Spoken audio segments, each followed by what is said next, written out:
Hello and welcome to the quarterfinals of the World Women Team Chess Championship. Hello everyone, we are back into the live transmission. So we have the quarterfinals, very interesting matches today. We're gonna see it's the knockout stage, which is usually very interesting, and we'll see great matches, I guess. Yeah, we have FIDE team versus Uzbekistan, USA versus China, Azerbaijan and Georgia, and Kazakhstan, India. The format is the following. They play 2 games against each other with reverse colors. So we'll have the first game now and the second game today at 5:30 Central European time. And if the score of the match is equal, then they can have tie breaks, which are also very exciting in a blitz format. And okay, if we get there, we'll go to the details. But what you should know now is that this is the first game of the quarterfinal matches. Later today will be the second game of this quarterfinal match with reverse colors. So I think the mayor of Linares has given the gong for the beginning of the round. So maybe we can start checking games already. I believe they started playing. Yes, I think all the matches are very unpredictable because the best teams are already in the quarterfinals, and every match, in my opinion, is it will be interesting, and it's not clear. The favorites, of course, for example, FIDE against Uzbekistan. FIDE are the favorites, but in my opinion, it's very unpredictable, all of those matches, because it's knockout stage, and we know that everything is possible to happen. Yeah, and we see that all teams, they play with their top players, at least by rating. And I am sure that all these ladies are going to give it their best because if in the group phase they could still afford some mistakes and still qualify, here it is a knockout. So every match can be the last one. Yeah. And of course tension is rising here in Linares, Spain. Okay, let's start with maybe FIDE against Uzbekistan. On the first board, we have Alexandra Goryachkina against Tohrionova. And we see already on the board, it's open Spanish variation in Ruy Lopez. We have this principal position, very theoretical still. C3 is the main move. Of course, here black has some options like bishop c5 or bishop e7. Tohrionova decided to go for bishop e7, which is one of the principal and the most popular lines nowadays. Goryachkina replied with knight bd2, the main move, and now the main theory goes knight c5, bishop to c2, and then black pushes d4. So we'll see what black will play here, because castle, I think short castle is also a possible move here. Well, knight c5 she did play knight c5. I'm expecting some long theoretical battle in this. Yes. In this game, as in the open, Ruy Lopez theory is very advanced, going very deep. So it will be interesting to see who is the better prepared player. But also, since here we play shorter time control, always there is excitement. Yes. Also after the theoretical lines are over. Maybe let's, yeah, they go for this bishop. Yes, to d4. I've just mentioned quickly the main theory here. It's knight to b3, d3, and bishop b1.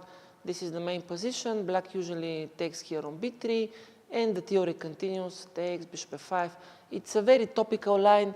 Many top players with black, they're using this, this variation. I believe Mamedjarov is one of the specialists, Anish Giri also, and many others. So we'll see what will happen. It's still a big theory. Yeah, they are following this. Maybe she2 on c3, which is the other move, also very topical. After knight b3, I think she2 on c3. No, she played. She did play d3? She did play d3, bishop b1, knight takes b3, and a b3. This is what we have Okay, okay. So we have the main line. Bishop f5. Yes. Okay, here we can see later also, because I think they will still play many theoretical moves here. So let's go to the second board just quickly to see the whole picture of the match. So we have Omonova against Katerina Lachno on the second board. Again, Rui Lopez. This time some classical variation, anti-martial with move 8, a4, bishop b7, not the most principal nowadays, but also one of the big moves. Usually black goes b4 or rook to b8, but bishop b7 is obviously one of the main moves as well. So the game continued, d3, d6, knight bd2. This is the main position. Yeah, looks like a normal playing position. Game number three. Of this match. Some accelerated dragon. Yes, I think it's accelerated dragon, but it entered into a Lapin variation after c3, d5, and this is very popular line nowadays. Yeah, it's just a Lapin where the theory still continues, bishop e3. I think she played one of the main moves. I'm not very familiar with the new trends here, but I know that black is trying this line quite a lot. Even if white starts, let's say, after e4, c5, c3, this might be transposition after take, d4, g6, knight f3, bishop g7. Usually this is how they enter in this line. So we have on the board bishop e3, c takes d4, c takes d4. And I expect many moves here to arrive pretty soon. So let's see. Yeah. Board number 4. Some aggressive play by black. Haleova versus Garifulina. Yes, we have this Nimzo with queen c2, d5, also big line, g5, and knight c6. This is the modern way and one of the best ways suggested by the computers. Before, I think c5 was considered to be the best here, or first castle, but nowadays g5 and knight c6 is definitely the main move, e3, h5. And I think here usually bishop b5 is the move. There are probably other options as well. So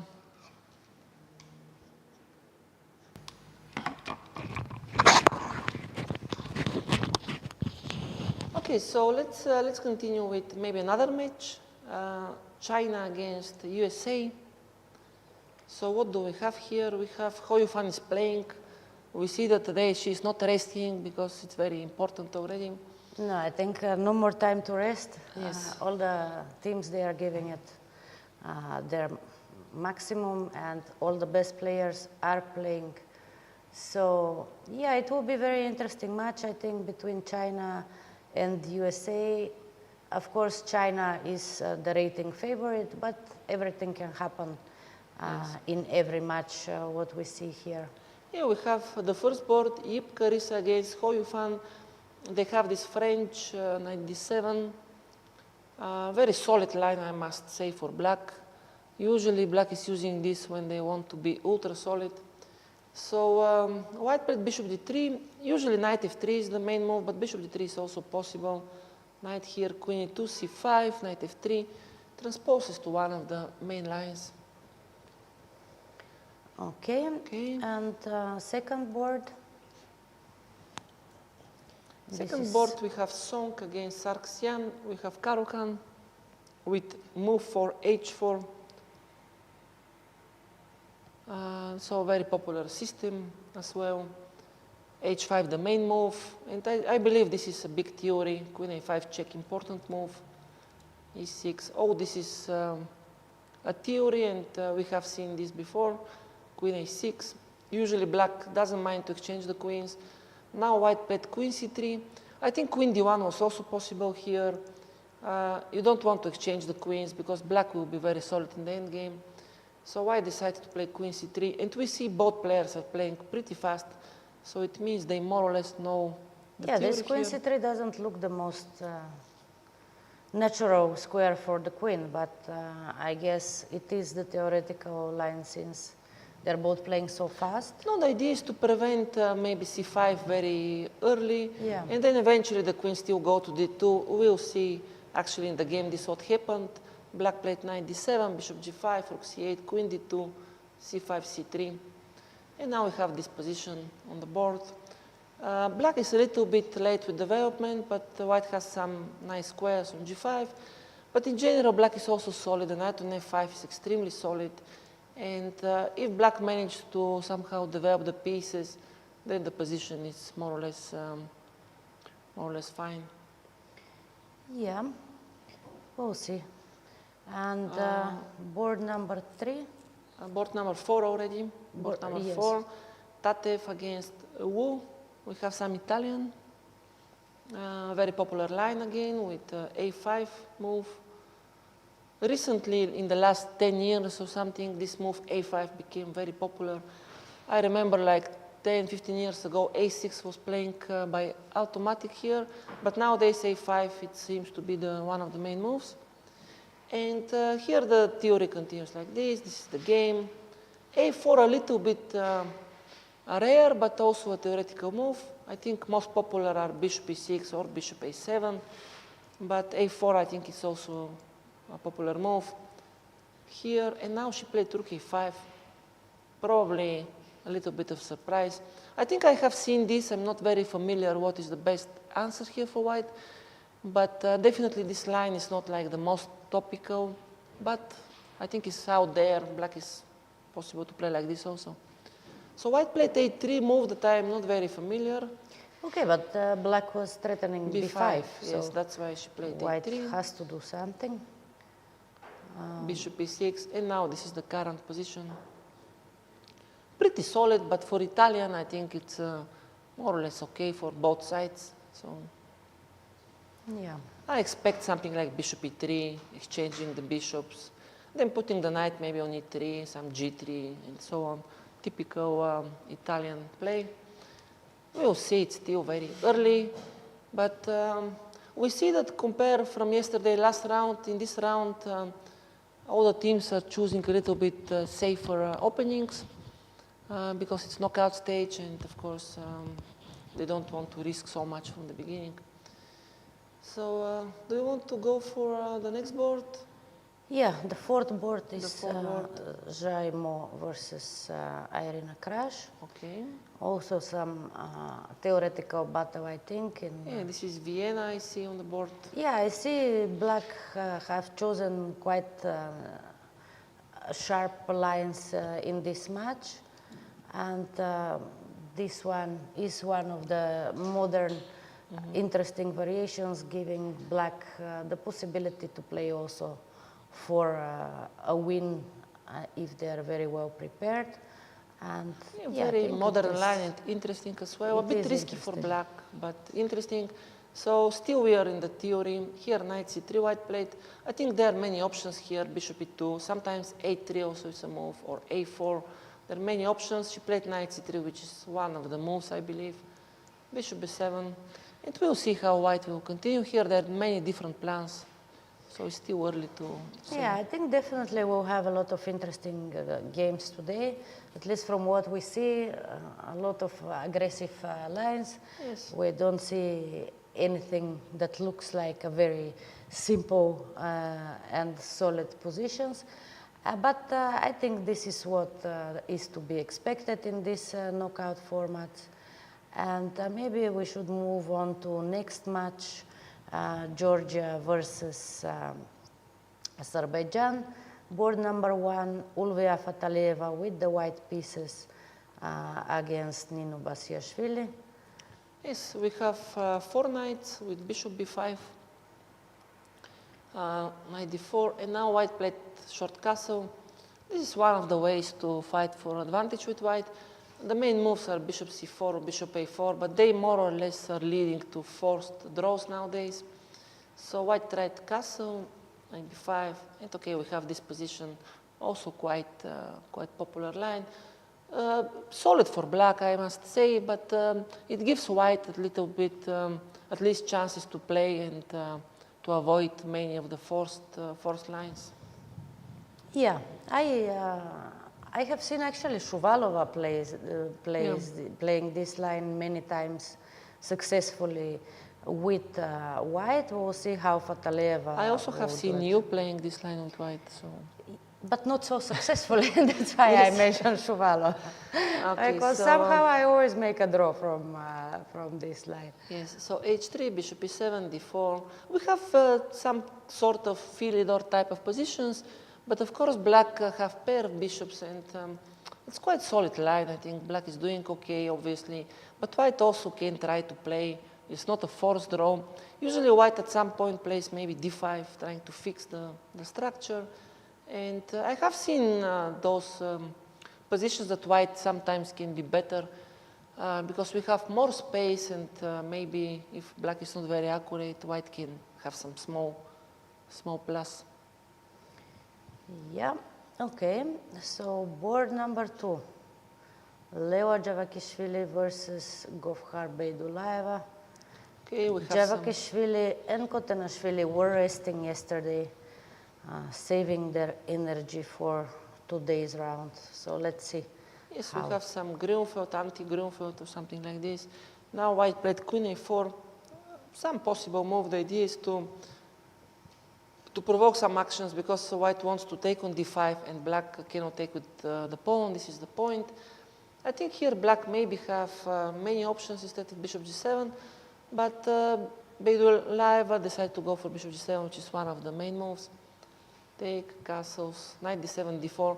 This is the current position. Still typical Grunfeld position, but white achieved a little bit something.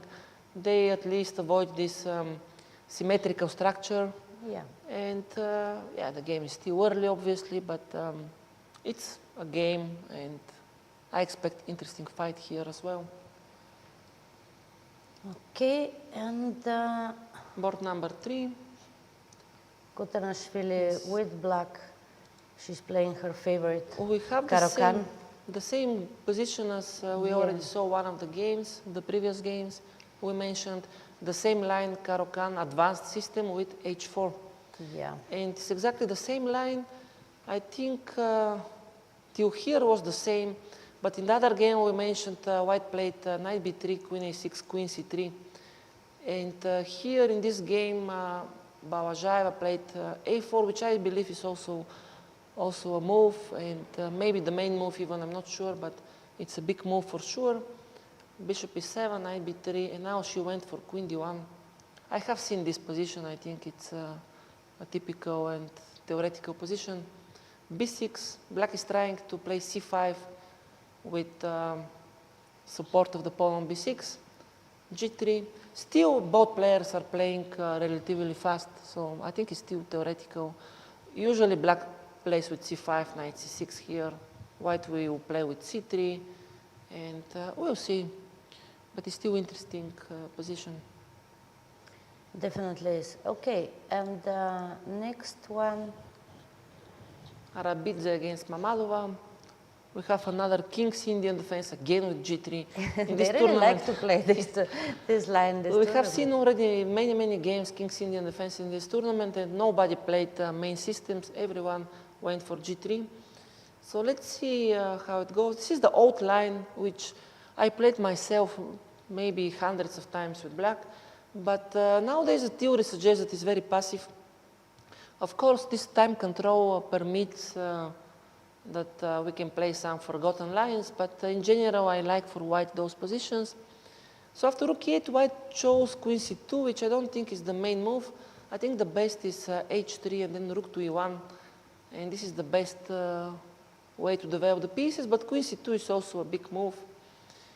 So the game continued, take on d4, knight c5, rook d1, a5. Usually I believe the rook on e1 is better, but this is also a decent way to develop the pieces. Yeah, I think this was the older main line. Yes. With queen c2 and rook d1, because I remember playing it many years ago, and okay, it's just the idea is to put pressure on d6 quite early on, and yeah, I mean, I think it's also playable, not a bad line. And Yeah, okay, white is supposed to be slightly better, I think, in all lines, but of course, if the player with black knows well the ideas, sooner or later black gets his chance for activity, and there are a lot of tactical, small tactics and move orders, so that is why it is still played in all sorts of high levels, because it is the King's Indian is an opening that always gives possibilities also for the player with black to play for complications and try to win the games. So, okay, I mean, we have seen also this match. Let's move on to India, Kazakhstan. India. One of the surprises for me that they qualified even without any of their big stars and famous names. They are here with young players. Only Ruth Padmini is a bit more experienced. But by rating, I mean, they were not expected maybe to advance, but of course, they proved that they are good players and they deserve their spot in the quarterfinal. Okay, let's see what happened here. This is the first board, Bibisara Sabaeva against Ruth Padmini. We have some interesting line. It's accelerated dragon, but it turns out to be like the normal dragon. D6, F3, Bishop D7. I think here black was playing instead of D6. There are many options like E6, D5 even, and so on. Here after F3 also Queen A5 is a very popular line nowadays. Black played the old line, Bishop D7, H4, H5, Queen D2, Knight E5 castle. I'm quite familiar with this position. I think Rook C8 here is the main move, and I analyzed myself with black. I think after Rook C8 this is the old theory where black has the chances. I think it's very complicated and leads to big theory and big complications. I'm a bit surprised of the move Queen A5. I don't think here it's very accurate. So they played King B1, Rook C8. This is the old theory, which I'm not sure Bibisara is very familiar with. We'll see, because it's really very old theory and it's supposed to be good for white. I think the move here it's supposed to be Bishop G5, and this is what she played actually. So the idea is that white is threatening now to take on F6 and to jump Knight D5 next. Yeah. So we'll see what black prepared, because this line really I think it's supposed to be a little bit dubious for black. Okay, we shall see. Maybe move on to board 2. Okay. Nandida versus Kamalidenova. Okay, we have here some kings in, not with G3. Finally, A bit of surprise. you get another line in the King's Indian. Yes, we have this position with H3, Bishop E3, very popular line. One of the best nowadays against King's Indian. So black chose Knight D7, Bishop E2. I'm not sure Bishop E2 here is the main move, but it's one of the moves. E5 at Knight F3. This is a bit more solid approach. Usually white is playing in this type of positions, Knight F3, E5, D5, and then white is trying to play with G4. Very aggressive positions here we have. But here we see that the Indian player, she decided to go for more solid approach. I think it's also popular line, kind of. Queen C2. After Knight C5, maybe she wants to play F3. I think I have seen this F3, some Knight H5, and sometimes white is going with long castle, and I expect some interesting game here. Okay, and board number 3 from the match, Kazakhstan versus India. This is Ksenia Balabayeva versus Savita Shri. Very few moves they have played so far. We have this H6. We have seen this already a few times. Yeah, another popular line in this here Bishop Championship. F4, yes. And now in the previous games, I think black were playing Bishop D6 immediately to exchange the bishops. Here Savita played C5, which is maybe possible as well. And now we have this current position. I'm not sure white reacted the best way, but in general, the positions are still quite playable. Okay, they're still very early on in the game. And the last game from this match, which we haven't seen. This is Saria versus Kali Ahmed. Yeah, we have another Rui Lopez with D3 very early, avoiding some open Spanish. And yeah, here we have again some classical Rui Lopez positions. Still very early, but I'm a bit surprised that Black already spent a lot of time here on taking on D4, and Black is thinking again here. Yeah. So yeah, we'll see. Okay, maybe just trying to decide to which position to go. Okay, I mean, we have seen so far the opening in all matches. If you want, maybe we take a short break. Yes, we can do that. Yeah. We come back very soon. Yeah, I think we can do short break and then we can come again with the most interesting part of this round. Okay, see you after the break.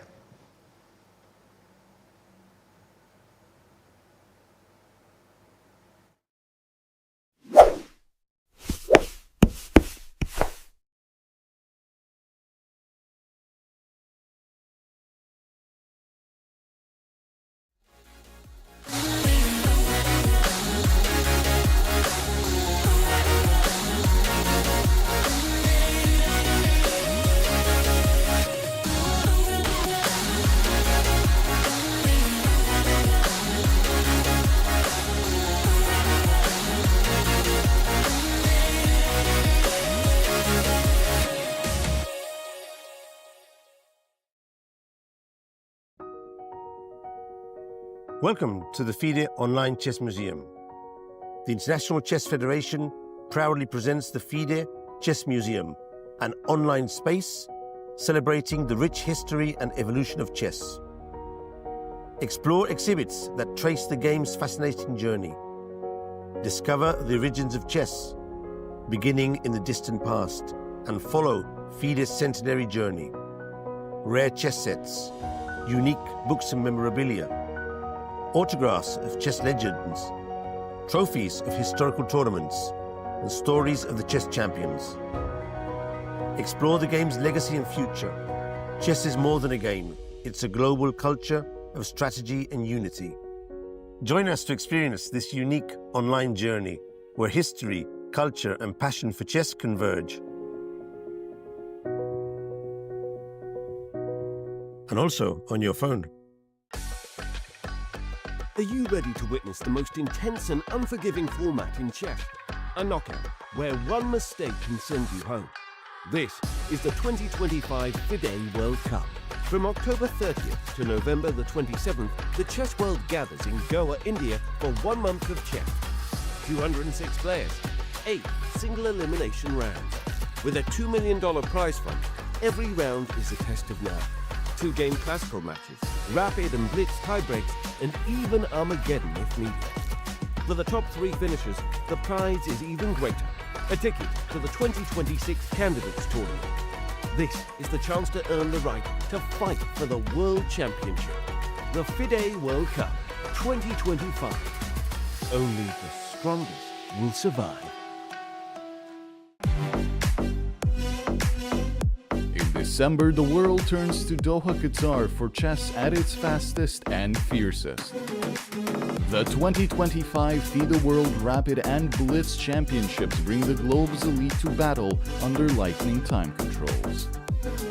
December 26th to December 30th, Rapid and Blitz formats designed to reward precision, courage, and creativity. In the heart of the Middle East, Doha offers more than a board, a world-class venue, a cultural backdrop, and a stage worthy of legends. With a €1 million prize fund on the line and the title of world champion at stake. The 2025 FIDE World Rapid and Blitz Championships, the ultimate test of fast chess.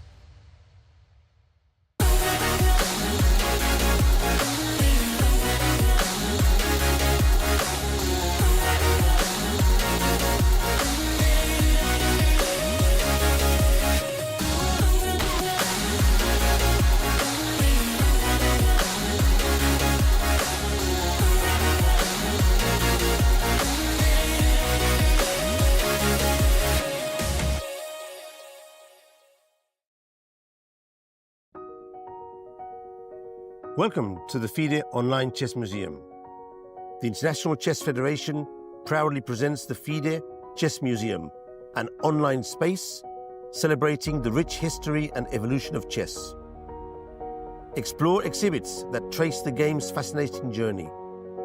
Discover the origins of chess, beginning in the distant past, and follow FIDE's centenary journey. Rare chess sets, unique books and memorabilia, autographs of chess legends, trophies of historical tournaments, and stories of the chess champions.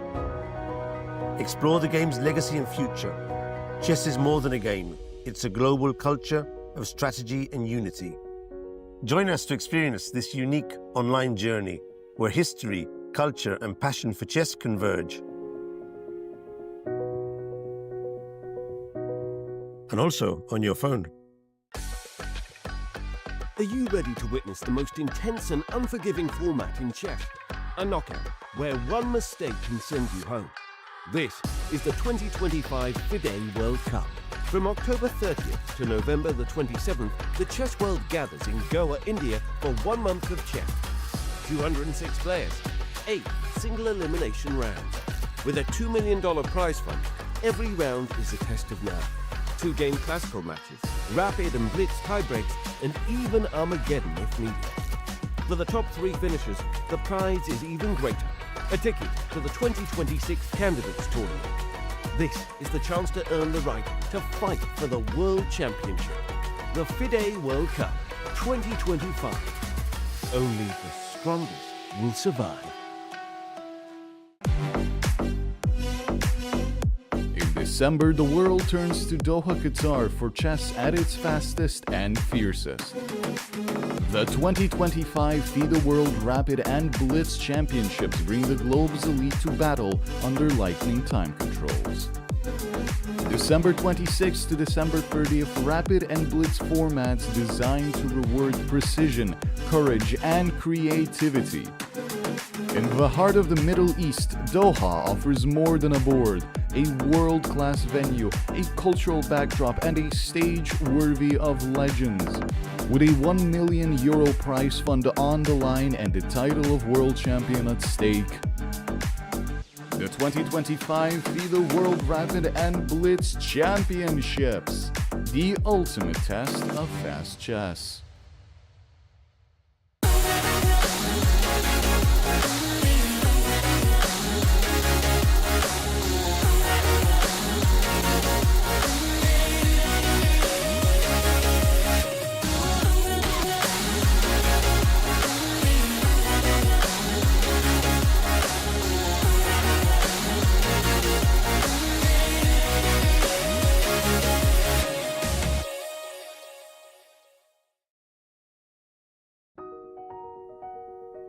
Welcome to the FIDE Online Chess Museum. The International Chess Federation proudly presents the FIDE Chess Museum, an online space celebrating the rich history and evolution of chess. Explore exhibits that trace the game's fascinating journey. Discover the origins of chess, beginning in the distant past, and follow FIDE's centenary journey. Rare chess sets, unique books and memorabilia, autographs of chess legends, trophies of historical tournaments, and stories of the chess champions. Explore the game's legacy and future. Chess is more than a game. It's a global culture of strategy and unity.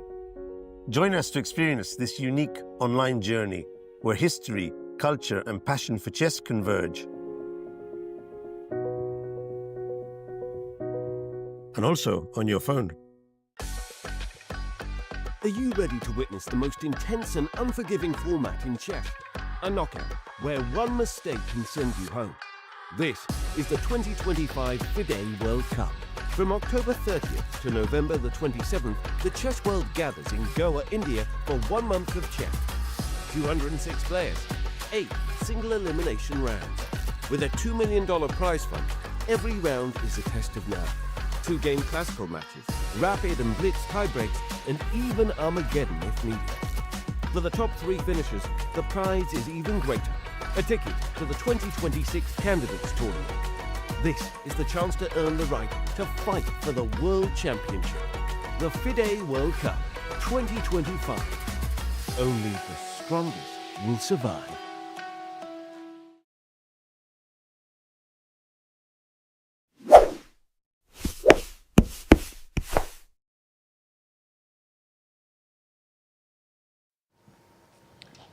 And we are back with the quarterfinals of the World Team Women's Championship.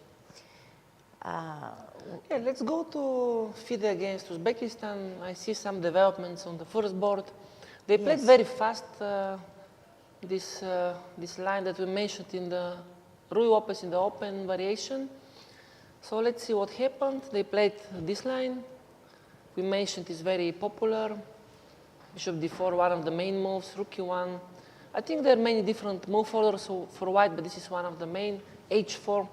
I think also I have seen this. This is a very popular line. And both players, they played pretty fast. d2, trying to deviate the knight or the queen in order to take one of the pawns back. So white decided to take with the queen here, rook b1, queen b3. This is old theory, I guess. And they played pretty fast e5 now, probably important move to exchange some pieces. And now we have this current position. Very interesting dynamic position. Black has two pawns here against one, but white has more pawns on the other side. The king is a little bit weaker maybe. I think it's still balanced, but quite sharp position. Yeah, very interesting position. Okay, both players, as you mentioned, played very fast until now. They only spent like 5 minutes each in this position. Queen e6, I don't know if it is still theory. Looks solid move. Okay, yeah, queen is coming back in the defense. Okay, interesting. We'll follow this game. For the moment, it looks that it is balanced, but with possibilities to become a really very sharp, sharp game. So we'll follow that, of course. In any case, today we have less games, so we'll have more time to see each game. Let's see board number 2. I think not much is happening there. Omonova versus Lachno. They play a bit slower. Yeah, we had this position. Here black chose rook e8, I think not the most popular line. I think usually knight d7 here is the main move with the knight c5. But rook e8 is also definitely normal way to play. h6, black simply wants to put the bishop on f8. So the current position is this one. I mean, knight h4, I'm not sure is the best one, but definitely a possible move. The idea is to go queen f3, maybe knight f5 or knight g6. And we have still very interesting positional fight here. Yeah.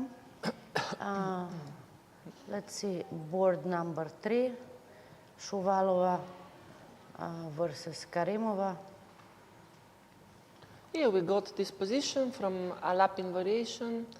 And yeah, we mentioned this is still a theory, probably it is. White is playing with the isolated pawn, but they have a bit more activity, so this is the current position. I think nothing dramatic happened here. Black should be doing okay, but it's still quite early. White has some activity with the pieces, so we'll see if Shuvalova will manage to gain something from the opening here. Yeah. And board number 4 from the match FIDE versus Uzbekistan. Very interesting position. Yes, we mentioned this line that it was very interesting in Nimzo. This knight 6h5 is the main theory. So white did play bishop b5. I think this was the main move. h4, rook h6. I'm familiar with this idea. The point is to go away from the pin and then to try to play knight g4 at some point. So that's why white played h3 to try to keep the bishop alive, bishop d7. I'm not sure about this bishop d3 here.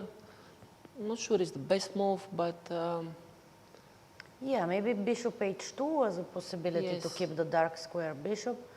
But Khalilova decided to go bishop d3. It's a little bit strange decision because black wants to take this bishop if possible, and this is what happened. Knight h5, queen e7, and the long castle. I kind of like black's position here because e5 it's maybe hanging at some point. Of course, the knight on h5 is for now not very active, but black will manage to probably bring it back. The rook might come to b6 or something. I mean, black is quite solid in the center, and there was, I think, interesting possibility after d5 instead of knight h5 just to go knight e4. Yeah, maybe possible. Okay, I mean, if white takes on e4, Yeah, to go queen, bishop c6. This, I think, is a very good position for black. And if white doesn't take it, then for sure the knight is better on e5 than on h5. Yes, maybe knight e4 was an interesting alternative, but what black played, I think, is still okay. Now the current position, she played bishop f5 here, trying to exchange maybe the bishops to not allow g4 maybe at some point. Yeah, because also white needs to castle at some point. And it's not easy. Yeah, the threat g4 was very serious. So bishop f5 looks like a normal move. And probably knight g7 now. Knight g7, bishop takes d7. Rook d7. It should be about balanced position. I'm not sure. I prefer a bit black, sorry, because I think these pawns are maybe kind of weak, and eventually after some rook c6, maybe the knight here, queen c5. I prefer a bit black. Maybe it's still about balance, but already I can see some potential for black here. Might be. Well, I mean, white needs to play a few precise moves. I guess it is about equal disposition. I'm not sure I prefer black. I think also white has their ideas, but of course time will show which one of us was right about the this point position. is, I think that white, I don't see a clear plan because you don't want to attack the king. I mean, black is very solid there. I don't see how you attack. And I have really very easy targets. I have those pawns. I also have some g4 plans if you castle. And I see blacks have different plans. On the other hand, I'm not sure what white really can do here. But of course, we'll see. It's still balanced. I mean, white is not lost or anything. It's just a little bit, I think, easier, it seems to me, to play with black here. But yeah, we'll see. We'll see. It's interesting. Shall we go to check what is going on in the game Hou Yifan? Yes, against Yip Carissa. Okay. We have this French variation, French opening. So they played bishop d3, knight f6, queen e2. We left around here. This is still probably theoretical. White managed to take the pawn back. And I think it's quite a typical position. Usually black plays something like a6 or bishop d7, then queen c7. White will start to play with bishop g5 maybe or something. It's still very balanced and normal position, I guess. Yeah. No, just what is surprising for me that Hou Yifan already spent so much time in this fairly theoretical position. Maybe just she was trying to choose which one variation to play in this game. So it is 22 minutes for Hou Yifan and 35 for Carissa Yip. Of course, still very early on, and black has enough time, but yeah, we will see who feels more comfortable in this position. And the second board is Song Yik-sin versus Sargsyan. Okay, some very interesting position I see here. here. This Caro-Kann with h4, h5. Yeah, we left around here after c3. Black played b5 quite fast. But we see white was really accumulating time here. They played very fast. Now she played knight c1, very logical, of course, approach, just to bring the knight maybe somewhere. No, but I remember Song Yik-sin, she was playing so fast also in the Women Grand Swiss, and where it was the 90-minute time control plus 30 minutes on the 40th move. And still many times she was just spending like half an hour of her time for the entire game. So yeah, she does play very fast. If it is very accurate, this remains to be seen. But yeah, both her and Tan Zhongyi actually, they were both playing so fast, which is a bit unusual in the longer, let's say, classical time Okay, control. let's see what happened. She played knight b6, Sargsyan played knight b6 here. And now we have this current position, king h2. We see that already she spent some time on the last couple of moves. And here, okay, I don't know what's going on. King h2, of course, is played because knight g3 was a threat because of this bishop. So she played king h2. And white probably just wants to go to d3 with the knight and eventually to f4. I think I see some problems for black here that if you castle short, let me show you if castle, knight d3, let's say something like this, knight f4, this might be very dangerous. So Yeah. black cannot really castle and she needs to keep the king in the center, I believe. Still, of course, these knights are giving black a lot of counter chances, but she needs to decide which plan to choose now because after knight d3, knight f4, already some direct problems for black maybe. Yeah, because for the moment it looks like black has some active pieces like the knight on c4 or the knight on f5. But as you mentioned, it is not clear how to proceed further, yeah? Because if you cannot castle with the black pieces, Also, I don't then see it's not so simple. b4 or d4 happening because if b4, I always have this b3 for the moment, and d4 also doesn't seem to, to open the position. Doesn't seem very good, probably. Yeah, no, So, we shall see. Yeah, we'll see. It's still balanced. I don't think black is worse, but it's just black needs to find some plan. On the other hand, white already has very clear target, just to go with the knight to f4, and then trying to create some problems on the h5 pawn. Yeah, interesting position. And let's see, board number 3, Abrahamian Yes, versus against Lu. Lu. This was this Italian with the rook on a5. Rook on a5, yeah, this was. And the point. only a couple of moves played, so this is the current position. Nothing changed, I think, here so much. Yeah, just white pushed d4, which is normal Black played idea. knight h5, trying to exchange some pieces. It's still very solid. The rook here is actually good, protecting this pawn also. I think it's still quite okay for black. Probably black managed to more or less equalize. It seems so, yeah. Okay, and fourth board, Jaimo versus Irina Krash. Yes, we had this Vienna variation. So we mentioned this knight c3 she played here. This is one of the main lines, this a3. a3, the idea is to play queen c2, rook d1 very fast, to not castle. Because I think the whole point was if black castle too early, white can play with queen c2, h4, rook to h3, maybe the king on f1, and just trying to attack the black's king. So that's why black played knight a5 here. I think this is one of the main theories. So now only after castle already black can maybe think about short castle. So this is the current position here and short castle. Yeah. This short castle, of course, black should be ready for bishop f3. I don't know what's going on here, but maybe the knight d5 simply, and it's not so easy. I'm not sure still short castle was the best one, but... Okay, but maybe she could play something like knight d5 immediately instead of castling, but at some point maybe black should castle in any case, right? Yes, no, probably here also f4, it's a move I'm thinking now. Yeah. The idea is to play bishop f3 later and also some f5 ideas. I like this f4, f5 ideas, of course. Very interesting positions, very double-edged. No, because mostly the knight on b3 looks very good, very nice, but actually it's not doing much.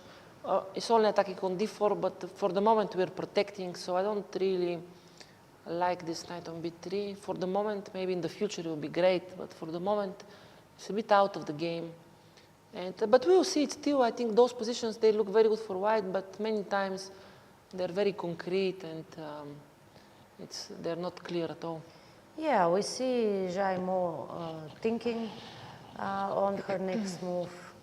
f4 or bishop f3 looks like the most obvious candidate moves. But of course, she still has enough time, so she can choose carefully. And what do you think about the match Georgia, Yeah, let's see. Azerbaijan? We haven't seen them for a while. Yeah, let's see. We have first board Fatalieva against Vachier-Lagrave. We got this 4-knight line, so yeah, we left around here. I think, yeah, nothing changed much. I think it's still quite solid position, what we mentioned. So the game continued h6, bishop e3, b6. Here, knight d2, interesting plan. Normally I would expect something with d5 connected, but here it's maybe not great idea. So white played knight d2, bishop e6 and f4. Yeah. So they took. Black is playing very classical, just putting the rooks on the normal squares. Maybe eventually bishop can come even to c8 back. It's a little bit passive for black in my opinion, but it's nothing so big happened yet. And black has two bishops, a bit passive position, but very solid. So I think it's more or less equal, but of course still the game is totally going on. So. Okay, f5. f5 she played, very committed decision. Yeah, I'm not sure I like this move. Me neither, but on the other hand, white has to do something, and she doesn't want to push e5. If you don't push f5, then it's not very clear how. Maybe computers, they usually just stay somehow, but for human, it's not very easy. And f5 is very committed decision, you're right, because now the e5 square, it's weak. So the game continued, bishop c8, queen g3. Queen g3 I like it because the idea is you don't allow knight d7, knight e5 for the moment. So Correct. Also, you don't allow d5 or yes, something. so for the moment, maybe it's not so bad. But okay, maybe black can just go bishop b7, prepare to go c5. I also don't know knight h5, maybe just trying to make draw like this. Might be. Also possible. Or if you go queen f3, it's better, but still after knight f6, probably I don't see anything better than queen g3 because black wants to play knight d7, knight e5, so I think knight h5 might be a good option here. Might be, yeah. Yeah, I mean, if black wants to invite for 3 times repetition is, of course, a very good option. If she's trying to play for a win, maybe she can play like bishop b7 and slower. We'll see what Nino Vachier-Lagrave will choose with the black pieces. And let's move to the Board number 2. board number 2. Leva Javakashvili against Beyudalaeva. So we have, it was this anti-Grunfeld variation. So we left around here. White got something, I guess, from the opening, but let's see what happened. 4a5, bishop g5. It looks a little bit easier, probably. So this is the current position. It's still very unclear. Bishop e3, she wants to play maybe knight c3 next move. But black has their chances. I don't think black is worse or something. Just probably playable position. What do you think about this one? No, I mean, I usually play such positions with white, not so much with black, so I quite like it, but I'm not sure about bishop e3 white was necessary to come back. Yeah, it's not right necessary. now. Yeah. Maybe it's not a bad move, but yeah, I just I guess, didn't understand. I guess she wanted to avoid knight e5, and after bishop e3, maybe she thinks after knight e5 I have some jumps, which actually I'm not sure at all, because even if you sacrifice pawn, probably black is still good. Yeah, some interesting stuff. For example, if I take now on c6, I can take with the pawn, then bishop g4. Well, it was played. It was played 95. So now white has to decide either to prove that this was the idea of bishop e3 not allowing knight e5, because... But this looks risky to me to take on c6 now, because black has a lot of activity, and even if black is pawn down, I mean, Yeah, I this like black B2 here. pawn becomes Yes. very weak also, and yeah, bishop g4, Rook knight b8 also f3. eventually, or yeah. It seems that black has more than Yes. enough compensation. And if you don't play this, then why you played bishop e3? Because now Yeah, this is the knight point. g4, knight c4 is coming, or bishop g4. Maybe white can play something like knight b3, attacking this knight on b6 and put the bishop on d4 somehow. Yes, but this Maybe is very artificial, and I don't think it's very easy to be played. Maybe this is the move, but it feels not easy to me to play knight Okay, b3. because I mean, I would like to just play something like h3 and stay solid, but there are some knight c4 jumps also. No, if you manage to go h3, knight d2 at the same time, then white is okay, but it's not possible. Maybe knight b3 is the move, you're right, because now this is hanging, so maybe this is the move. But still feels complicated, maybe knight c4 now, and black has some jumps. So. No, but okay, but maybe I have time either to play bishop c5, either bishop d4, play h3. Because, as you said, if white manages to consolidate and play h3 and develop the knight from b1, then white's position will be preferable. Yeah. Yeah, I mean, of course,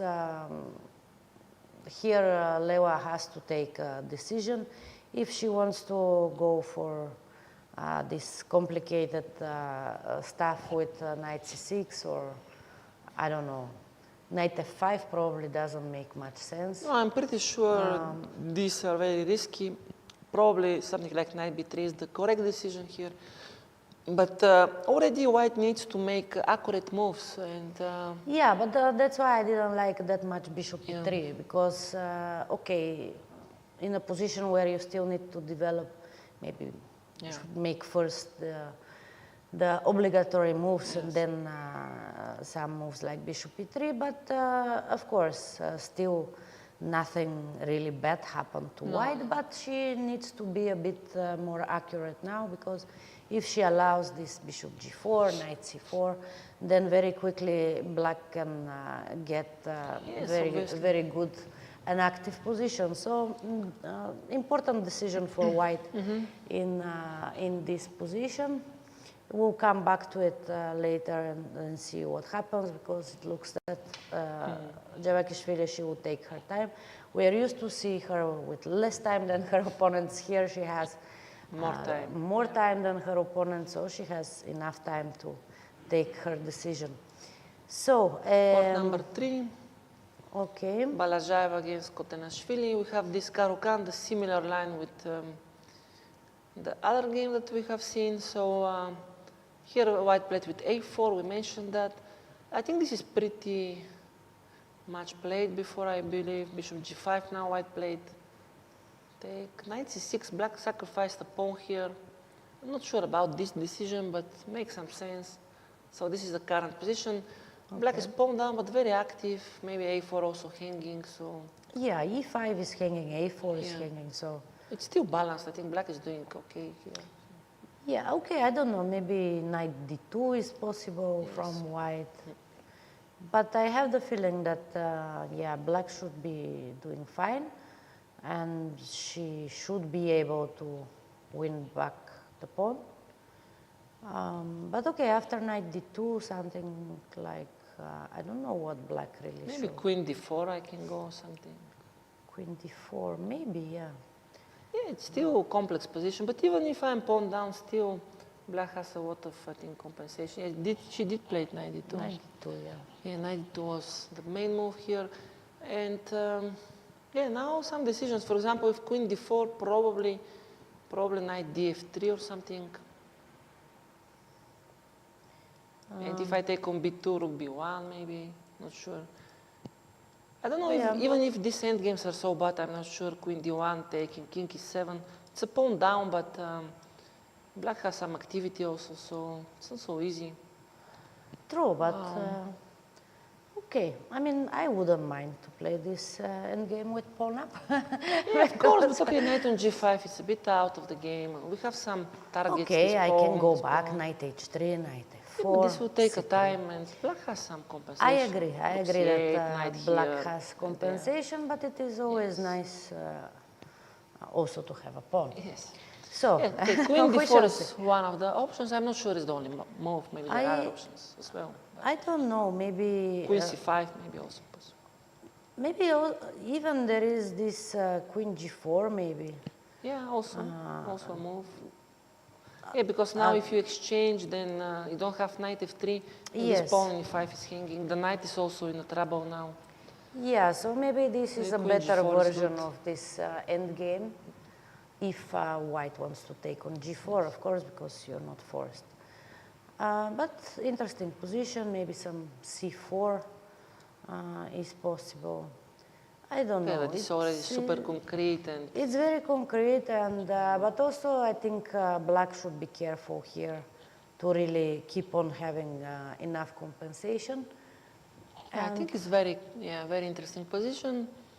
We'll see how it will happen, how it will go, but I think in general it's interesting. Black has compensation, but of course they still need to play, both players need to play accurate, I believe. Yeah. Also white should be accurate. I see some situations where white can also be worse here, so both players need to play good here, I think. True. It is possible. So let's see in board number 4, Arabidze against Mamadova. We have this King's Indian with G3. Maybe white achieved something here, I'm not so sure. Let's see. It was this game, this position. Bishop f4. So this is the current position. White maybe achieved something. Yeah, I'm not sure with this rook on a6. Yeah, this was a little bit strange, but I guess there were not many moves. Maybe she was afraid of some tactics, so she played rook e6. Yeah, probably. And yeah, this current position, okay, it's a bit easier for white, but black has some jumps here, maybe some f5. It's not very clear, I believe. It's kind of complicated still. Yeah. Probably objectively better for white, but not easy at all. Yeah. Should we maybe go to Kazakhstan, India, because I see completely different positions there from let's from see the last time board 1, Baby Sara Sabaeva against Ruth Padmini.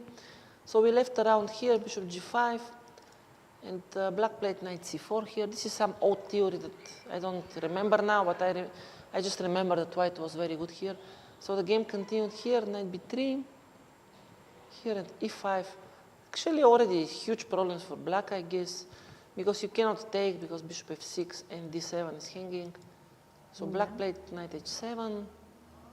It's a little bit weird line.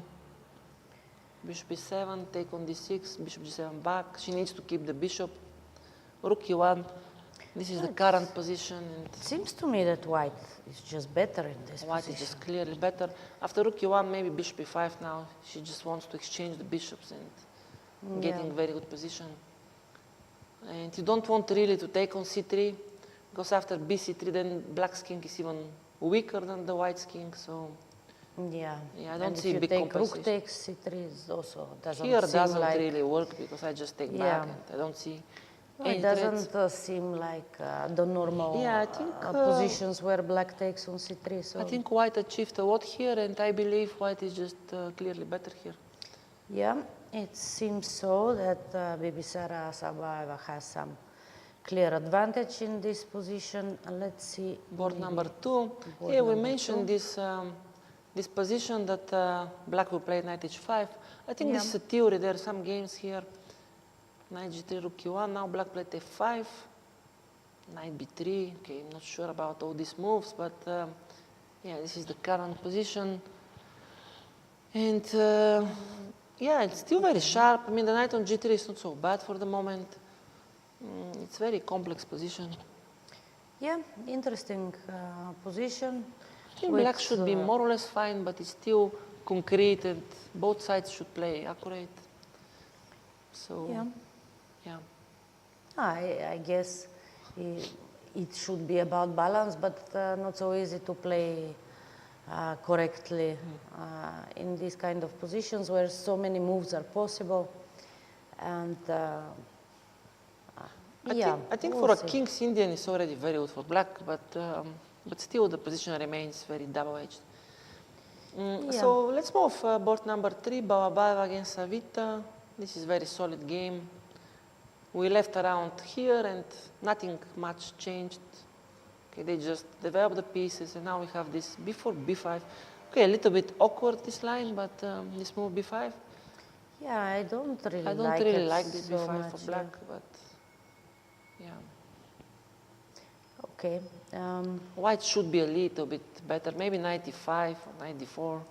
Just trying to exchange and Yeah. put some No, pressure. but just this b5 is a very... It's not very common move. Normally you yeah. don't play b5 in those positions. Yeah, because white was not really threatening much, so Yeah. there was no reason to go Even bishop b5. f5, I'm not sure, because I think bishop e6 might be better square, just to have 94 in mind. Yeah. Yeah, because bishop f5 looks like a nice active move, but in fact, maybe it will stand better on e6, and as you said, just use this 94. But here, let's mention Babaeva has only 8 minutes, if this is correct. So, not well, sure this is what correct, we see on the screen. I think it is correct. Then okay, then it means that yeah, b5 might be interesting because you just want to complicate the game. And with 7 minutes, it's maybe not so easy. No, She we did have play seen 95. Savita from the beginning of this championship here. She's really fighting every game and every position, and she definitely doesn't mind going to some complications. Now white went 95. Yeah, now I see some interesting line. It might be possible, maybe d4 here, to sacrifice pawn. And if knight c6, you just take, and you create some counterplay, some rook c8 eventually at some point, maybe. Another option is to just not play d4, but then okay, then white is very solid as well. So. True. Well, we'll see how this game will continue. Of course, it is surprising that white has just 8 minutes versus 30. I think this gives some more confidence to the Indian player. And fourth board from the match, Kazakhstan-India. This is Sriya versus Kalia Ahmed. Yeah, we left around here. This I like for white, I think, a little bit. The current position is probably a little bit better for white. I mean, we are a bit more solid and center, rook d1, maybe rook c1. Yeah, it seems that white is achieving her goals. Yeah. It's still very solid for black, but true. It's but just a little bit better. A little bit passive for black, yeah. Yeah, okay, but not much for the moment. So let's maybe go back to FIDE, maybe? To FIDE, Uzbekistan. Let's go Goryachkin against Tohrionova first board. Yeah. We have some small developments, not too many. After queen e6, rook c1 happened, rook here, queen e3, then queen e4, a little bit surprising, rook e8. I think black is just equalizing in this game. The bishop on d6 is very solid, now everything is protected, so I think black is doing quite okay. Yeah, I think so. Also, black has more time. Yes. So it looks fine. Of course, still a lot ahead in this game, but for the moment it looks fine for the Uzbeki player. And what about board number 2? Okay, board number 2, some developments after knight h4, Lakhno played d5. Okay, very typical. Interesting approach. Knight, queen here, knight a5. And now some actions happened after bishop a2, ba4, bishop h6, queen g4, maybe a good move to exchange the queens. Yeah, I think black is...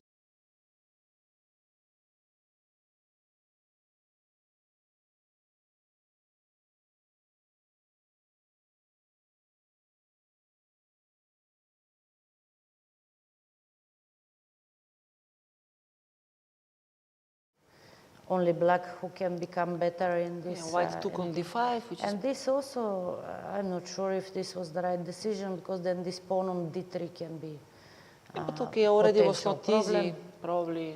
No, but maybe something like rook a5 just provoke black to take on e4. I think here already white should play for a draw, because I think it is becoming unpleasant, and okay, just taking on d5 and staying with this pawn on d3, I don't like that much. Of course, still it should be about equal, but it just feels a bit odd this night on G3 and on H4. It's definitely easier for black here. It's no question pair about of that. bishops. No, in these kind of endgames, yeah, I mean, I quite like playing with the black pieces, so we'll see if young Uzbek player will manage to achieve something in this position. Let's see board number 3, Shubhava against Karimova. Okay, this Got looks this position. quite nice for white, right? Let's see how it happened. Here 94 and now d5. Yeah, the current position looks quite unpleasant because after d5, yeah, 94 might be a mistake here. I think after Yeah, d5, I I don't see where you go with the knight actually. It's just you have to go to b8 or something, which. well, maybe you can take first on f3 and then go somewhere. Yes, but then It looks white is just much better with 2 bishops. Yeah. You can take, yes, in 95, I can go queen e4 or something, or queen e2. Bishop f4 is Yes. threatened. I Black think is it's a very- very unpleasant position. Black is very passive and white is much better, probably even much, much better. I'm not sure exactly if winning or something, but looks really, really difficult. Okay, if you try to play knight e5, Okay. I think might be already winning. Just knight takes on e5. Yes, because these pieces on the e5 are just following. If Yeah. bishop e5, bishop h6.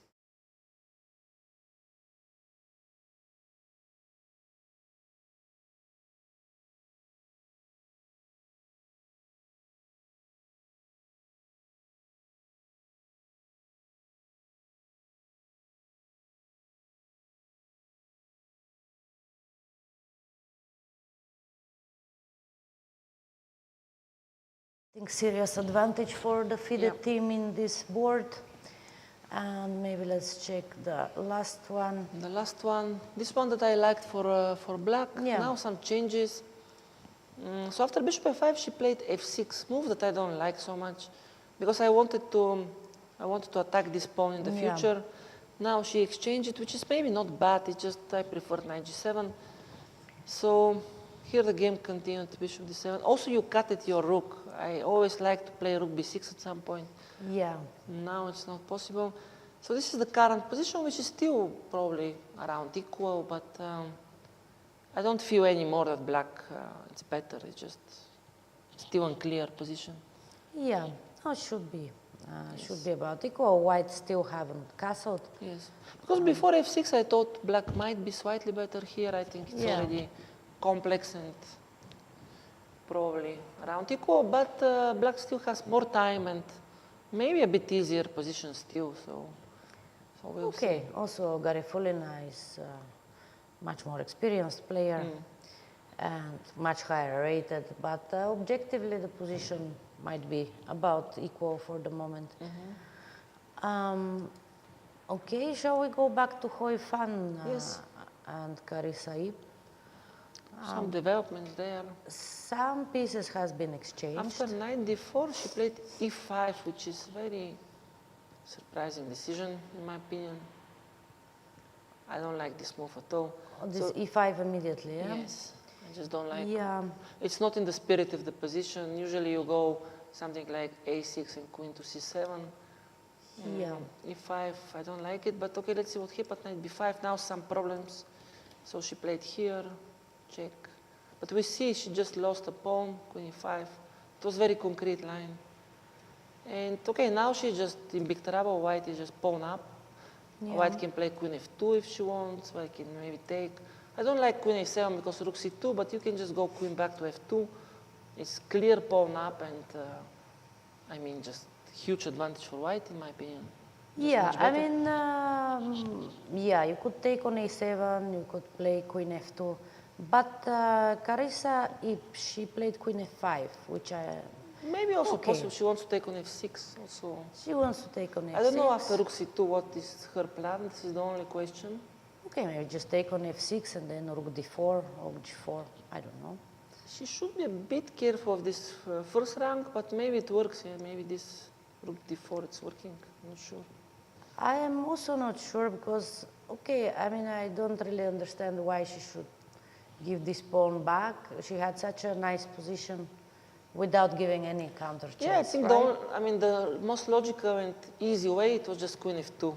Yeah. I understand maybe not even the best, but it's just very easy. You're pawn up, and you have more time, and I don't see, of course, it's not winning, black can fight and so on, but just pawn up without any, maybe queen e5, you need to give the bishop, c3.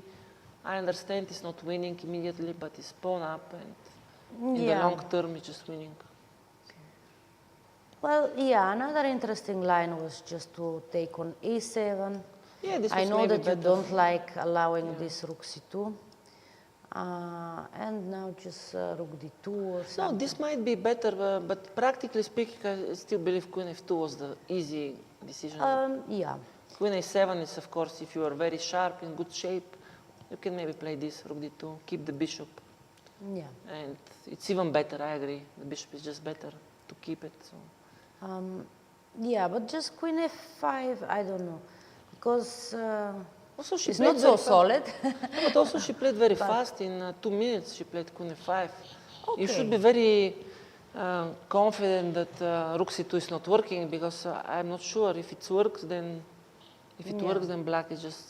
No, it might allow black to equalize. On the other hand, okay, I mean, Carissa Ip getting such a nice position versus Hou Yifan also having almost 30 minutes versus 5 on the clock. But now I see what she didn't see. I think she thought this is good for white. Yeah. But now I think queen c6 maybe she missed. Yeah, queen c6. It is not a mate, and then rook c1 is coming.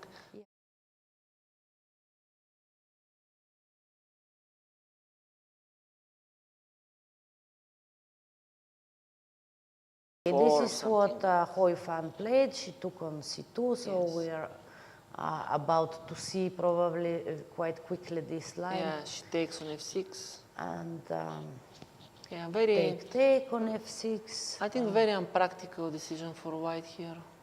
Yeah. No, especially with so much time more on the clock. I mean, white to force matters. Yeah, it doesn't make She sense. could just continue playing with pawn up, either with queen f2, No, either maybe with queen a7. She wants to take now on f6, but then it gives black some No, but chances. that is really dangerous, no? It's just a draw maybe after. No, I'm not sure actually, but... Okay, let's see what Not sure happens. actually, but... I don't know what is the move. Still black needs to be accurate, that's obvious, but... Yeah, just a little bit... If queen e2, maybe queen g5, and then rook g5. e3 or something. Yeah. No, okay. You're Yeah, not something forced like to give perpetual. Yeah. So yeah, maybe still slightly better for white. It's just giving black some unexpected chances to find here. I still believe it's slightly better for white. It's still difficult, but simply the other decision was much more No, because normal. also, I mean, when the opponent has so little time to go into more concrete position with less pieces, it just makes it easier for the opponent, right? Yeah, of course. Yeah, and also suddenly black has some active ideas. We'll see. I mean, white should be still slightly better. Just Still only 5 minutes for Hou Yifan, so still very Yeah. complicated to defend here, but she has some chances. Okay, of course, Hou Yifan, she's a great player, multiple times world champion, so I'm sure that she will do her best not to lose this game, because if she does, then it will be a very difficult task for the Chinese team, because I don't see... Okay, let's see the second board. Let's see Song against Sargsyan. Okay, I don't know what was going on here. After king h2, yeah, we left this position. I thought castle was very dubious, but actually this is what she played. Okay, and Knight d3, queen b7, knight a4, b4. This is what happened. Okay. So she decided to just give this pawn and play for activity. Maybe makes sense. Queen b2. But I don't think she had too much choice, right? As we were discussing earlier. I mean, it was not clear how black can try to create counterplay, and she found a way. Here, I don't know if knight f4 was only, maybe white has some other options like b3 or something, but okay, doesn't matter. She played knight f4 before, take, and now we have this current position, queen b2, and yeah, queen d3, bishop f2. I don't think white played the best way here. Well, it seems to me that black is doing better than expected in this Okay, position. still some things are going on. For example, if rook a b1, queen a2, this might be a draw even, if white wants. Yeah. Another option, if rook f b1, then black has queen a3. Actually, I'm not sure about rook. This is very difficult to judge. What about rook a b1 here? And then go back with the other rook. Yes, what you play here after b1? I don't know. It's probably not so easy.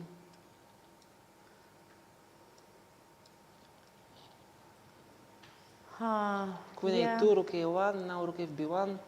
And now there should be some, maybe you sacrifice Something like 95. 95 and queen takes c3. But okay, it doesn't look so obvious. Yeah, it's already 3 pawns, so maybe this is the point. Already black has 3 pawns. Yeah. f6 is a threat, so these pieces are a little bit lacking of coordination. Yeah. But yeah, this line is actually very critical because white is by force taking a piece. And yeah, maybe still equal, but very sharp position.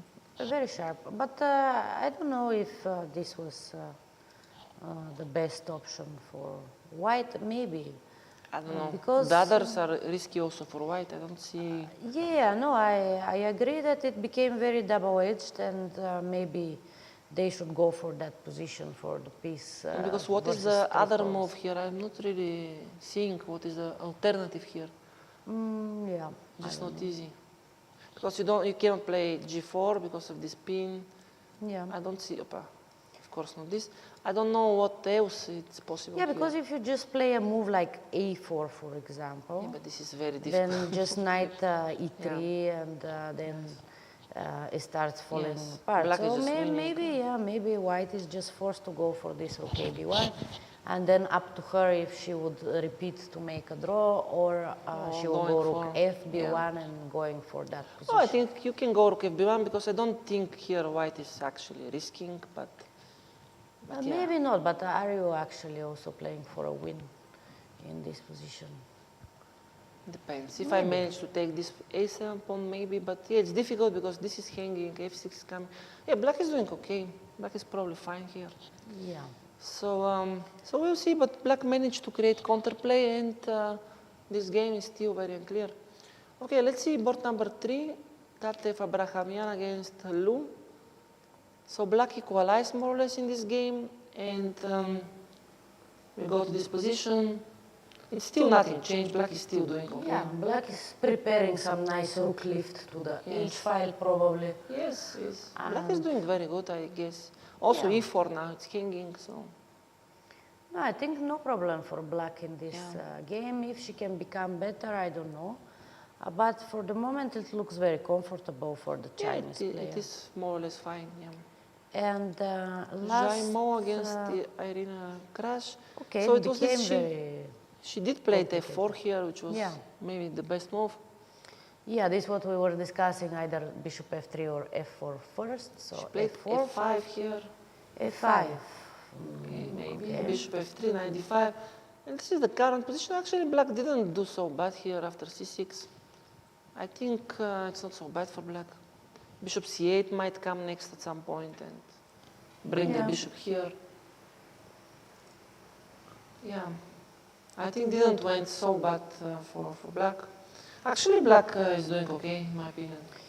Yeah, they still have a pawn up, and No, it's not a pawn up. It's It's not a everything pawn up. equal. It's everything Okay. equal, but then maybe it's it not feels that like pawn up. bad. It feels like it. But yeah. already, okay, the structure is not so bad. Already knight on b3 in the future might be good. If I bring the bishop to e6, I think black has good chances to fight for advantage. I guess. Yeah, well, I mean, how can white continue the attack? Maybe g5, h4, h5. No, but this is g5 is not the move, I guess. And because- then, but then it can be just blocked, right? But okay, taking on f5 also I don't like. yeah. And I don't next move see- is bishop c8, so how exactly? I don't see clear way for white. I think it's much easier to play with black here. Maybe Yeah. white needs to create some threat somehow, but it's not easy. Yeah, I don't see how. It's so easy. Because... Maybe bring the knight to yeah. e3 somehow. Because this knight is very bad. You need to bring it into the game. No, this is true, but you need many moves No, to you need achieve knight that. c2 here, let's say, bishop c8, then And? g4 is hanging, yeah. h3, bishop f2, knight e3, maybe something like this. But Might still, be. d4 might be hanging. Yeah, black is okay. Yeah. But this is the only plan, somehow to attack this f5 pawn very fast. This is the only idea, I think. Yeah, it looks logical. Just I don't know if you really have all these moves to achieve that. We'll see. Okay. So, Georgia, Okay, we have Azerbaijan. on the first board some interesting game. Actually, Nino Batsiashvili didn't make a knight h5 move, trying to invite Okay. for a draw. She played bishop b7, rook e1, rook d7, a5 played, c5. Not sure I like this c5, but okay. So this is the game, this is the current position. Very complex now. Very complex. Black is, I think, okay, but it's now very sharp. And what is going on if I take on e4?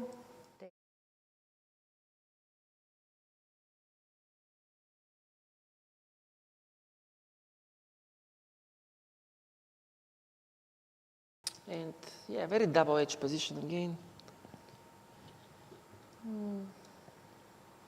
And just unclear position. It should be, I guess, about equal, but of course, with possibilities for both sides to I like a bit more get better black. or worse. I like a bit more black because white is a bit more exposed with these pawns.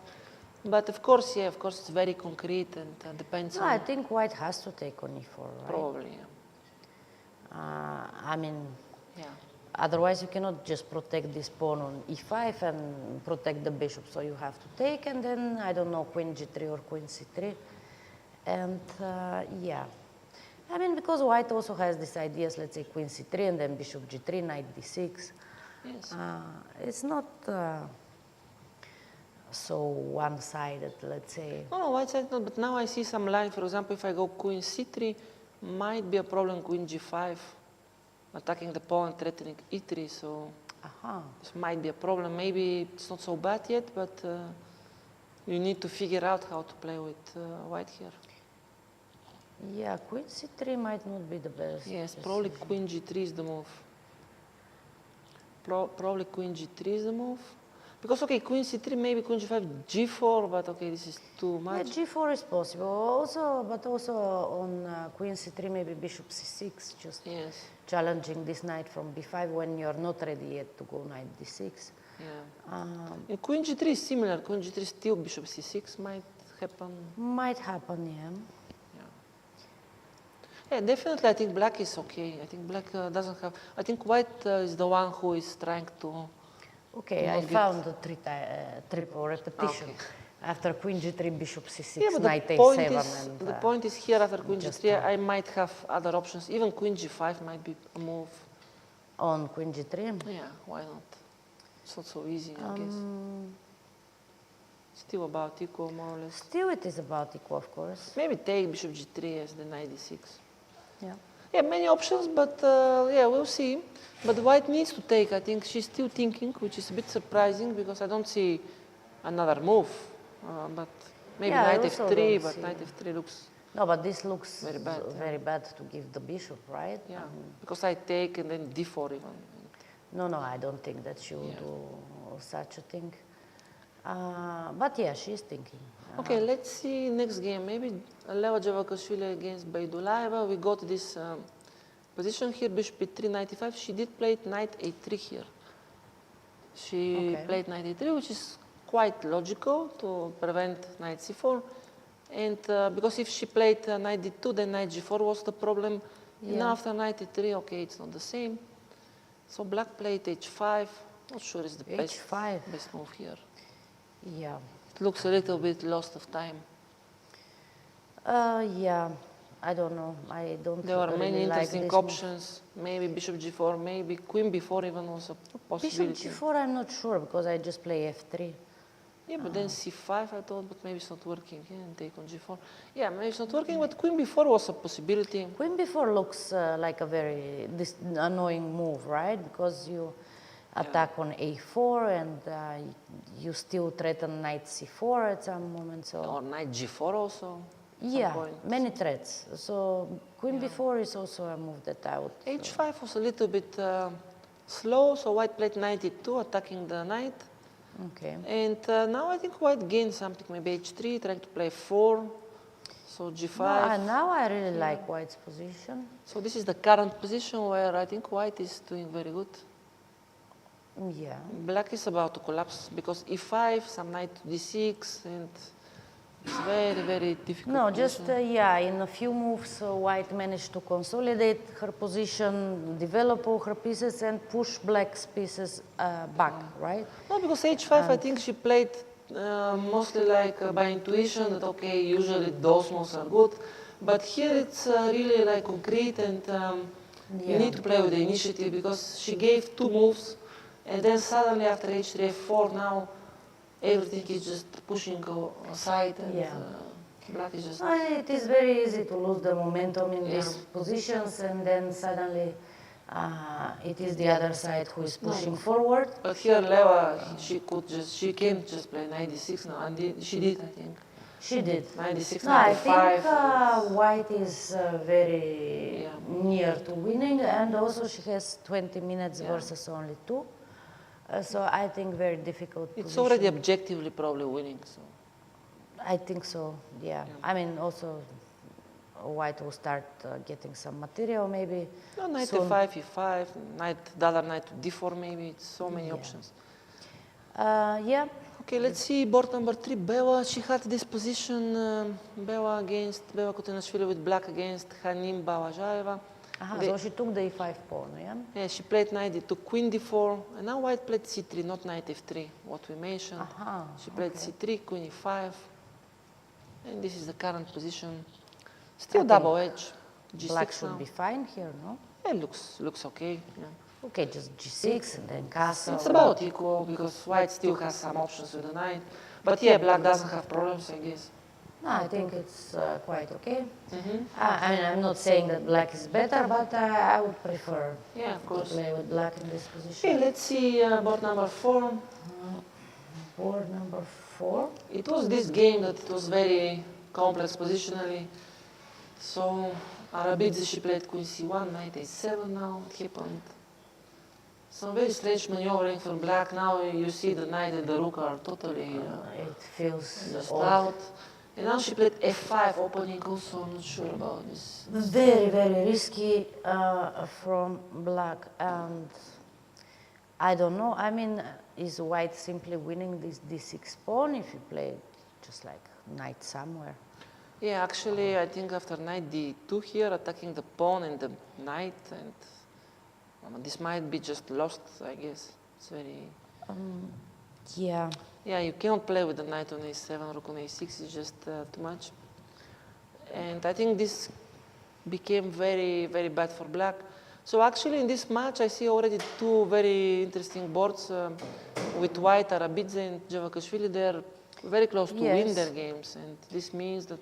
Yeah, and it looks that Vachier-Lagrave and Kutenashvili do not have problems with black. So for the moment, at least, it looks quite good for Georgia. Let's remind the viewers that we have 2 matches, so in the afternoon we'll have another game in the same match, and the result actually it is important because if you win with more score, then in the next match you can even lose and still win the whole encounter. So it's very important. To go to tiebreaks, it should be 4-4. the same board points. So if you win one match 3-1, even if you lose the next one 2.5, 1.5, you still have more than these 4 points, and you go on.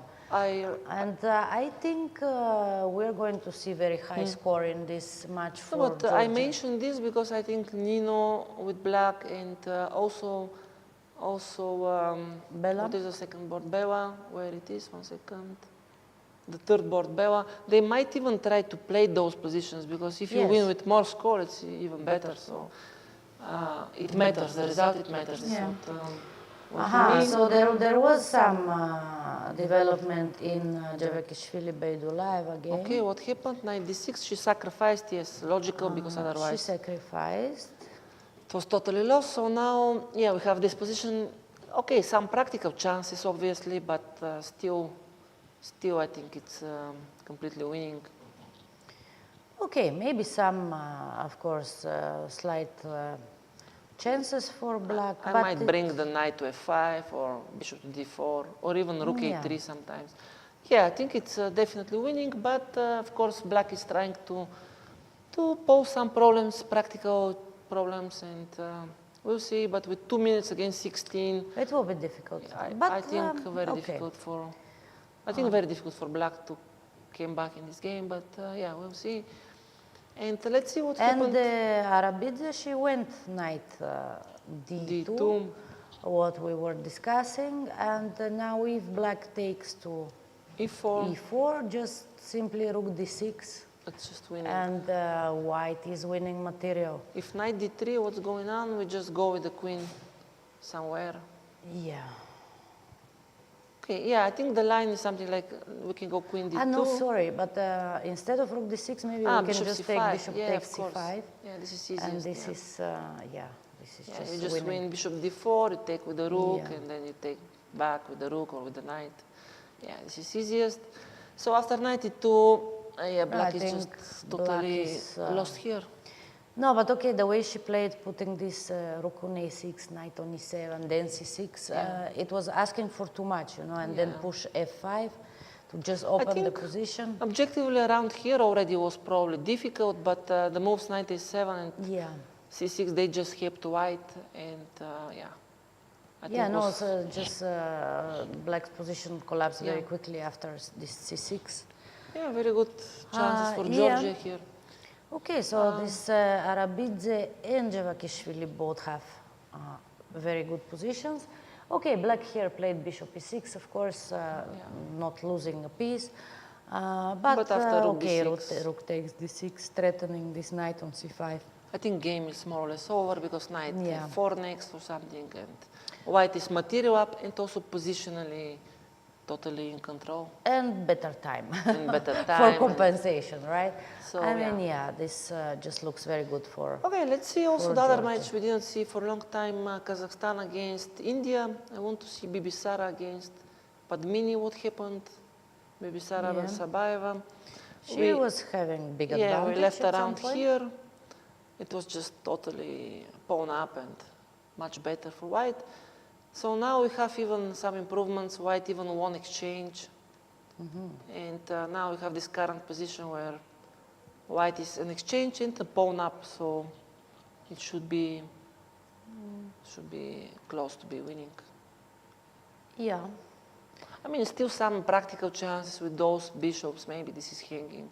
So it's not, I cannot say like totally winning, but Okay, but It's some much serious advantage for white. much I think. better. And I mean, you can just go knight d3 yes, and then black will e5. take here maybe, 95, yeah. Yeah, it looks lost, but still some hope maybe for black. Sure. I'm sure that And let's black see will do second her board. best. This position that we thought is interesting. It's still interesting. Black is doing still good. Yeah. They played b6 here and developed the bishop on b7, actually interesting plan. So now we have this current position where I prefer black because the bishop, the knight are very strong. Potentially this open, the a5 might be good for black. It's Yeah, I didn't really understand this bishop g5 idea maybe so much. Yeah, but okay, they were just playing moves because it was not easy here for white anyway, and yeah, it was not easy. She played bishop g5, Yeah. bit dubious maybe. No, but yeah, but even, okay, if you play bishop d4 and try to exchange this bishop again, it is not so good for white. No, because yeah, I just exchange, I put the queen on e5. It's Yeah. about This equal all the e5 time. square is so important in this position. Yeah, I think it's all the time equal, but a bit easier for black, it seems. Even here, the the position we have on the board, I don't think it's worse objectively, but it's already a little bit of problems. Yeah. Of course, this knight on g3, I mean, if it's on c5 or somewhere here, black will be totally winning even, but okay, now it's just very comfortable position. Bishop c6 threatening a4 makes sense. Makes sense, I agree, but okay, maybe it's not everything so bad for white. You can just play something like rook d3, and well, I mean, knight on g3, as you mentioned, is out of the game, and it might be attacked at some point. Not clear how you take it out from there. Knight on d5 is also good for white. So I think the position is just maybe balanced, but I'm not sure. I agree I'm not that it is totally sure. I easier think to it's play a bit for. better for black objectively even, and practically I think it might be much easier, but of course it's the players are around, they have around 5 minutes or 6, something like this. No, anything can happen in this can game. happen, yeah. Very complicated. So Asalbaeva with advantage. Second, Malidenova is doing okay with black. yeah, she's doing okay. And board and three. then board 3. Savita, she was playing very fast, this b5, so let's see, knight e5, she played bishop b6. Okay. So now she sacrificed this pawn, and this is the current position. Okay, black will manage maybe to... But why white went bishop f3? Yeah, this is not easy to understand. She could just take on e6 and go away from the pin, Okay, she wanted right? to keep maybe the bishop just to attack those pawns. But I think Okay, even here but she could play bishop f6 if she wanted, with some advantage. But okay, she played h3 here. Okay. And No, I think white is still better. okay, now, Maybe, yeah, now I cannot really take the pawn because of rook e8 check. yeah. So after h3, I think white is definitely better. I mean, is it winning? It's difficult to say, but probably not. But it's pawn up, and only white can play for win. Okay, so for the moment, looking good for the team of Yes. Kazakhstan. Let's see Let's forward, see the yeah. last one. I see here what I see. I Okay, we see have too this many pieces position. on the board. Okay, here white made some mistake maybe because she allowed this. I'm not sure it was a great idea to allow these exchanges. And now we have this position where I think black is doing very good because you attack the bishop and you are threatening d5, bishop c5. Yes. So actually black might be better in this game. It might be. I think this knight f3 was very bad move. Just allowing this knight f4 and b4 tactic. Yeah, I And, mean, yeah. of course, I'm sure she just missed it because, Probably. okay, nobody would willingly give this f4 pawn, I think so. And now, really after this queen d4, bishop b7, I don't see a move here for white because this is hanging. And if you go with the queen, then e4 is hanging. And if you go rook c1, then d5, it's a move. So after d5, the threat will be bishop c5 and also d takes c4. Black might be even winning. I'm not sure how to play here with white. It's just very difficult. I don't know. Yeah, it looks a big advantage for black here. Of course, with a little time, No, on first glance didn't look like winning, but now it looks like much better for it's black. just d5, just concrete problems. If the king was on h1, then the position is different, but here d5 is just coming very fast and True. No, this knight f4 was, of course, a big blow. So, okay, maybe we go back to FIDE versus Uzbekistan. It's a long time we haven't seen them. Okay, some developments, I think, in Goryachkina and Tohrionova. So we left around here. Black was doing good. Yeah. So let's see what happened. Okay, they shuffled a little bit. She took this pawn, but she gave the other one. So now they actually repeat here the moves for a while. And now it's for white to decide to repeat or not. I think white made some improvements. I like a little bit more white's position than before. But still, she has only 4 minutes against 19. So big decision for Goryachkina if she will play here or if she will make draw. So Correct. I think white should be a little bit more comfortable, but not so much. And given the time situation, I'm not sure what is the correct decision.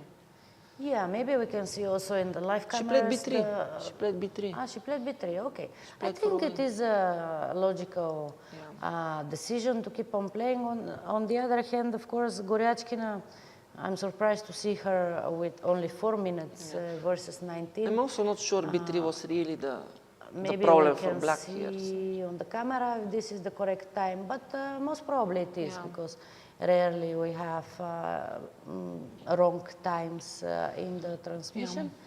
So yeah, I mean, maybe slightly more pleasant position for white in here, Actually, but yeah. Actually, for Tochryonova, it's not so bad that white continues because she's very solid with the bishop, and I don't see immediate problems. So I mean, Yeah, and black she has doesn't more mind time, to, so yeah, to white, continue probably white also. to play. Okay, Let's see maybe- Omonova against Katerina Lakhno. We mentioned this endgame was pretty good for black, but still about equal. So the game continued here, c4, bishop c3. So white played like this. Yeah, I think she did well. She brought immediately the two knights back into the game. Yeah, it's what we mentioned. Black is doing good, but not really better maybe if white is accurate. So now what is going on? Now white needs to take and probably take on d4 Yeah. with the bishop or with the knight, maybe with the bishop. Why with the bishop? I'm not sure. Maybe with the knight. Yeah, and then you want to take on b3. So yeah, probably black is doing okay here. Compensation for the pawn, because I think black will lose the pawn. But Yeah, it's it not seems like like better. it. Yeah, it's not better. Maybe we have some knight f4 ideas. I think black is not worse, but difficult to be better also. No, but I think, yeah, I think for the moment, young Omonova is playing correct and not getting worse in this end game, which we both tend to like for black dispositions. For the moment, it looks okay for white, and it looks about equal. Let's see third board. Shuvalova was She was much better, and she's still much better. So let's see how it happened. She played queen g3. We mentioned one of the good moves. Yeah. Yeah, this was very bad for black simply. Yeah, with f6 now. So now white, okay, now white repeated once this bishop a2. Okay, but I don't think that she'll keep on But repeating. yeah, looks terrible for black, so I'm pretty sure she will press here a lot. Yeah, I mean, she should, because actually it is the only game in this match I mean, also this FIDE bishop team is... has an advantage, right? Okay, I don't know, we didn't see the fourth board yet, but this bishop, this knight, everything is hanging. White is much better, probably winning even. So let's see if board 4, Garifulina against Khaliova, some improvements here as well. So it was this game that, okay, we left around here. Very complex game. White played queen a3, c4, g4. A lot of tactics now happened, knight d2. Okay. Very unclear game. A lot of things happened, so Yeah. I don't know what happened here. Okay, we will go very fast through this stage. Queen a1, a5, queen g6. And now we have this current position, rook a2. Probably the idea is after queen g2 to go rook queen a1 or something. I don't know what she wants to play. Or queen d3 maybe. If queen g2, Yes. if queen g2, queen c2 is queen a c2, possible queen c6. idea, It's a threat. threatening mate. Okay, so still very complex game. Probably black is not worse here, but definitely some options for white also, some queen c2. I think the safest option is to go rook a8, right, and just exchange. In the Yeah. current position, I mean. Just Because to I exchange. had the feeling that at some point black was better Maybe, in all these pawn exchanges, but then suddenly, Yeah. No, black was better, but now we have this situation. Okay, black is just much better on the clock. yeah. But already queen c2 is a threat, or queen a1, so black needs to be careful. I think Yeah. she should maybe play rook e8 just to exchange the rooks and keep going this game. Interesting game. So the match is still not clear at all. I mean, No, only Shuvalova's game. FIDE has some advantage for the moment, but very lightly, and we'll see. They have made some moves, I see on the camera. I think rook e8, I see on the board, she played rook e8. Yeah. Okay, They exchanged rooks. I mean, very good decision just to not get mated, and I mean, black is not risking now. Maybe it's equal, but yeah, black is definitely solid. Yeah, okay, just Should white be a should draw. probably play something like king f1 or Yes, something. should be a draw, I think. Yeah, I think it's fairly equal now. Or maybe just queen a1 check and queen takes f6. I Yes, this leads to some simplifications. I guess. Yeah, but I don't know. I don't know if I want to give this g2 pawn. Because this h4 pawn might become very Also, dangerous. e4 is hanging, so Yeah, I mean, I think it should be a draw somehow, but still quite difficult. No, And the Halilova has just 1 minute, yes, so the solid I way don't is know. just to go king f1 here, and she did, I think. This is what she did, yeah. And this looks pretty equal. Okay, but still not so easy. Queen f4, threatening queen h2. Yeah. Okay, only black can play for win. This I agree. Oh, she played king b8. She didn't play this because this queen f4 was very unpleasant. Then queen h2 is coming, and I'm not sure it was so pleasant. Let's say queen f4, I go queen d3. It's not like losing or something. And if I go queen h2? Queen f3, I can go. I mean, I understand, but okay, white is solid. The knight on d2 is passive, but protecting everything. And yeah, if I don't lose material, white should be okay. It's a little bit easier for black, but it's not objectively not better, I guess. Okay, we'll go back to this game. It's interesting. Yeah. Let's see how you fun. I want to see you against Yip Carissa. Let's see what happened there. So white did play this rook d4, and she did miss, I think, this queen c6. Yeah, I think white somehow missed her advantage, but I see. Okay, the game continues. Let's see how it continued here. Yeah, still some small pressure, obviously. But now c5, attacking on h5. Yeah, now it's about equal. I think black managed to equalize. I think so too. On the other hand, of course, Hoifan playing on her 30 seconds increment. Yeah, but here it's already difficult to imagine big problems. No, but this is okay. This we discussed earlier that Carissa, if she had a big advantage, pawn up, and 30 minutes versus 6 or something, and then she went for these complications, giving some counterplay, giving the pawn back. I mean, I didn't understand. I think Hoifan is very experienced. She'll play something like rook e8, creating some counterplay all the time. Yeah, some queen also g5. this h5. She played h6 good, not allowing h6. I think I would play rook e8 and if h6, queen g5, but okay, she played h6, which is not so bad. Yeah. And yeah, I mean, white is a bit better, but it's very close to be equal. White should be a bit better. I mean, at least optically it looks like. But on the other hand, I start feeling how this pawn on h5 can be lost, and you know. No, I think it's already good for black. Yeah. So let's see Song against Sargsyan, board number 2. Big developments there. We left around here. So it was this line with the piece after for 3 95, pawns, she took on f5. We didn't mention she took this on line. f5. Well, what is that? It's maybe interesting. I don't know. Let's see. Queen f5. She took on a1 and queen e5. Threatening mate, but queen c3. This was very interesting calculations. Queen c3 only moved to prevent the mate. Okay. But now I think black is doing good, right? Black has too many pawns, no? Yes, queen c2. This was the game. And the current position, I mean, probably black is just winning here. Okay, let's to me, it looks winning because if bishop f8, you take on h5, creating mating ideas, and if not, the bishop is lost.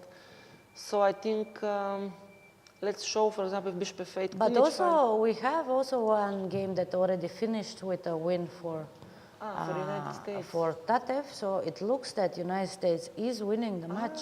This game that we thought is very good for black. Let's see how she lost. So low, she was doing very good. Yes, and she she lost in was. 2 moves. D5. First of all, I'm not sure about D5. Okay. She played here, and now she did knight D4, and she missed knight D5. Wow. Amazing. She was counting Amazing, on, yeah. She was counting on this one, even though even here I'm not sure it's so clear, but Rook G1. But okay, let's say she counted on this one, but she missed knight E5, and she resigned immediately even. Because this is just threat, bishop C3 or bishop E3. Maybe she could continue here, but yeah. No, but okay, it is a very big blunder. This. Also D5, I don't think here was the best move. You didn't need to play this. Maybe Rook H5, what No, we I think mentioned. D5 was, but it was still okay. Yeah, of course. No, of course, okay. Here Rook F8 or something. It's a very playable position. Yeah, just anything else, just don't take on D4, yeah. No, but it is amazing, of course.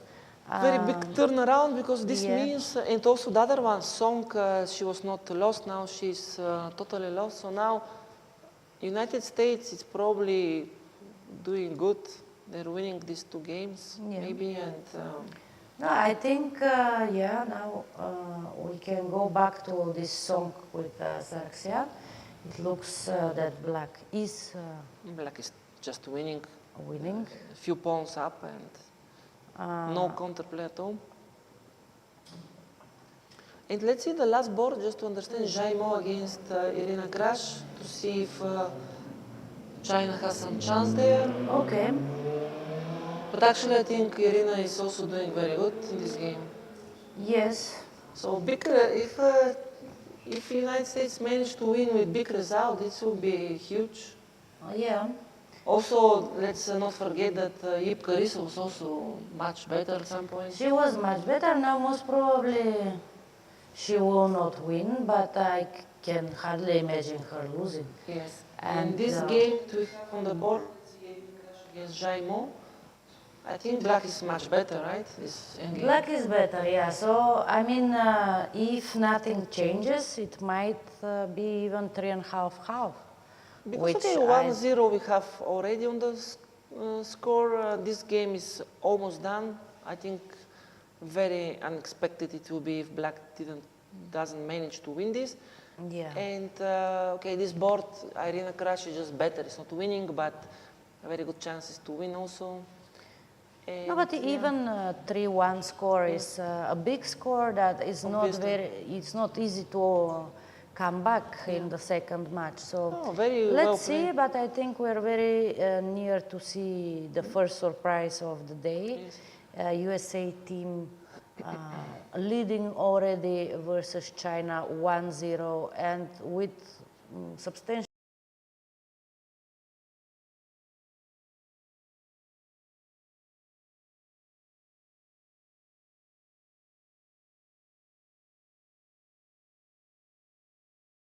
See how does it this happen, happened, because let's see. black was doing well. I think she missed some tactic, let's see. So this is, for now it's okay. And she missed Rook C1 94 and losing. She just missed this. It's very sad because she missed this 94 and now knight F6 or Rook C6. Terrible blunder. Terrible blunder by Bella. Just very unfortunate because it was very okay. I mean, the game So after here. CD5, was it still possible to save it? I don't know, but she missed the whole idea probably. Yeah. She played Rook D8 with this idea, so she could play everything here. Yes. She So- could just play D4 or And something. here after CD5, maybe you can still take with a pawn probably, but Okay, but start looking suspicious. Yes. But at least you don't lose immediately. yes. Okay, very bad news, but let's see the other games. Let's see Fatalieva, Batsishvili, what is going on, because I think White is also doing good there. Okay, let's see that. Queen E3. And now Nino didn't play Bishop C6, the move that we mentioned. She played Queen B8 first. We mentioned this move. She played here, Rook D1. And this idea with knight Yes. D6. And actually she sacrificed voluntarily this exchange. I believe Why? because, okay. And what is the evaluation here? It's very interesting to... Maybe black is not so bad. Maybe the queen comes to e6 and black Seems has to some me that chances. white simply It's has better, clear advantage in this position. Yeah, but it's not winning maybe. Maybe black has chances to survive. Just surprising that she alone went for this, because rook e5 was not There obvious. was no reason to go Yeah. for any of this, I think, because Yeah. black was just doing fine. And now... And then all this idea with rook e5 and rook takes f5 Yeah, we was were just saying that they were doing wrong. very good, and then suddenly everything turned around. Let's see, the other boards, they were supposed to be winning Javakashvili against Beidulaeva. Yeah, let's check what Okay, happened she is there. winning, I guess. This game is just probably about to finish. Yeah, So this is good for so Georgia. it will be 1-1. And Tarabidze against Mamadova, she was also totally winning. Okay, She's still maybe winning. just go back a few moves to understand what happened. Okay, she took this pawn. Okay, this was this game. Then she yeah. played here. Okay, the knight on b7. Look, this knight and rook. It's amazing. Yeah. So we have some moves here. Rook d7, rook d8. Okay, now she sacrificed, but then, yeah, this is hanging. Okay, white is totally winning. So, Yeah. so at least, but it's still disappointing because black. I mean, Georgia could simply win with big result. Now it seems that it's Now it seems not clear. that it can be even 2-2, Yes, right? everything depends on Fatalieva against Nino. If Fatalieva will manage to win this game, and okay, knowing that they are losing, she will try everything. So she has more time. So very yeah. good chances for Azerbaijan to come back in this match. Yes. And maybe we Okay. go to Kazakhstan, India to see. Yeah, we haven't seen them for a while. Okay, Bibisara is still better. This Is she? yeah, this is where we left. Okay. Okay, let's see what happened, but I guess it's still doing good or not. Maybe not, yeah? I'm not sure if she's Because doing G2 is so. hanging. Now she played this move, but after knight king f8, this is hanging, so maybe it's just Yeah. not clear anymore. I don't know, it became just very complicated. Yeah, actually I don't like at all now, because after king f8, you just take the pawn on G2. King f8, maybe, no, knight c7. you can Knight go. c7 is the point, yes, sorry, this was But my just mistake. But king h7 or something, and still, how do you... yeah, after knight c7, now queen g2, and it's not check on e6. Yeah. So, So it seems to me that... yeah, correct, not king f8, blundering like me, but king h7. Okay, and then but king h6 was played, which is such a strange square, eh? strange square, of course. But still might work, no, or not? It might work, yeah, because on any check, queen f4 check, Bishop you have G5. bishop g5. Yeah, or G5. So it might be actually a good move, this king h6, but it's just so strange. No, but this is totally turn around, because if I make queen g2, then black can even win. I mean, these two Yeah, bishops are... this pawn, h-pawn can be just unstoppable.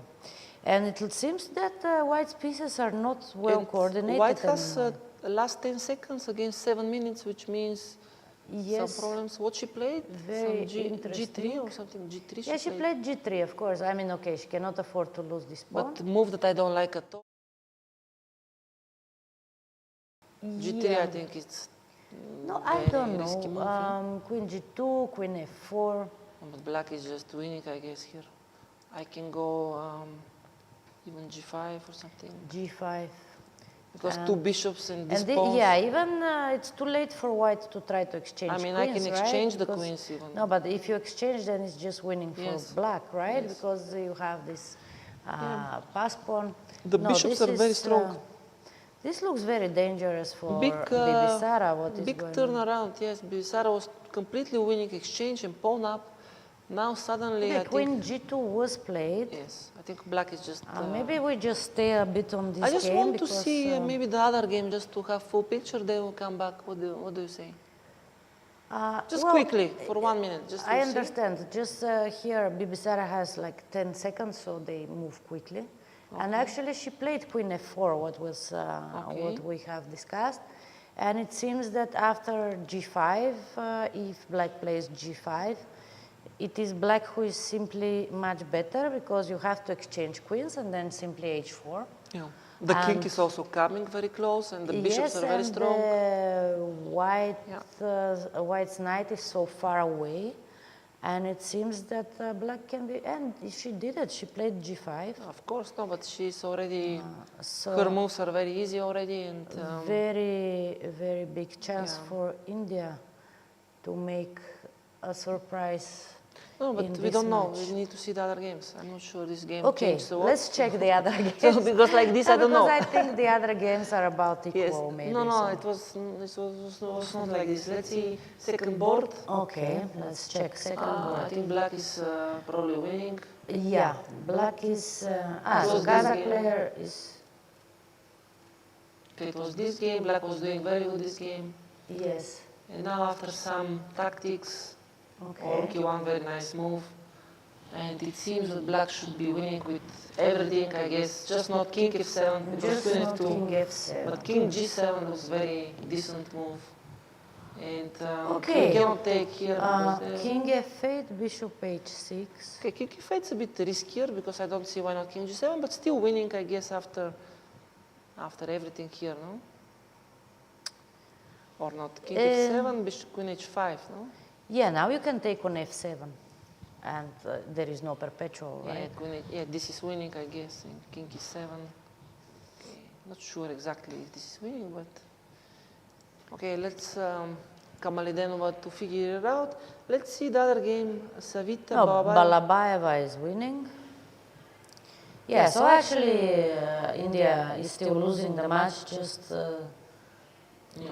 maybe Sara on board In once. the last board, Riya against Kali Ahmed, what is going on? Black is Also still... black is better. Yeah, so Kazakhstan actually is pretty convincing.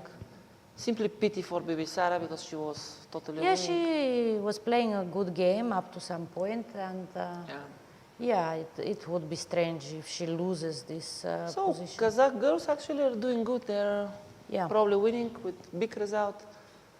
So it can be 3-1, yeah, for Yeah, let's see Kazakhstan. Bibi Sara if she managed to gain some Yeah. game.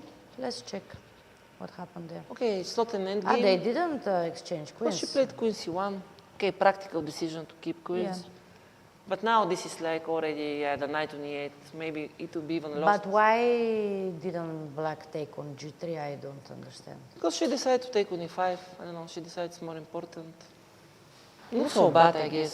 Still good. Yeah, because now you have a problem with the knight on e8. But still, I mean, without this pawn on No, but g3. g3 is still hanging. I mean, black still Ah, yeah, she can attacks take the it now. pawn. No, I think, yeah.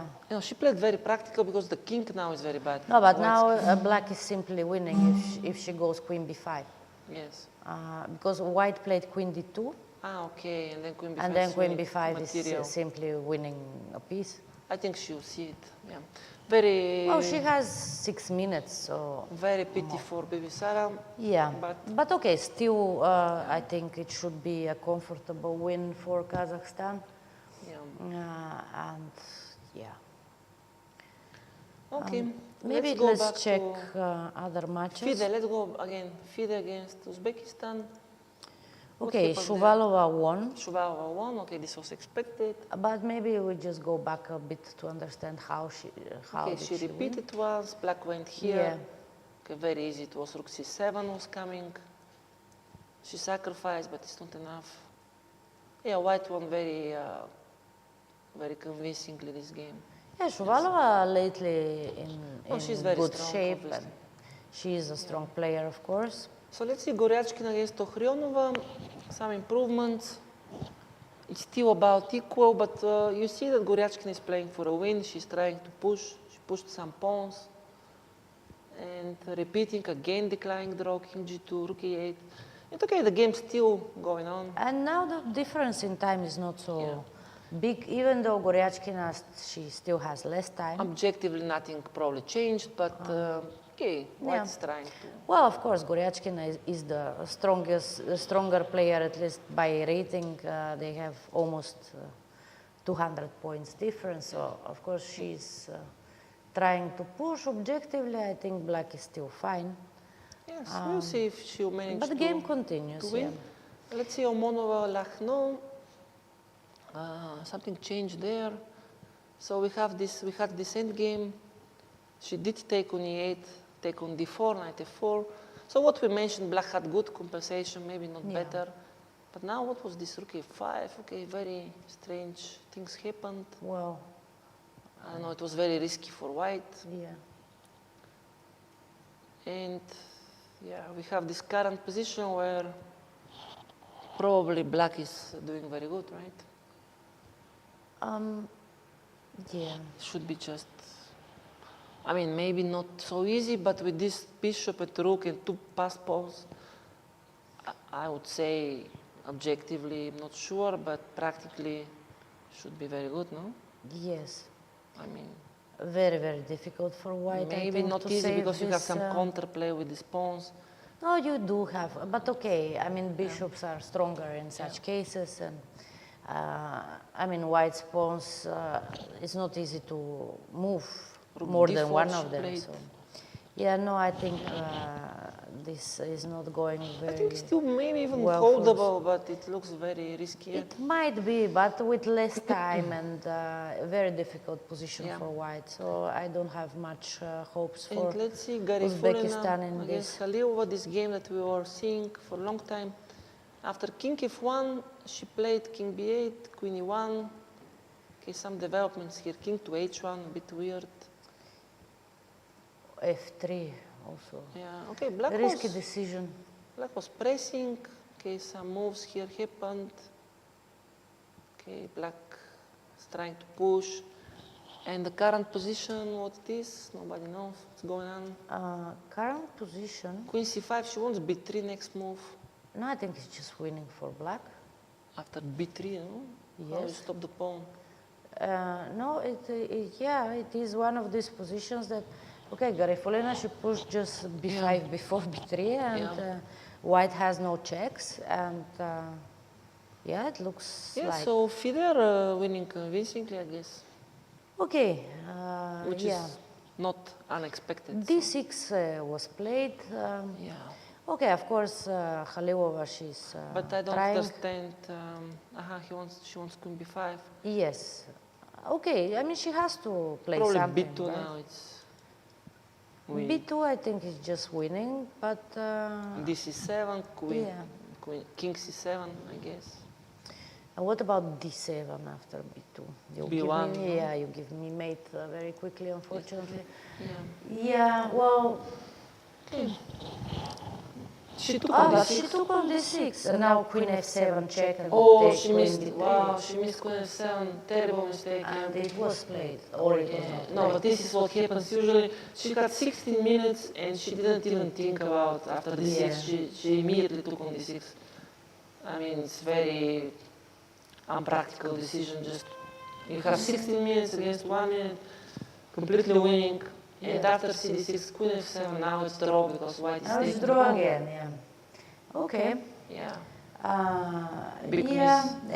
FIDE is still winning, but it's big miss because it's very unpleasant when you are completely winning just to miss this. No, I check. think Garifulina here Yeah. just overconfident and Yeah. yeah, I mean she has 16 minutes versus 1 and just to allow this Queen F7 and then she has to start again working for an No, advantage. but now it's nothing to work anymore. I think white Yeah. is not even worse here. I No, think no, it's over. correct. White never can be worse here. So Okay, yeah, interesting developments. actually, we have Yip Carissa made draw with Hoyufan already. Sargsyan won against Song, and Abrahamyan won against Wu. So they're leading 2.5 United States, again half. And let's see the last board, Irina Karash is still playing and still much better. Still better, yeah? And without much risk, to be honest, because this pawn on b2 sooner or later will be just taken. And yeah, I think very difficult. Okay, she has 13 seconds, so still. Yeah, this game, both of the Something players, they are possible. playing on their 30 seconds increment. She played Of a5. course, Not sure about this move, but okay, not bad.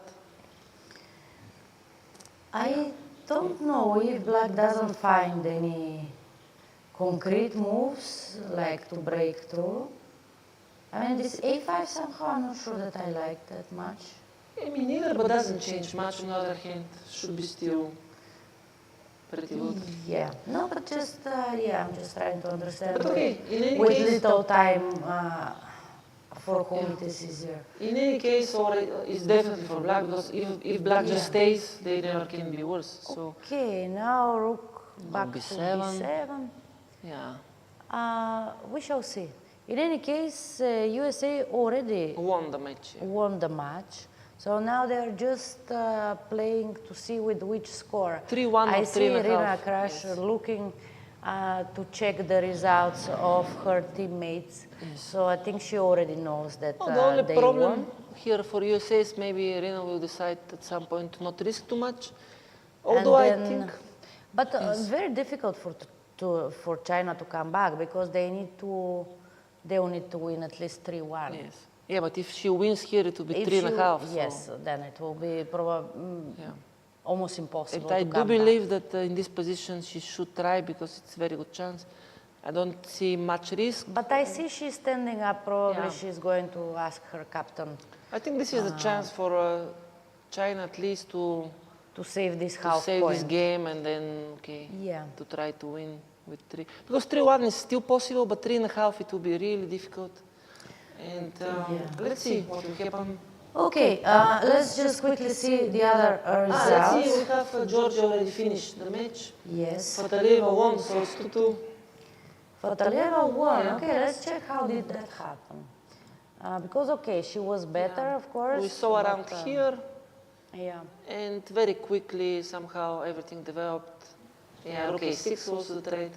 So black decided to push, but then after rook a5 she lost some material. Yeah. And very quickly everything escalated. Okay, black just lost immediately here. Yeah, Wow. pity, Yeah. pity for Nino because she was playing very good.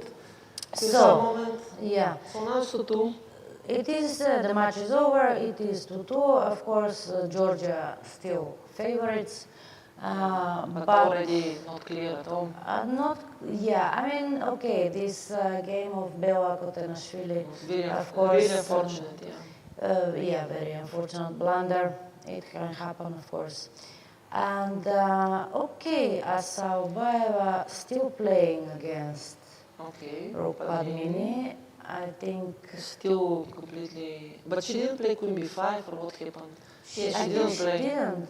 She played Bishop A3, which is maybe not bad move, but Queen B5, let's No, but mention, Queen B5 was just winning winning. material. So she played here, which is not bad because But even there, still looks very. yeah. Even this still looks totally winning because the knight is completely shut down. I have 3 pawns and. But now they're repeating. Oh, what they're repeating? No, she played Bishop before. She played bishop before, yeah, because before that they were repeating. No, because she took on G3 the pawn, she repeated once, not like real repetition, then Bishop Okay, before. should be completely Yeah. winning for Kamalideva won her game, so it's a 1-0. Kali Ahmed won also, Yeah, so so it's it's 2-0. Maybe Padmini will win, but then Savita, what is this, Balabaeva Savita, is still winning, right, for white? yeah, Yeah, 2 pawns up. unless some perpetual check happens No, suddenly. I think it's just a long way to win, but it's definitely winning because they're never perpetual check in those positions. Yeah, there is not even such a long way to win, Yeah. I think. Just push the pawn. Yeah, she did. Okay, she just pushed b5 and. Okay, white is winning, so it will be most probably 3-1 for Kazakhstan, which is pretty enough. It is a serious result, yeah. And okay, Asaubaeva, who knows? I mean, she's totally lost, but didn't lose yet. So. Yes. And Okay. And what else we have? We have, okay, We United have- States still playing. okay, so Garifulina Khaliova draw. Okay, yeah, it was expected after this yeah. blunder. Big miss from Garifulina. Shuvalo won. Katerina Lakhno is totally winning now. She won the pawn as Yeah. expected. And Yeah, now just Yeah. 2 pawns up. yeah, white was not so lost, but it was very difficult to play, and white is just losing now. Yeah. And Goryachkina to Khryonova, we have some development. Okay, it still I think- looks about equal, right? Yeah, maybe black is even trying now to do something. I'm not sure who is playing for what here, but Black is not worse. After king f3, rook c2, it's probably equal already. I think, yeah. But okay, FIDE is already won one game. Katerina Lagno, I'm pretty sure she will win second game. Yeah. No, it is tough, of course, for the Uzbekistan team. These pairings. So. And I suggest to focus maybe on Irina Krash, because this game, it's important, and we see she's fighting. She's not making draw yet. She's still playing. Yeah. No, they made a draw. They made already? They just made a draw. Okay. I have the result already. Pity, because I think this was good chance to I also totally think that it is not a good decision, because imagine if they would win 3.5-half, it would be game over. Okay, but on the other hand, imagine if she would lose this game, then it would be disaster. Yeah, it's a difficult decision. I think it was very good to continue, but of course 3-1 is still serious result. 3-1, yes, of course, is still a serious result, but maybe not impossible for China, but they will have a very tough. Okay, with Hoyu Fan playing with white pieces next game. True. And all the Chinese players, they're very fighting. I think China has some chances, but definitely definitely USA are doing very good for the moment. So, do we have any game left? We have Sabaiva Padmini, still with the knight now from e8, managed to win to a6. I'm just not sure it's better square a6, but now Black started pushing all these pawns. I think this is one of those positions that you never can save. It's just very, very difficult to play. Not only difficult, it's just very, unfortunate, because you never can save this after I just push the pawns. I don't see any plan for white here because you cannot move the queen. It's mate all the time. You cannot do anything with this knight. Maybe she's hoping some knight b8, but it's not really. Okay, queen e3 she played. Okay. I can go king h5 maybe, just to don't give you this check even on b6. Yeah. Okay, No, she has to somehow activate this rook d1, rook d8, something. Try to create something. Yeah, she did play king h5. Okay. Okay, next move h3 is coming h2. Okay, rook d1 maybe only chance, yeah? Rook d1. Yeah.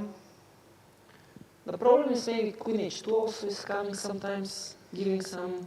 No, I agree that this is totally winning for Black. On the other hand, okay, the game is still on. No, but Mini here, she needs to win 100%, because this is giving India some chances, otherwise... Yeah, it is already 3-0 for Kazakhstan, right? Yeah. So only chance. Only chance for India. And let's see the other game in progress. It's is there other game in progress? I think so, no? It's yeah. Goryachkina Tohrionova and Omonova Lakhno. Omonova Lakhno maybe not that very interesting. Exciting. Goryachkina Tohrionova, okay. I think Black is trying to maybe play, but White is never worse. Rook e3 and... I don't know who is playing for win. It's difficult to understand, but... No, I think most probably it will be now Black 3-1 for the FIDE team. I think Black might take and play bishop back. It should be about equal, yeah. Okay, still a game, but I think FIDE team is most probably winning at least 3-1, so... I'm going back to Bibi Sara. She played rook d1 because it's very interesting. She has 30 seconds. Black has 30 seconds. So. Yeah, and queen h2. Yes. It seems that no, now it's Padmini, provoking. she's playing all your moves, but let's see if queen this d2 is is only move now. Otherwise, it's mate. So queen h2 is just the winning move. You need to play queen d2. Yeah, and just exchange. And then I just exchange and push. And I think she will resign now. Over, yeah. Probably she will resign. No, I think it's time to resign. There's no chance for white anymore. Yeah. Okay, let's see. So we have, let's see the results we have. So we have India, she resigned. So we have India, Kazakhstan 1-3. So Kazakhstan won 3-1. We have Georgia against Azerbaijan 2-2. Azerbaijan 2-2. This is the most interesting match to follow next because it's 2-2, very equal. United States won 3-1 against China, very big result, but still not clear. I think this will be very, very exciting match because China has to win practically all the games to come back in the match.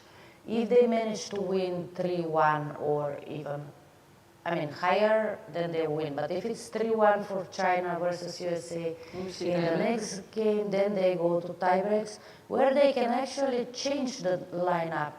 Their blitz games. And Also in the rapid you can change, in the second game you can change. yes, you can change for the second game. As you know, teams here, they have 2 reserve players. So they are allowed to change for the second game, and then again they can change for the blitz tiebreaks, but then they're not allowed to change anymore. So if they make a tie also in the blitz, they continue already with the same players. I'm a bit surprised Goryachkina is still playing, she doesn't make draws, she continues, she played 95 here, trying to still play for a win. Okay, let's follow this And game. Lucknow, just quickly I will see, it's okay, it's totally over. So, yeah, so for now it will be 2.5-half, and this is the last game. Yeah, of course, Goryachkin is trying to make the result 3.5, then it will be impossible for the Uzbek team. But 3-1 is already pretty serious advantage, I believe, because FIDE are a very strong team and difficult to imagine that they will lose 3-1 next match.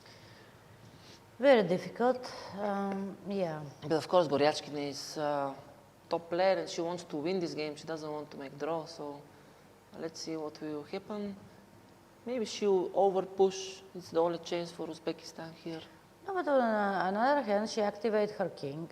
Yeah, but Black is very She's maybe solid. creating some Not threats sure, here. because Black is super solid. I'll play king h7 here, very good move. Just to prevent some, if you play something, I have g6 maybe. I don't think white is really pressing, but I don't know. No, because I can, let's say, can I just go knight c4 at some no, I go king h7 now. you're threatening g6. And yeah? I don't allow you to play knight, but the knight was on c4. Was it? Yes, it was here, so she played alone 95, and then, yeah, I mean, she can No, bring because it I was back. thinking that maybe she takes in the right moment to d6 with this active king, and maybe Yes, of course, she can but get something. okay, now she played rook d1, by the way. Black didn't play king h7, she played rook d1. Okay, good move. No, of course, it is a good move, threatening the pawn on d4. Yeah.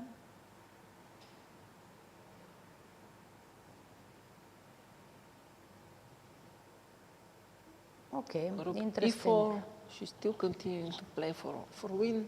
And what if now rook b1? I guess rook e3. No, maybe knight g6, she wants some mating threats, No, but that's why, yeah, I was thinking. I'm not sure if they're there are working even, I'm not sure it's working. If rook b1, you cannot really play this, I just take, and this is not a mate. Oh. Yeah. Yeah. So if rook b1, I then guess you'll go back. Just you have to. No, but what if I go king g6? Yes, king g6 might be, yeah. So that's why maybe I prefer king h7 for black, yeah. I don't want to allow this, obviously, yeah. Yeah. I'll go king h7 here.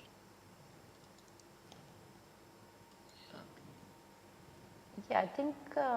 She'll not play rook b1, yeah. She'll play king But h7. king h7. Yeah. Maybe knight f7 or something. Knight f7. I mean, I start feeling a bit some danger now. Yeah.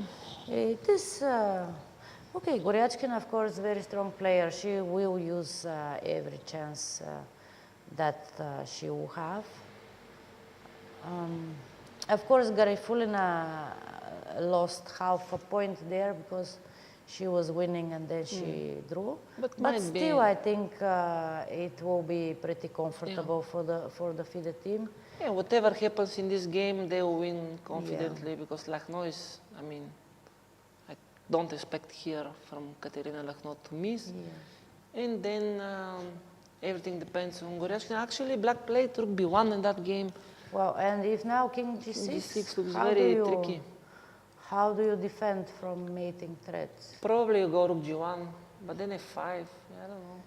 I don't like this with the king on. If rook b3, already knight d7 might be Yeah. winning?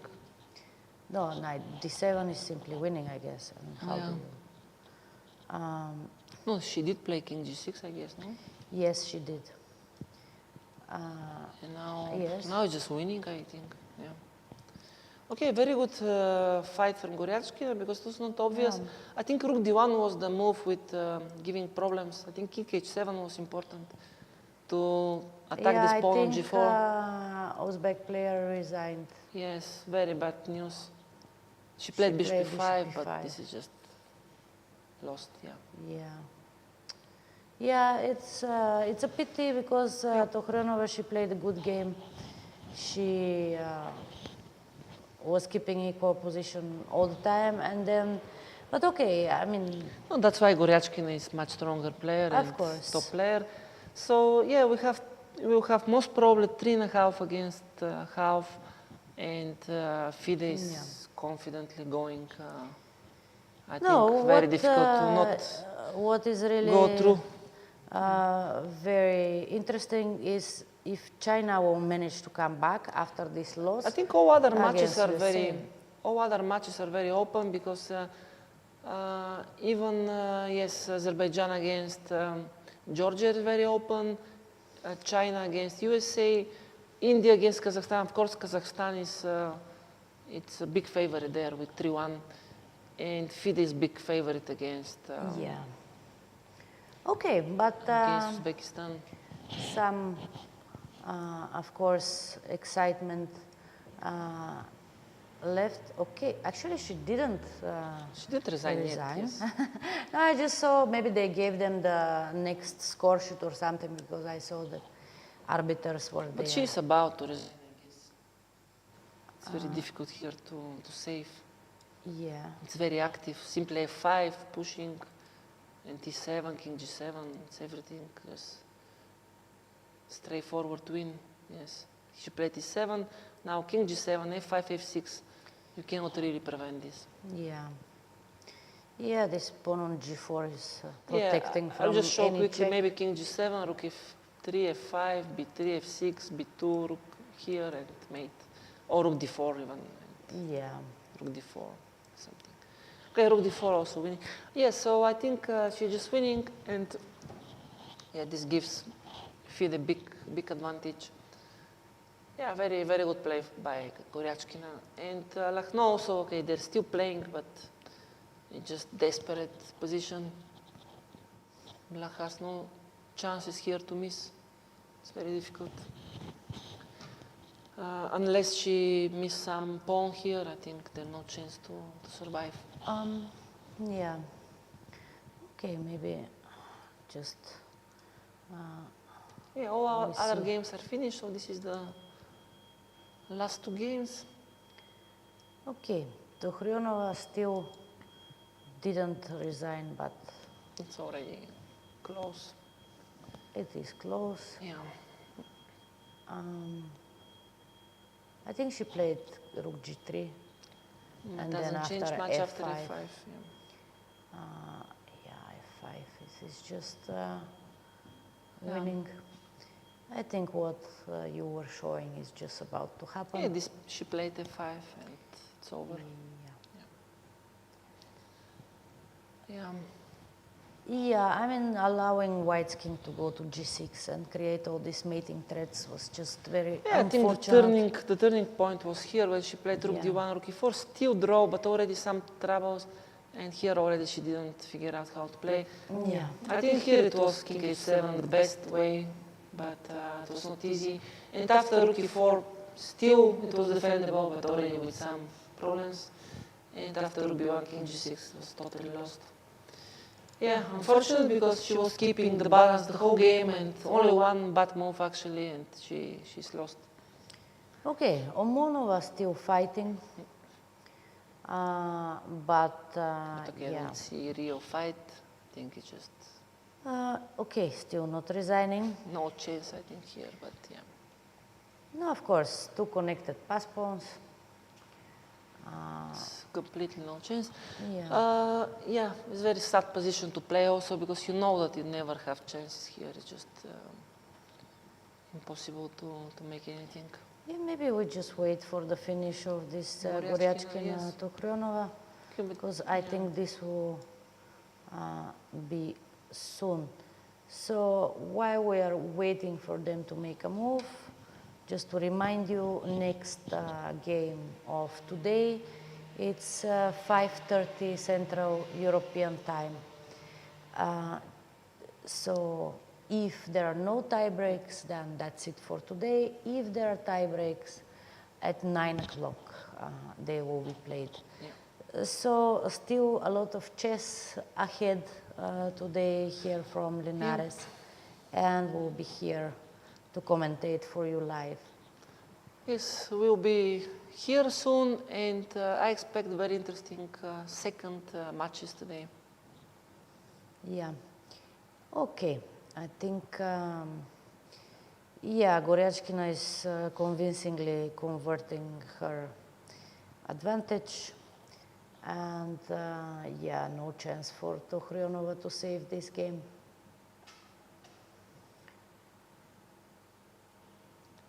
Yeah, this is from us, and Yeah. see you in the next round. That's all from us. Thank you.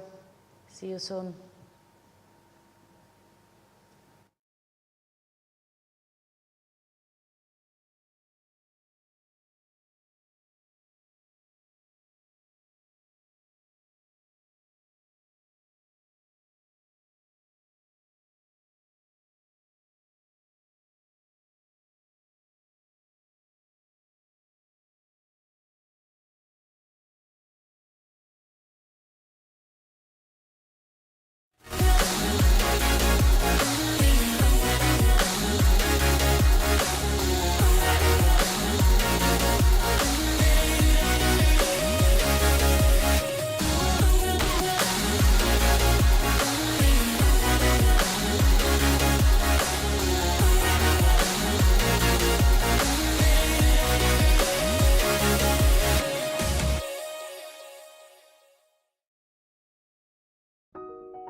Welcome to the FIDE Online Chess Museum.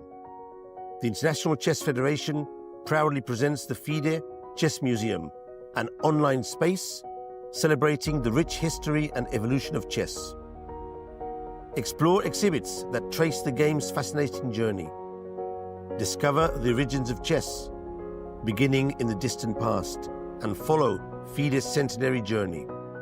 Rare chess sets, unique books and memorabilia, autographs of chess legends, trophies of historical tournaments, and stories of the chess champions. Explore the game's legacy and future. Chess is more than a game. It's a global culture of strategy and unity. Join us to experience this unique online journey where history, culture, and passion for chess converge. And also on your phone. Are you ready to witness the most intense and unforgiving format in chess? A knockout where one mistake can send you home. This is the 2025 FIDE World Cup. From October 30th to November the 27th, the chess world gathers in Goa, India for 1 month of chess. 206 players, 8 single elimination rounds. With a $2 million prize fund, every round is a test of nerve. 2-game classical matches, rapid and blitz tiebreaks, and even Armageddon if needed. For the top 3 finishers, the prize is even greater. A ticket to the 2026 Candidates Tournament. This is the chance to earn the right to fight for the World Championship. The FIDE World Cup 2025. Only the strongest will survive. December, the world turns to Doha, Qatar for chess at its fastest and fiercest. The 2025 FIDE World Rapid and Blitz Championships bring the globe's elite to battle under lightning time controls. December 26th to December 30th, Rapid and Blitz formats designed to reward precision, courage, and creativity. In the heart of the Middle East, Doha offers more than a board, a world-class venue, a cultural backdrop, and a stage worthy of legends. With a €1 million prize fund on the line and the title of world champion at stake, The 2025 FIDE World Rapid and Blitz Championships, the ultimate test of fast chess.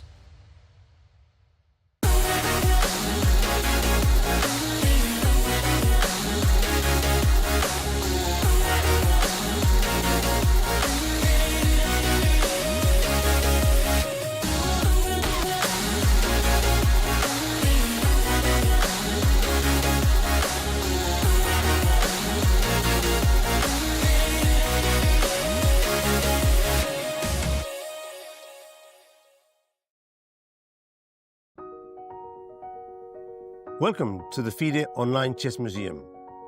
The International Chess Federation proudly presents the FIDE Chess Museum, an online space celebrating the rich history and evolution of chess. Explore exhibits that trace the game's fascinating journey.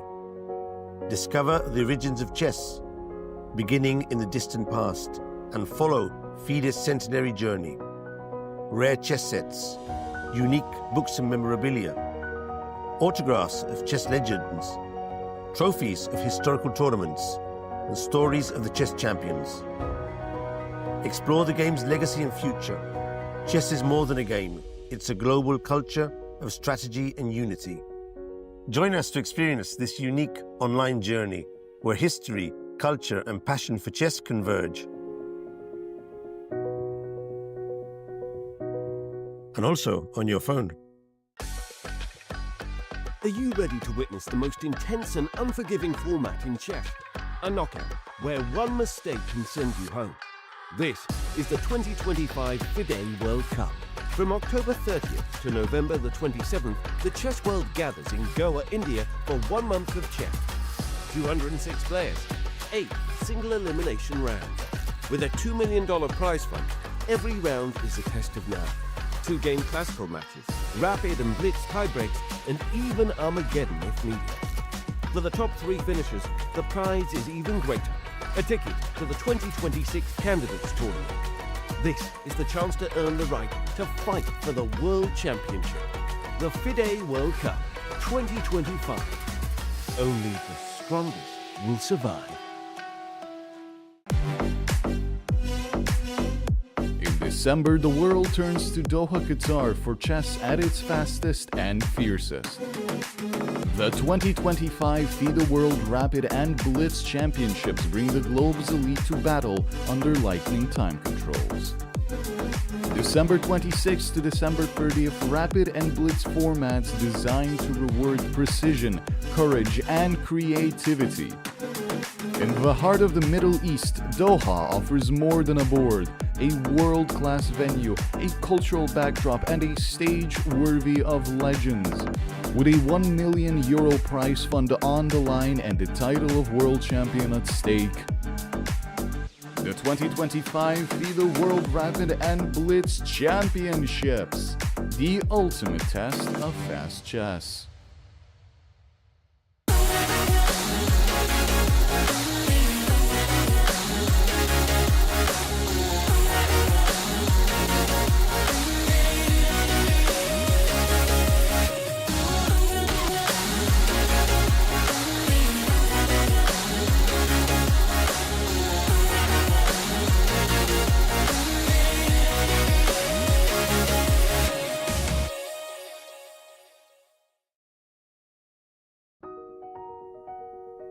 Welcome to the FIDE Online Chess Museum. The International Chess Federation proudly presents the FIDE Chess Museum, an online space celebrating the rich history and evolution of chess. Explore exhibits that trace the game's fascinating journey. Discover the origins of chess, beginning in the distant past, and follow FIDE's centenary journey. Rare chess sets, unique books and memorabilia, autographs of chess legends, trophies of historical tournaments, and stories of the chess champions. Explore the game's legacy and future. Chess is more than a game. It's a global culture of strategy and unity. Join us to experience this unique online journey where history, culture, and passion for chess converge.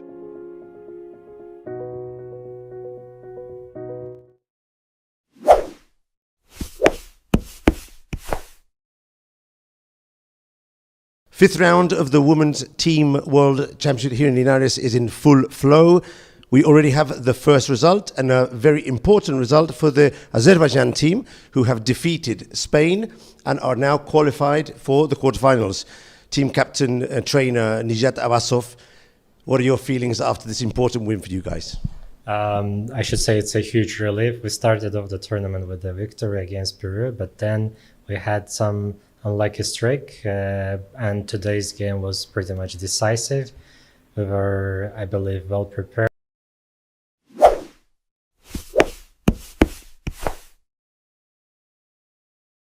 Fifth round of the Women's Team World Championship here in Linares is in full flow. We already have the first result, and a very important result for the Azerbaijan team, who have defeated Spain and are now qualified for the quarterfinals. Team captain and trainer Nijat Abbasov, what are your feelings after this important win for you guys? I should say it's a huge relief. We started off the tournament with a victory against Peru, but then we had some unlucky streak, and today's game was pretty much decisive. We were, I believe, well prepared and focused, determined to win the host team, and happy to manage to do so and qualify for the quarterfinals. For the board number one, Olivia Fatalieva, I hope I pronounced your name more or less correctly. So how would you assess your performance personally up to now? And what do you think of the matchup in the quarterfinals? I mean, that's all the 4 rounds were like better for me, but I cannot say anything because the tournament's still going on. And but overall, it's satisfying. But we're still focused because, as I mentioned, that's just the process is still going on, and we will try to put our focus and concentration on the quarterfinals and to give our best. I mean. Nijat, my final question for you. We met in Baku. You had an excellent run there, and you qualified for the candidates. What are your thoughts on the current situation of the current World Cup in Goa? Definitely, I'm looking closely at to the tournament. Of course, rooting for my Uzbek friends, and I was eliminated this time by Yesipenko, and he's still doing good there. I also root for him, so let the stronger win the tournament. Good luck to all three of you, and also for the rest of the team, and good luck in the quarterfinals. Thank you very much for being here.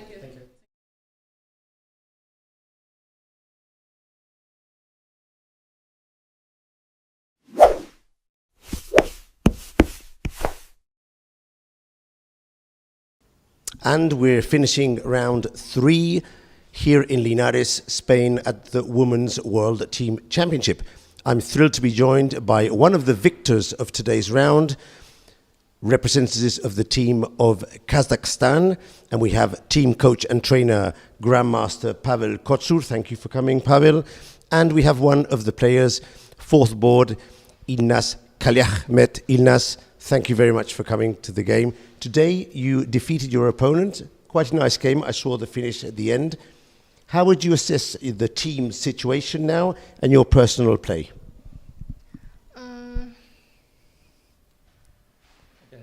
Okay, can you repeat the question? How would you assess your play in this tournament and also the team? Are you doing well?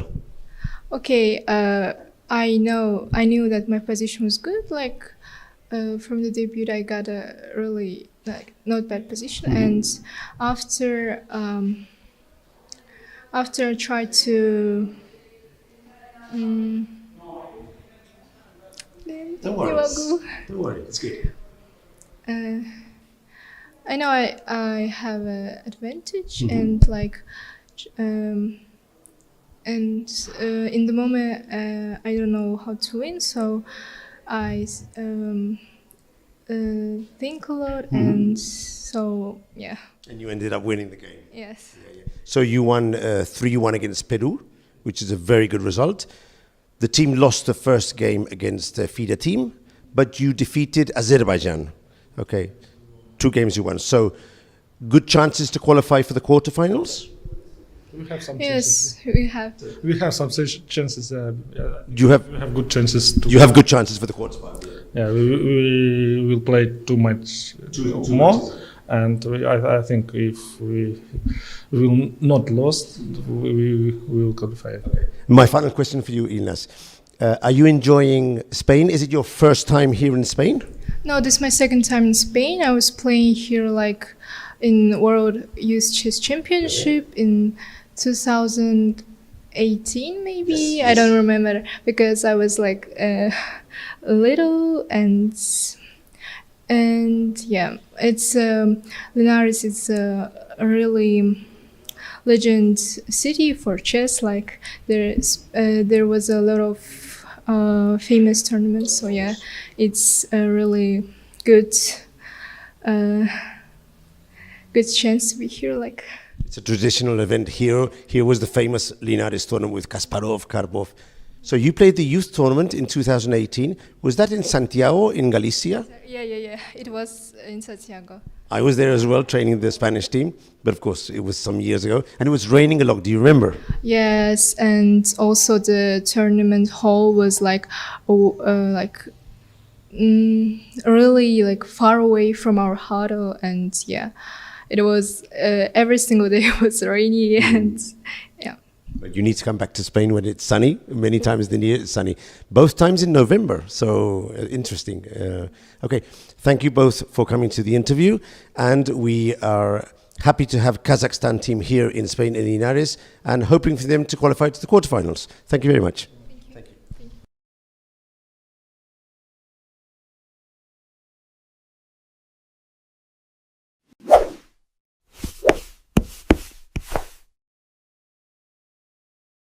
And round 4 here in the world teams in Linares is just finished. The last game was Monova playing for Uzbekistan, and I have the full team here. First of all, thank you all for waiting for me. I know it's late, but I wanted to first congratulate you on a very good performance. And let's start with Begin. Your win today, I mean, that really pushed the rest of the team to press hard. What are your sensations now, having won the game, won the match, and going into tomorrow with good chances to qualify?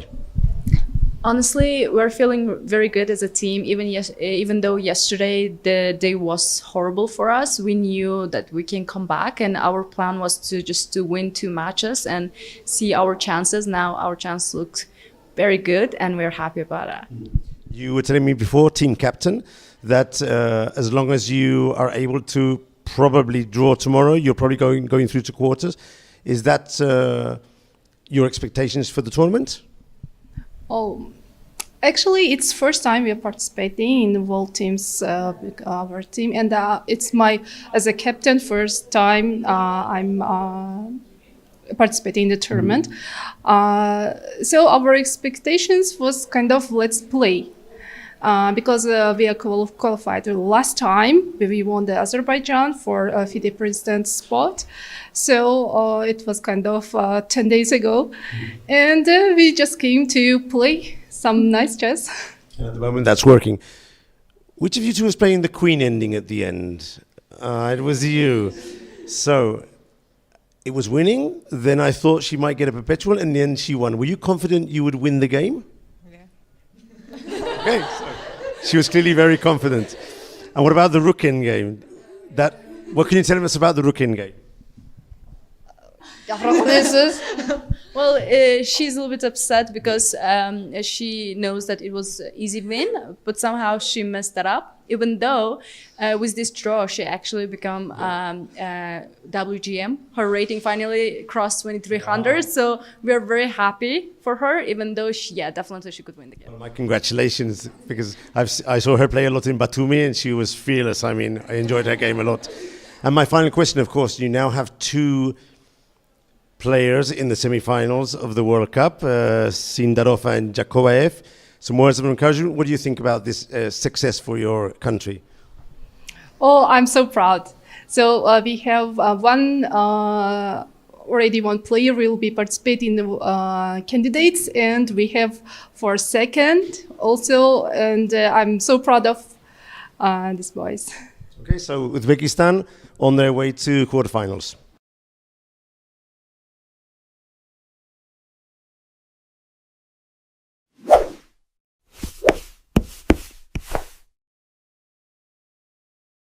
And I'm thrilled to be joined here in Linares by the FIDE president, Arkady Varkovich, who will now answer these few questions of the interview. Arkady has just opened with the gong the first round of the Women's World Team Championship. And Arkady, how was it for you doing the gong ceremony on opening? It's nice to be at such a legendary place. Linares is home to the famous chess tournaments that have been held until 2010 under the patronage of Senior Luis Rintero, and now we are back to Linares with Women Team Championship. So for me it was quite an emotional moment to do this gong. Of course. Thank you. Of course, you're used to doing a first ceremonial move, which is a move on the board, but this time it was a bit different. Were you expecting a different way to open the round today? Yeah, it's a bit different, but it's the same as Tata Steel at Vik Anze, so I'm used to it already. I did it at Vik a couple of times, so it's a nice ceremony, nice tradition to have instead of bothering players with the first move at the board.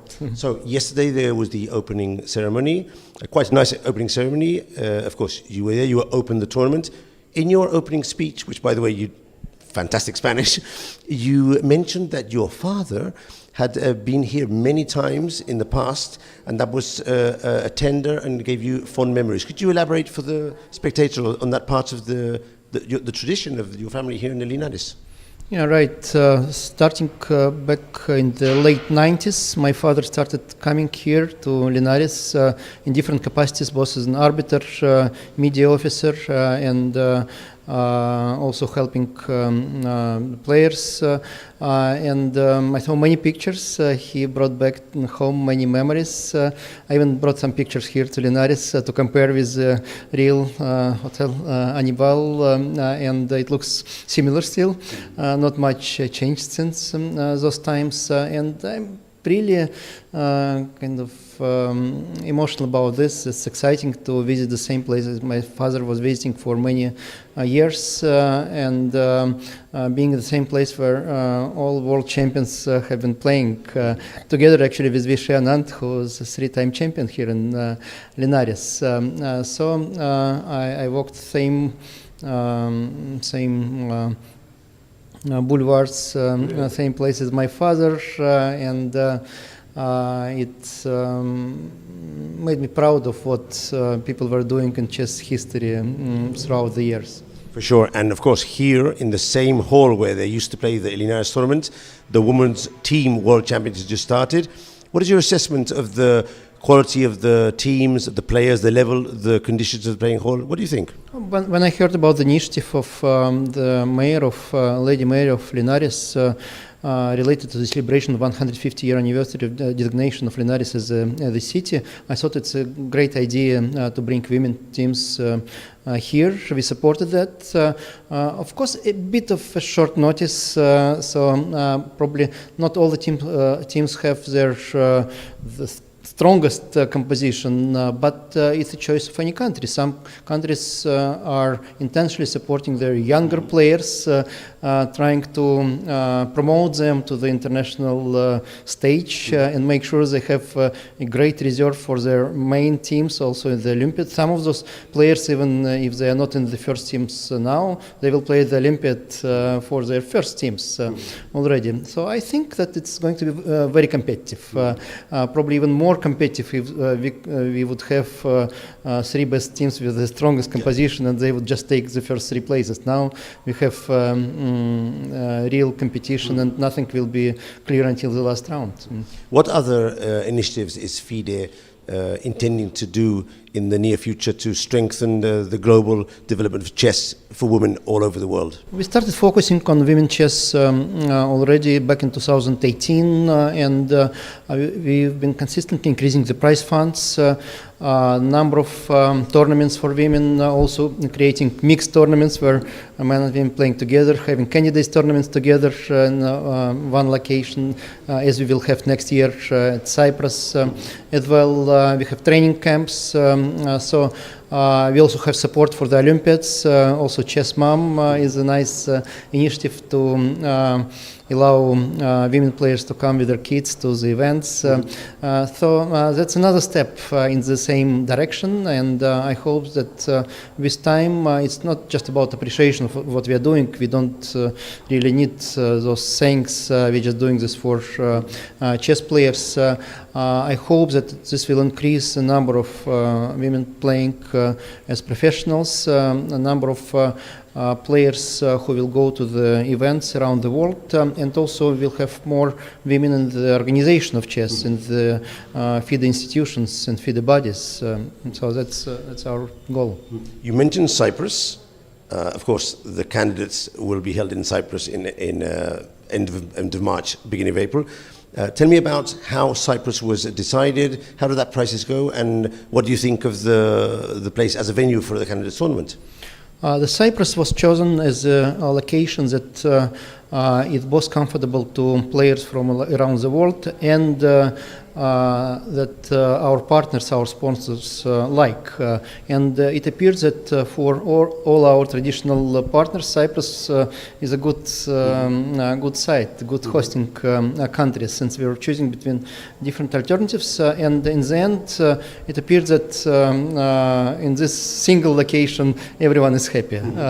So that was the reason for our choice. And we have best possible facilities, a great accommodation, great venue for the event, vibrant community. They like chess, they really love it. Now, actually, the European Small Nations event is taking place at Cyprus as well, so it's not the only event that is happening there. And I believe that April is one of the best possible weather conditions at the place. Not too hot, not cold already, and people will enjoy it. And many spectators will come as well, since logistically it's a nice spot as well. I've already heard very good things from some players, and of course Cyprus has hosted the Women's Grand Prix twice, right, and also FIDE Congress, so they have some... We know the place, but the hotel will be different. The top level, it's not to say that the previous one was not good, it was good as well, but this one is really of top level, and we have good connections with the chess community at Cyprus, doing a lot, and we are confident that we can provide the best possible conditions for players. Very exciting. Arkady, thank you very much. Thank you. Thank you.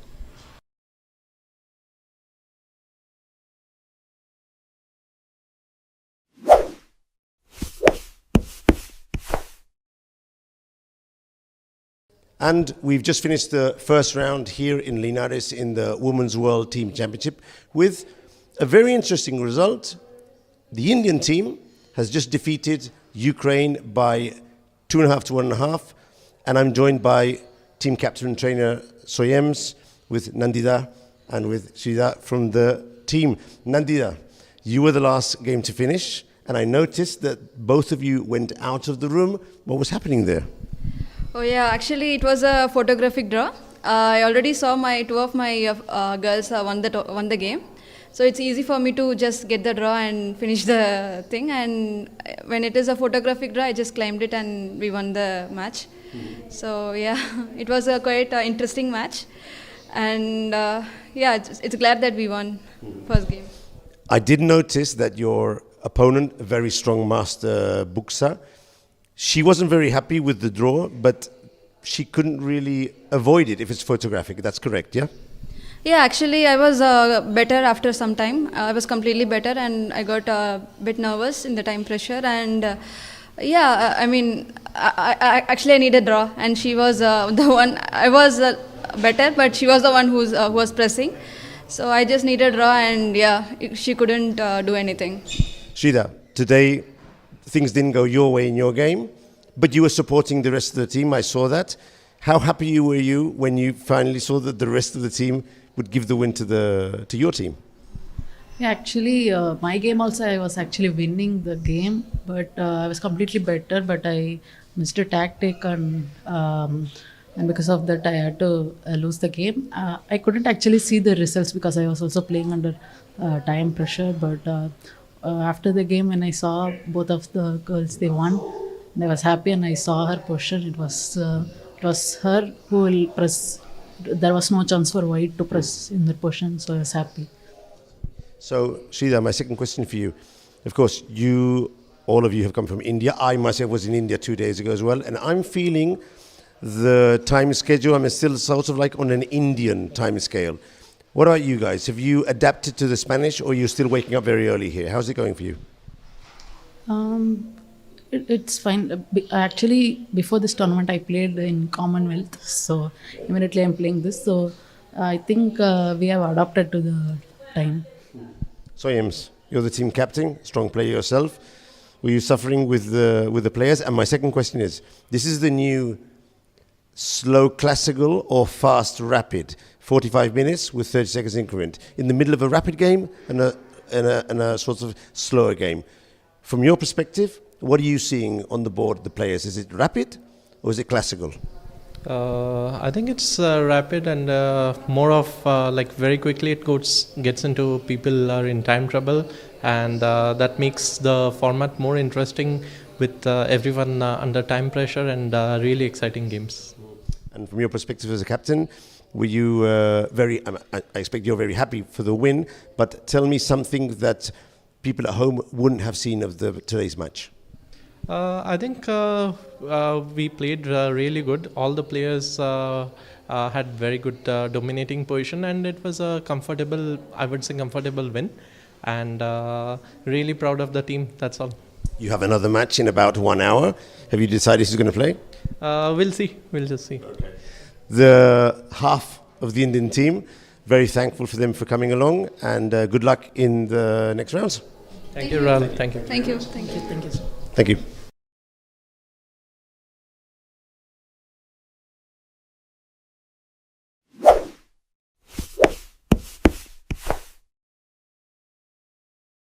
And we're here in the interview area of the Anibal Hotel here in Linares.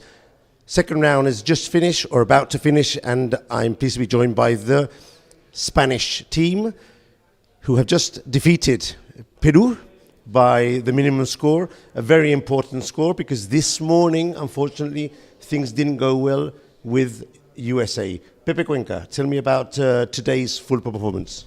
Well, this morning we had very good chances against the US team, but at the end, we lost 2.5 versus 1.5. So it was very important to come back in this important match versus Peru. They are really dangerous players, super tricky, very tactical players, and we are very happy with the result. They are real warriors. They tried their best, and very happy to be back on track. And let's see what happens tomorrow. Okay, Anna Magnazzi, you won this afternoon, and I thought you played a very, very good game. What are your sensations after the first 2 games of the tournament? Okay, my feelings are great. I'm feeling really fit and ready to play, ready to try to perform well.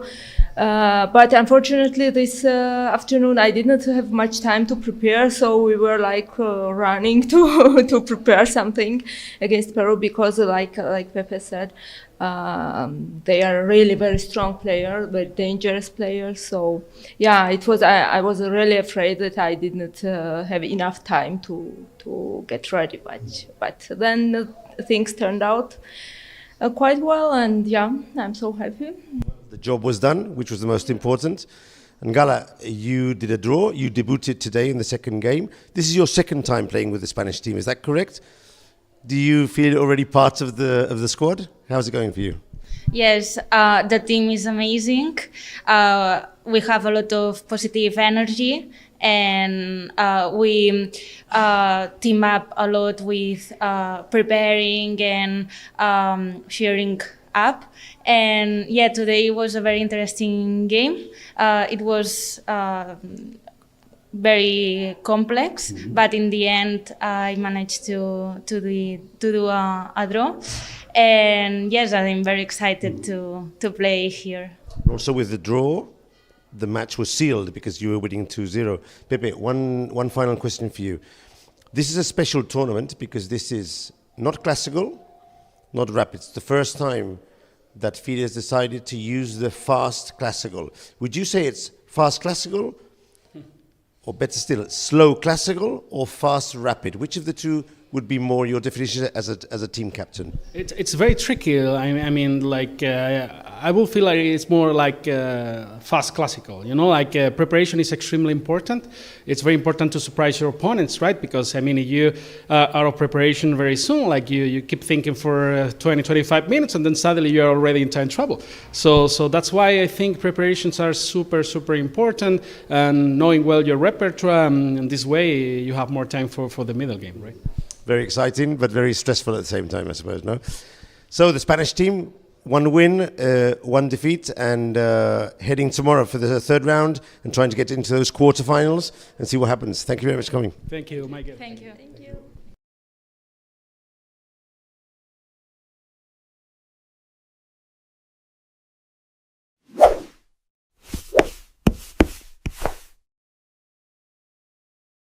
Fifth round of the Women's Team World Championship here in Linares is in full flow. We already have the first result, and a very important result for the Azerbaijan team, who have defeated Spain and are now qualified for the quarterfinals. Team captain, trainer Nijat Abbasov, what are your feelings after this important win for you guys? I should say it's a huge relief. We started off the tournament with a victory against Peru, but then we had some unlucky streak, and today's game was pretty much decisive.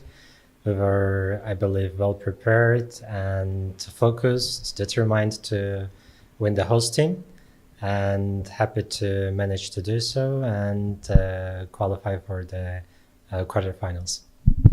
For the board number 1, Olivia Fatalieva, I hope I pronounced your name more or less correctly. So how would you assess your performance personally up to now? And what do you think of the matchup in the quarterfinals? I mean, that's all the 4 rounds were like better for me, but I cannot say anything because the tournament's still going on. And but overall, it's satisfying. But we're still focused because, as I mentioned, that's just the process is still going on, and we will try to put our focus and concentration on the quarterfinals and to give our best. Nijat, my final question for you. We met in Baku. You had an excellent run there and you qualified for the candidates. What are your thoughts on the current situation of the current World Cup in Goa? Definitely, I'm looking closely at to the tournament. Of course, rooting for my Uzbek friends, and I was eliminated this time by Yesipenko, and he's still doing good there. I also root for him, so let the stronger win the tournament. Good luck to all 3 of you, and also for the rest of the team, and good luck in the quarterfinals. Thank you very much for being here.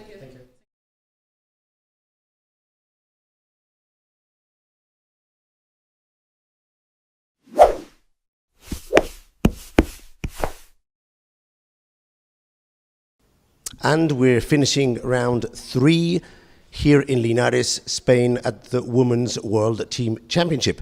I'm thrilled to be joined by one of the victors of today's round, representatives of the team of Kazakhstan, and we have team coach and trainer Grandmaster Pavel Kotsur. Thank you for coming, Pavel. And we have one of the players, 4th board, Ilnaz Kalyahmet. Ilnaz, thank you very much for coming to the game. Today you defeated your opponent. Quite a nice game. I saw the finish at the end. How would you assess the team situation now and your personal play?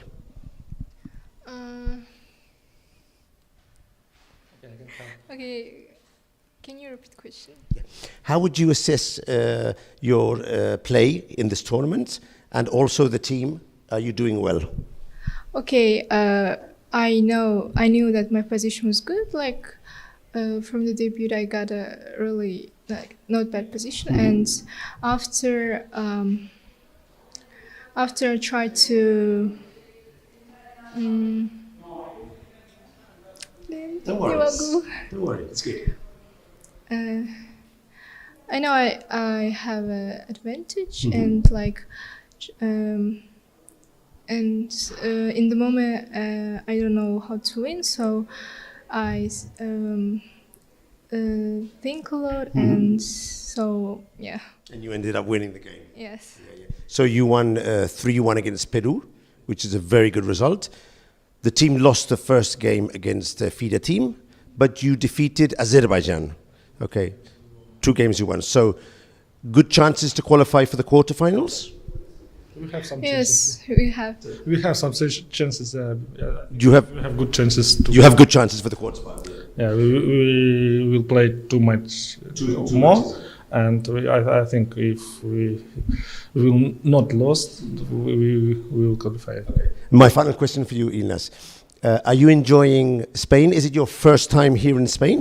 No, this is my second time in Spain. I was playing here like in World Youth Chess Championship in 2018, maybe. Yes. I don't remember because I was like little and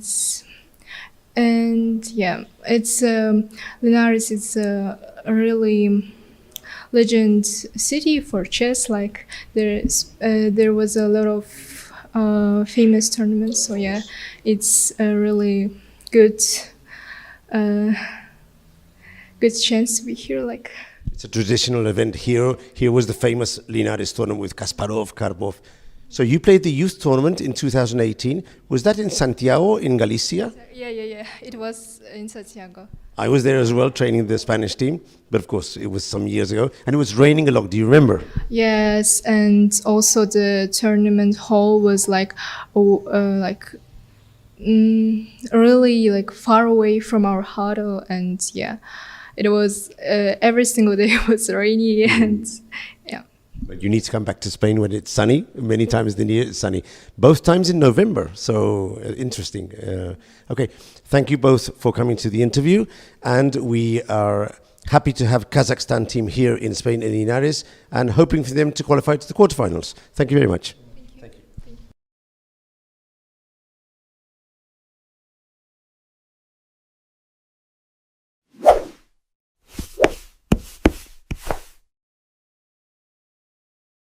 And round 4 here in the world teams in the United States just finished. The last game was Monova playing for Uzbekistan, and I have the full team here. First of all, thank you all for waiting for me. I know it's late, but I wanted to first congratulate you on a very good performance. And let's start with Begin. Your win today, I mean, that really pushed the rest of the team to press hard. What are your sensations now, having won the game, won the match, and going into tomorrow with good chances to qualify?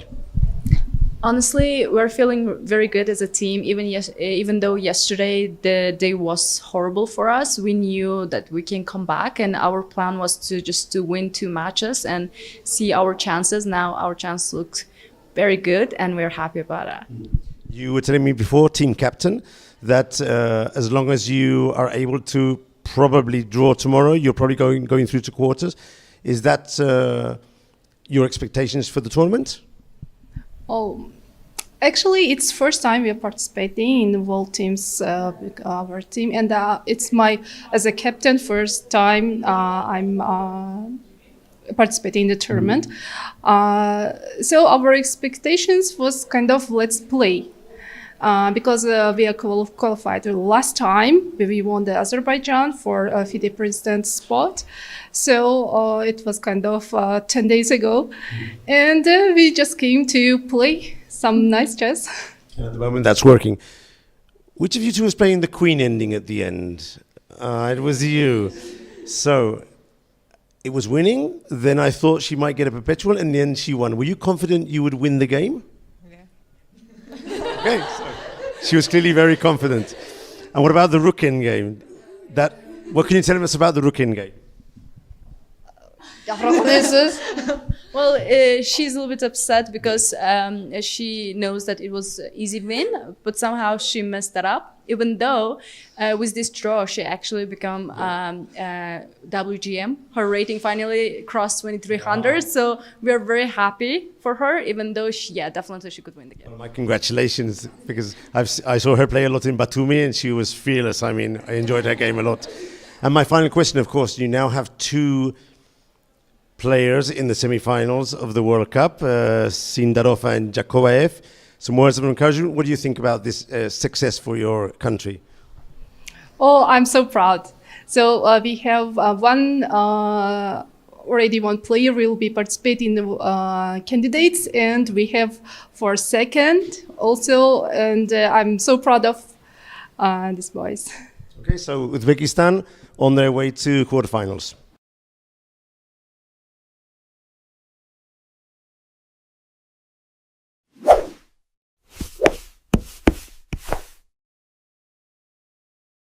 And I'm thrilled to be joined here in Linares by the FIDE president, Arkady Varkovich, who will now answer these few questions of the interview. Arkady has just opened with the gong the first round of the Women's World Team Championship. And Arkady, how was it for you doing the gong ceremony on opening?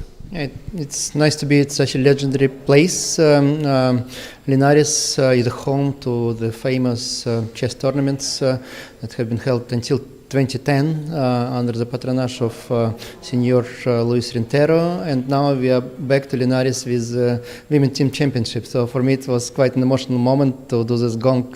Of course. Thank you. Of course, you're used to doing a first ceremonial move, which is a move on the board, but this time it was a bit different. Were you expecting a different way to open the round today?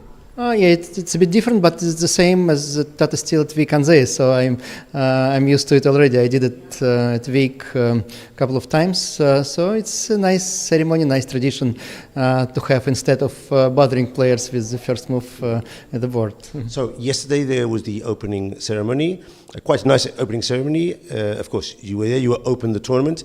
In your opening speech, which by the way, you fantastic Spanish, you mentioned that your father had been here many times in the past, and that was a tender and gave you fond memories. Could you elaborate for the spectator on that part of the tradition of your family here in the Linares? Yeah, right. Starting back in the late 90s, my father started coming here to Linares in different capacities, both as an arbiter, media officer, and also helping players. And I saw many pictures. He brought back home many memories. I even brought some pictures here to Linares to compare with the real Hotel Annibal, and it looks similar still.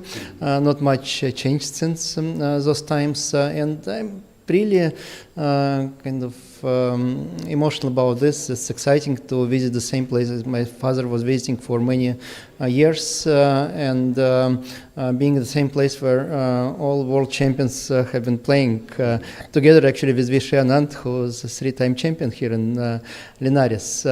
So I walked same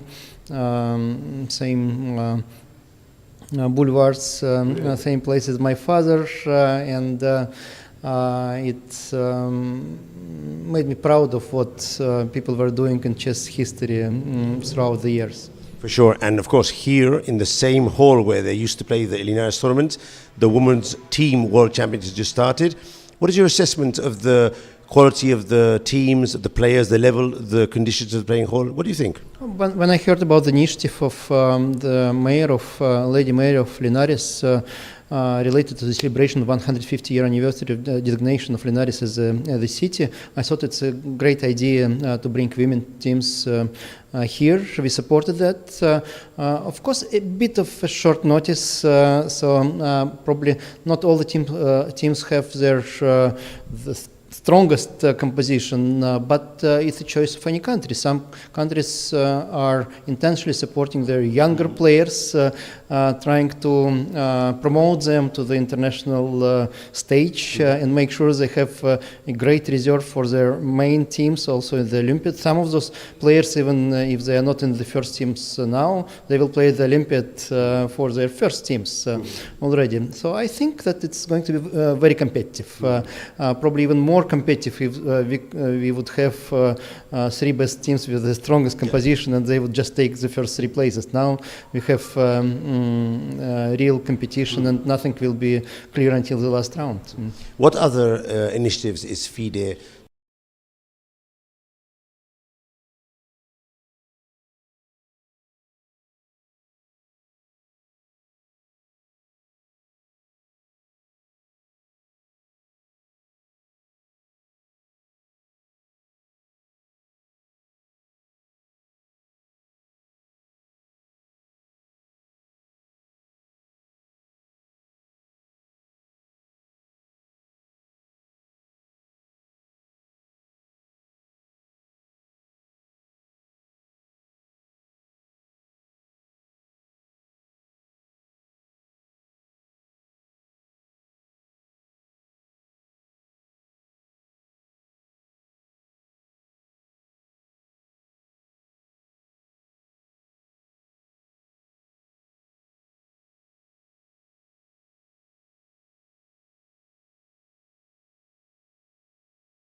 Fifth round of the Women's Team World Championship here in Linares is in full flow.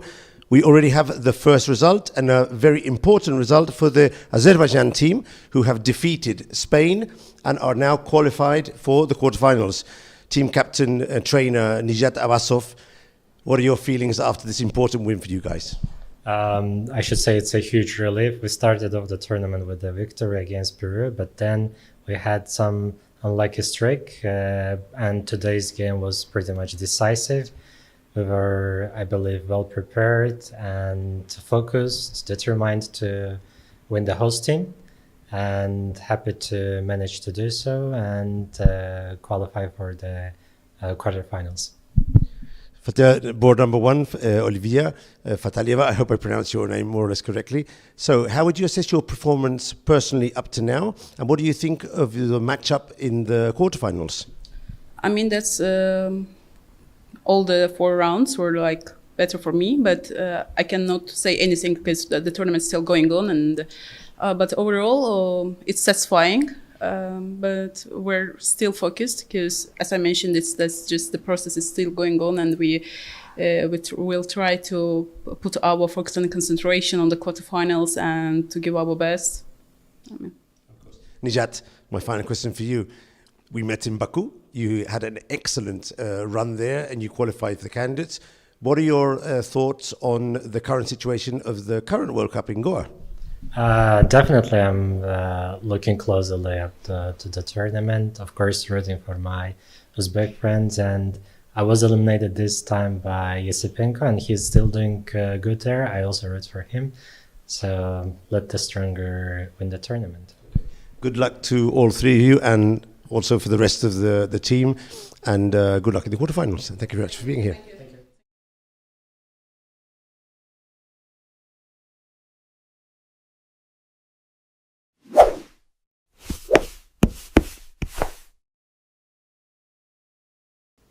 And we're finishing round 3 here in Linares, Spain, at the Women's World Team Championship.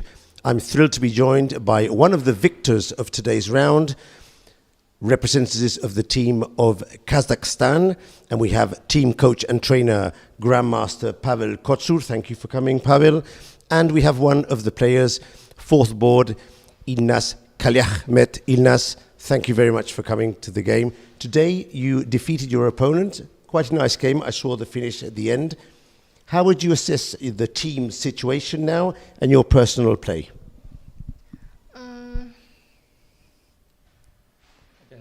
Okay, can you repeat the question? How would you assess your play in this tournament and also the team? Are you doing well? Okay, I knew that my position was good. Like from the debut, I got a really not bad position, and after I tried to. Don't worry, it's good. I know I have an advantage, and in the moment I don't know how to win, so I think a lot, and so yeah. And you ended up winning the game. Yes. Yeah. So you won 3-1 against Peru, which is a very good result. The team lost the first game against the FIDE team, but you defeated Azerbaijan. Okay, 2 games you won. So good chances to qualify for the quarterfinals? We have some chances. Yes, we have. We have some chances. You have good chances. You have good chances for the quarterfinals. Yeah, we will play 2 matches more. And I think if we will not lose, we will qualify. My final question for you, Ilnaz. Are you enjoying Spain? Is it your first time here in Spain? No, this is my second time in Spain. I was playing here in World Youth Chess Championship in 2018, maybe. Yes. I don't remember because I was little and yeah, it's Linares. It's a really legend city for chess. There was a lot of famous tournaments. So yeah, it's a really good good chance to be here. Like, it's a traditional event here. Here was the famous Linares tournament with Kasparov, Karpov. So you played the youth tournament in 2018. Was that in Santiago, in Galicia? yeah. It was in Santiago. I was there as well, training the Spanish team. But of course, it was some years ago. And it was raining a lot. Do you remember? Yes, and also the tournament hall was like, really like far away from our huddle, and yeah, it was every single day was rainy, and yeah. But you need to come back to Spain when it's sunny. Many times in the year it's sunny. Both times in November. So interesting. Okay, thank you both for coming to the interview, and we are happy to have Kazakhstan team here in Spain in Linares, and hoping for them to qualify to the quarterfinals. Thank you very much. Thank you.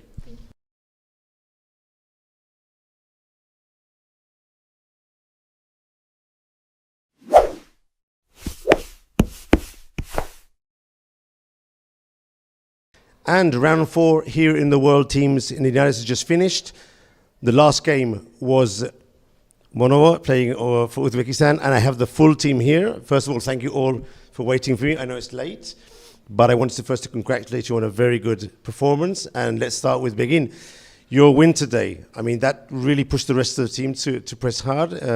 What are your sensations now, having won the game, won the match, and going into tomorrow with good chances to qualify?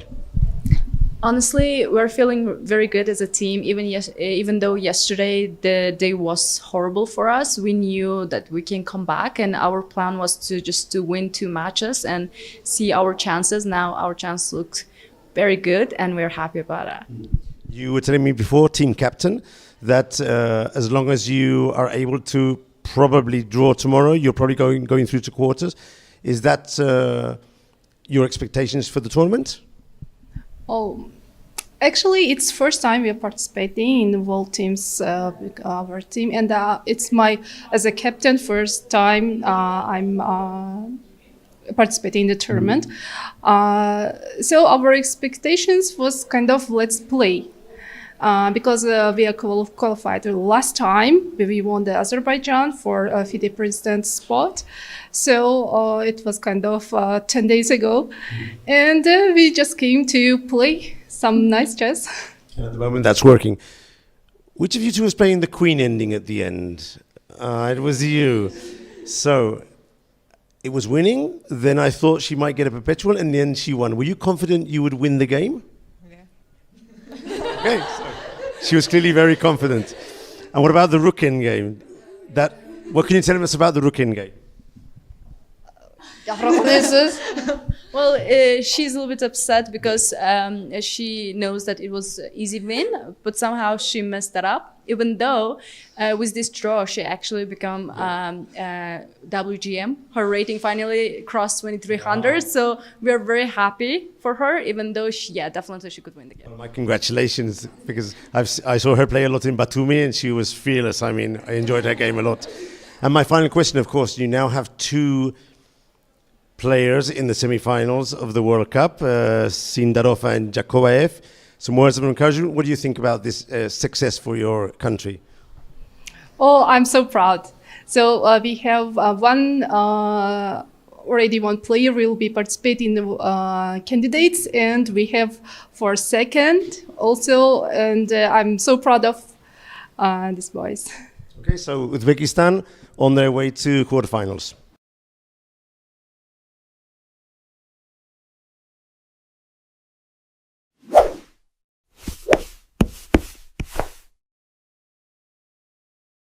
And I'm thrilled to be joined here in Linares by the FIDE president, Arkady Varkovich, who will now answer these few questions of the interview. Arkady has just opened with the gong the first round of the Women's World Team Championship. And Arkady, how was it for you doing the gong ceremonial opening? It's nice to be at such a legendary place. Linares is home to the famous chess tournaments that have been held until 2010 under the patronage of Senior Luis Rintero, and now we are back to Linares with Women Team Championship. So for me it was quite an emotional moment to do this gong. Of course. Thank you. Of course, you're used to doing a first ceremonial move, which is a move on the board, but this time was a bit different. Were you expecting a different way to open the round today? Yeah, it's a bit different, but it's the same as Tata Steel at Vik Anze, so I'm used to it already. I did it at Vik a couple of times, so it's a nice ceremony, nice tradition to have instead of bothering players with the first move at the board. So yesterday there was the opening ceremony, a quite nice opening ceremony. Of course, you were there, you opened the tournament. In your opening speech, which by the way, fantastic Spanish, you mentioned that your father had been here many times in the past, and that was a tender and gave you fond memories. Could you elaborate for the spectator on that part of the tradition of your family here in the Linares? Yeah, right. Starting back in the late 90s, my father started coming here to Linares in different capacities, both as an arbiter, media officer, and also helping players. And I saw many pictures. He brought back home many memories. I even brought some pictures here to Linares to compare with the real Hotel Anibal, and it looks similar still. Not much changed since those times, and I'm really kind of emotional about this. It's exciting to visit the same places my father was visiting for many years, and being in the same place where all world champions have been playing together, actually, with Vachier-Lagrave, who is a three-time champion here in Linares. So I walked same boulevards, same place as my father, and it made me proud of what people were doing in chess history throughout the years. For sure, and of course here in the same hall where they used to play the Linares tournament, the women's team world championships just started. What is your assessment of the quality of the teams, the players, the level, the conditions of the playing hall? What do you think? When I heard about the initiative of the mayor of Lady Mayor of Linares related to the celebration of 150-year anniversary of the designation of Linares as the city, I thought it's a great idea to bring women teams here. We supported that. Of course, a bit of a short notice, so probably not all the teams have their the strongest composition, but it's a choice of any country. Some countries are intentionally supporting their younger players, trying to promote them to the international stage and make sure they have a great reserve for their main teams also in the Olympiad. Some of those players, even if they are not in the first teams now, they will play the Olympiad for their first teams already. So I think that it's going to be very competitive, probably even more competitive if we would have three best teams with the strongest composition and they would just take the first three places. Now we have real competition and nothing will be clear until the last round. What other initiatives is FIDE intending to do in the near future to strengthen the global development of chess for women all over the world? We started focusing on women chess already back in 2018, and we've been consistently increasing the prize funds, number of tournaments for women, also creating mixed tournaments where men and women playing together, having candidates tournaments together in one location, as we will have next year at Cyprus as well. We have training camps. So we also have support for the Olympiads. Also Chess Mom is a nice initiative to allow women players to come with their kids to the events. So that's another step in the same direction, and I hope that with time it's not just about appreciation of what we are doing. We don't really need those things. We're just doing this for chess players. I hope that this will increase the number of women playing as professionals, a number of players who will go to the events around the world, and also we'll have more women in the organization of chess, in the FIDE institutions and FIDE bodies. So that's our goal. You mentioned Cyprus. Of course, the candidates will be held in Cyprus in end of March, beginning of April. Tell me about how Cyprus was decided, how did that process go, and what do you think of the place as a venue for the candidate tournament? The Cyprus was chosen as a location that is both comfortable to players from around the world and that our partners, our sponsors like. And it appears that for all our traditional partners, Cyprus is a good site, good hosting country, since we were choosing between different alternatives. And in the end, it appears that in this single location, everyone is happy. So that was the reason for our choice. And we have best possible facilities, a great accommodation, great venue for the event, vibrant community. They like chess, they really love it. Now actually the European Small Nations event is taking place at Cyprus as well, so it's not the only event that is happening there. And I believe that April is one of the best possible weather conditions at the place, not too hot, not cold already, and people will enjoy it. And many spectators will come as well, since logistically it's a nice spot as well. I've already heard very good things from some players, and of course Cyprus has hosted the Women's Grand Prix twice, right, and also FIDE Congress, so they have some... We know the place, but the hotel will be different. The top level, it's not to say that the previous one was not good, it was good as well, but this one is really of top level, and we have good connections with the chess community at Cyprus, doing a lot, and we are confident that we can provide the best possible conditions for players. Very exciting. Arkady, thank you very much. Thank you. Thank you.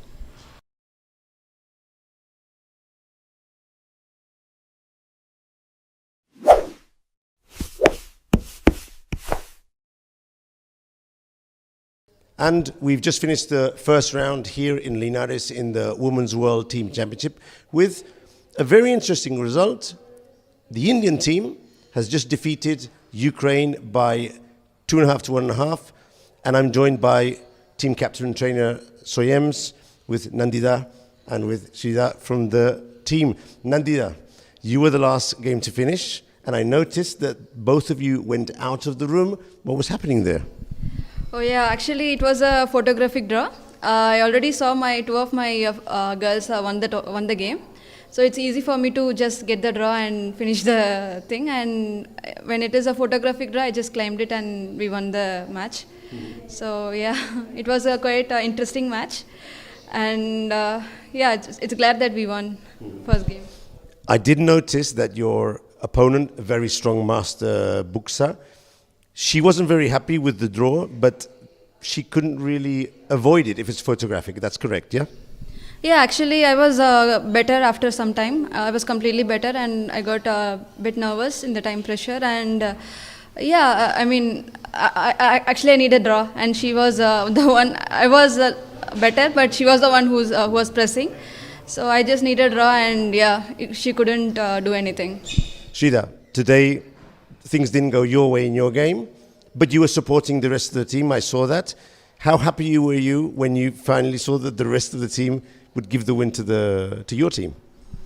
Yeah, actually, my game also, I was actually winning the game, but I was completely better, but I missed a tactic, and because of that I had to lose the game. I couldn't actually see the results because I was also playing under time pressure, but after the game, when I saw both of the girls, they won, and I was happy, and I saw her position. It was her who will press. There was no chance for white to press in that position, so I was happy. So, Sridhar, my second question for you. Of course, all of you have come from India. I myself was in India 2 days ago as well, and I'm feeling the time schedule, I'm still sort of like on an Indian time scale. What about you guys? Have you adapted to the Spanish, or are you still waking up very early here? How's it going for you? It's fine. Actually, before this tournament, I played in Commonwealth, so immediately I'm playing this. So I think we have adapted to the time. Soyems, you're the team captain, strong player yourself. Were you suffering with the players? And my second question is, this is the new slow classical or fast rapid? 45 minutes with 30 seconds increment. In the middle of a rapid game and a sort of slower game. From your perspective, what are you seeing on the board, the players? Is it rapid or is it classical? I think it's rapid and more of like very quickly it gets into people are in time trouble, and that makes the format more interesting with everyone under time pressure and really exciting games. And from your perspective as a captain, were you I expect you're very happy for the win, but tell me something that people at home wouldn't have seen of today's match. I think we played really good. All the players had very good dominating position, and it was a comfortable, I would say comfortable win, and really proud of the team, that's all. You have another match in about 1 hour. Have you decided who's going to play? We'll see, we'll just see. Okay. The half of the Indian team, very thankful for them for coming along, and good luck in the next rounds. Thank you, Ram. Thank you. Thank you. Thank you. Thank you. Thank you.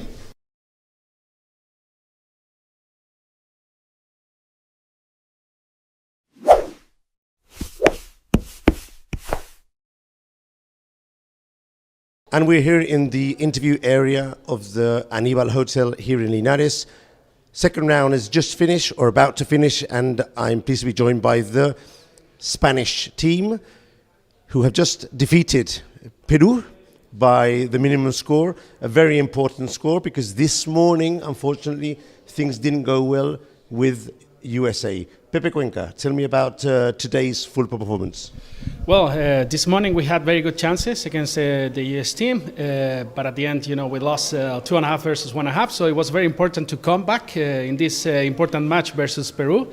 They are really dangerous players, super tricky, very tactical players, and we are very happy with the result. They are real warriors. They tried their best, and very happy to be back on track. And let's see what happens tomorrow. Okay, Anna Madnatze, you won this afternoon, and I thought you played a very, very good game. What are your sensations after the first two games of the tournament? Okay, my feelings are great. I'm feeling really fit and ready to play, ready to try to perform well. But unfortunately, this afternoon I did not have much time to prepare, so we were running to prepare something against Peru because, like Pepe said, they are really very strong players, very dangerous players. So it was. I was really afraid that I did not have enough time to get ready. But then things turned out quite well, and I'm so happy. The job was done, which was the most important. And Gala, you did a draw. You debuted today in the second game. This is your second time playing with the Spanish team. Is that correct? Do you feel already part of the squad? How's it going for you? Yes, the team is amazing. We have a lot of positive energy, and we team up a lot with preparing and cheering up. And today was a very interesting game. It was very complex, but in the end I managed to do a draw, and yes, I'm very excited to play here. Also with the draw, the match was sealed because you were winning 2-0. Pepe, one final question for you. This is a special tournament because this is not classical, not rapid. It's the first time that FIDE has decided to use the fast classical. Would you say it's fast classical, or better still, slow classical or fast rapid? Which of the two would be more your definition as a team captain? It's very tricky. I mean, I will feel like it's more like fast classical. Preparation is extremely important. It's very important to surprise your opponents, right? Because if you are out of preparation very soon, you keep thinking for 20-25 minutes, and then suddenly you're already in time trouble. So that's why I think preparations are super, super important, and knowing well your repertoire. And this way, you have more time for the middle game, right? Very exciting, but very stressful at the same time, I suppose, no? So the Spanish team, 1 win, 1 defeat, and heading tomorrow for the third round and trying to get into those quarterfinals and see what happens. Thank you very much for coming. Thank you, Michael. Thank you.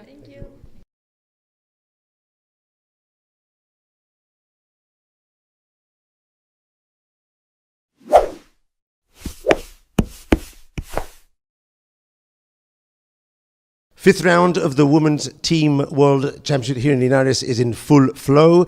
We already have the first result, and a very important result for the Azerbaijan team, who have defeated Spain and are now qualified for the quarterfinals. Team captain, trainer Nijat Abbasov, what are your feelings after this important win for you guys? I should say it's a huge relief. We started off the tournament with a victory against Peru, but then we had some unlucky streak, and today's game was pretty much decisive. We were, I believe, well prepared and focused, determined to win the host team, and happy to manage to do so and qualify for the quarterfinals. For the board number one, Olivia Fatalieva, I hope I pronounced your name more or less correctly. So how would you assess your performance personally up to now? And what do you think of the matchup in the quarterfinals?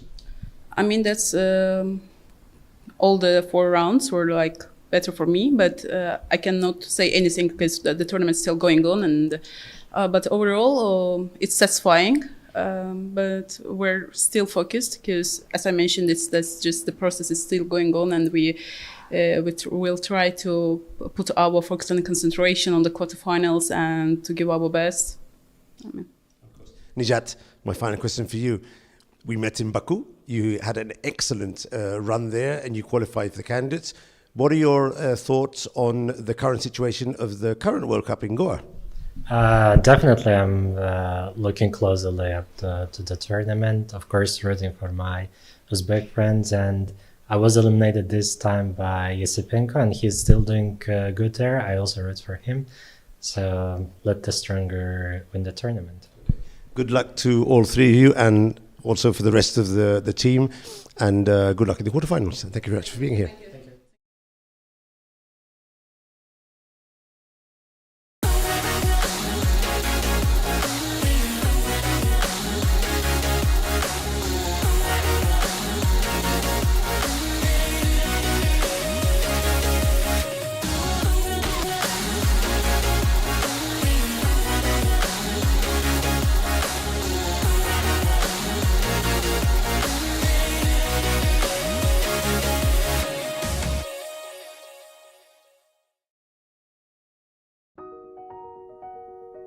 Welcome to the FIDE Online Chess Museum.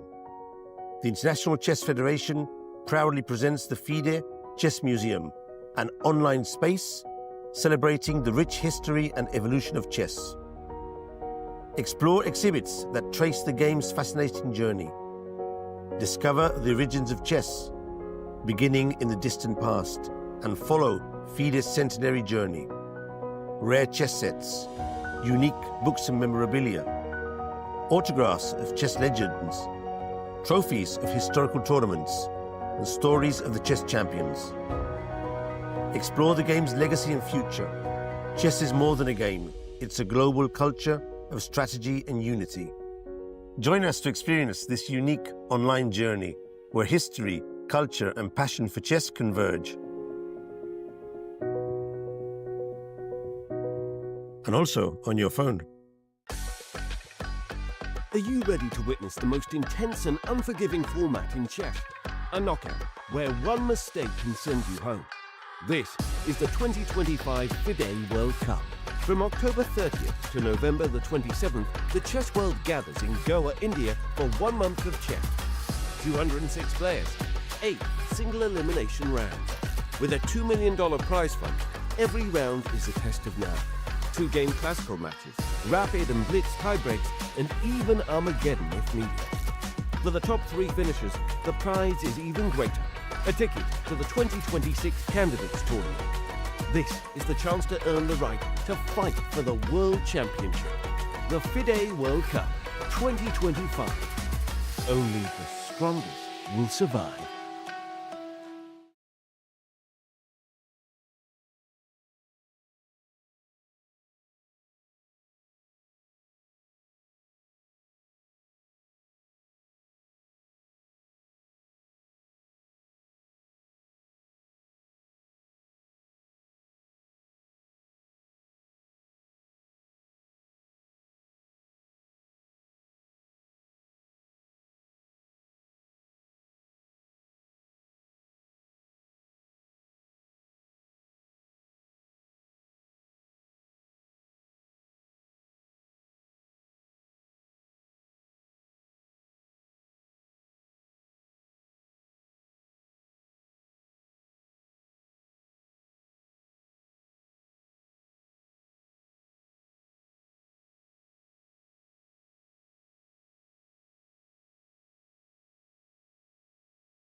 Hello and welcome back.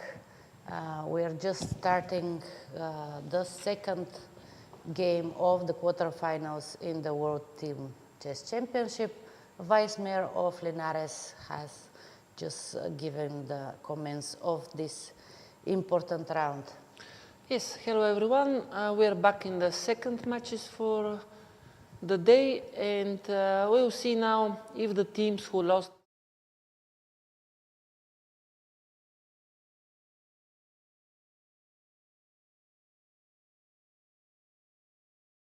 again to say the results from the first match. So FIDE, they beat Uzbekistan 3.5 half. USA have beaten China with 3-1. Azerbaijan. This was very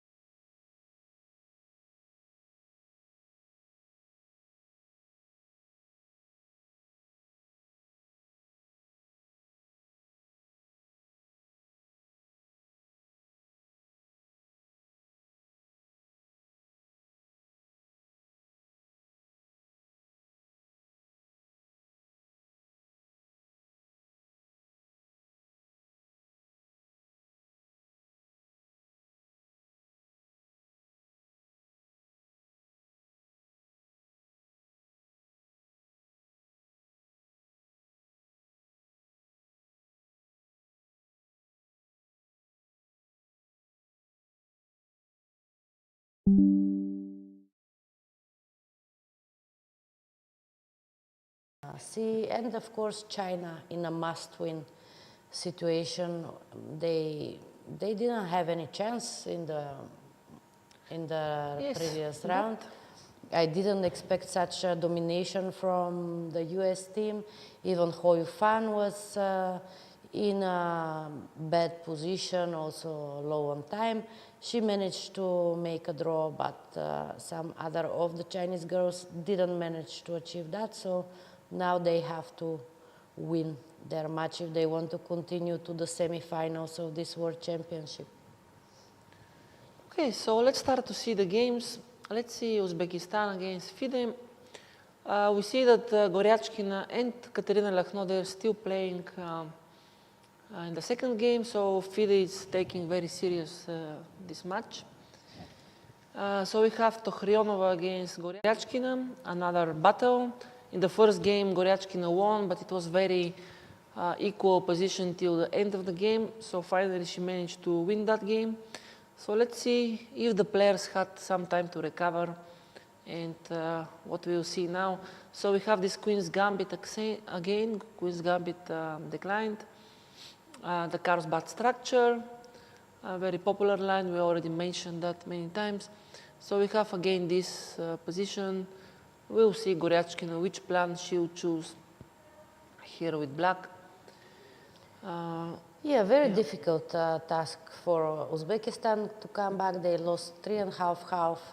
Of course, Uzbekistan, I think they have the youngest team here, and they have a lot of potential. I'm sure we'll see them in the podium in many team events to come, but here looks like they really need a miracle to continue to the semi-finals, as they lost their first match 3.5 half, but of course I'm sure they will do their best and try to win this second match. Yes, so let's go to second board quickly to see Katerina Lakhno, Monova. We have still Rui Lopez. Still black needs to decide which line they'll choose. I think they played the same with reverse colors. It was different, I think, different line, but of course still it was Rui Lopez. Yeah, because white played with quick A4, yeah? Yes, it was different line. So here, okay, still, of course, let's see which move she will choose here, which line. Here black has chances to go for many different directions. So let's see what Omonova will choose. Some decision here, you can go knight b8, Breyer, you can go Chigorin with knight a5, you can go Zaitsev with bishop b7, in many different ways. Yeah. She's thinking for a while, but probably she knows what she wants to play. Let's see.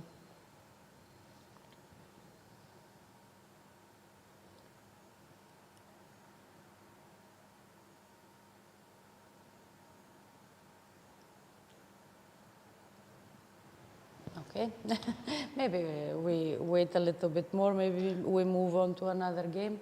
So I see that actually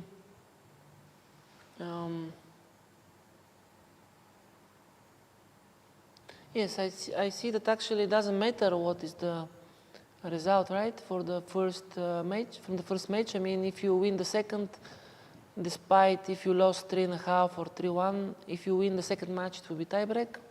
Oh, that is really strange because yesterday we have asked the arbiters to explain to us how is exactly the system, and they said that exact result matters. So if you win one match 4-0 and you lose the other one 2.5 or 3-1, it is the points are counting. Now we see that it is written otherwise. Which is very big difference, because this means that if you lost 3.5, doesn't really matter. If you win 2.5, it's big difference. This is really strange. I think last time in Poland, for sure it wasn't like this, and result was counting.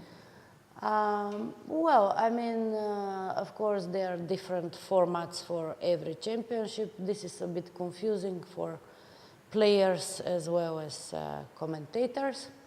But we'll try to find out that for sure before the end of this game, maybe when we go on a short break. Yes, we'll ask again, and we'll tell you what is the final. Because it changes a lot. Oh, it changes big time, obviously. Then it makes it much easier for China to come back. They to everyone, even Uzbekistan has very good chances. No, of course.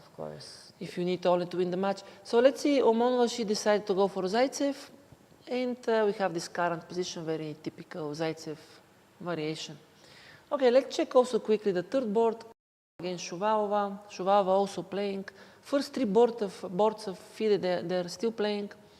Only on the fourth board they changed their player.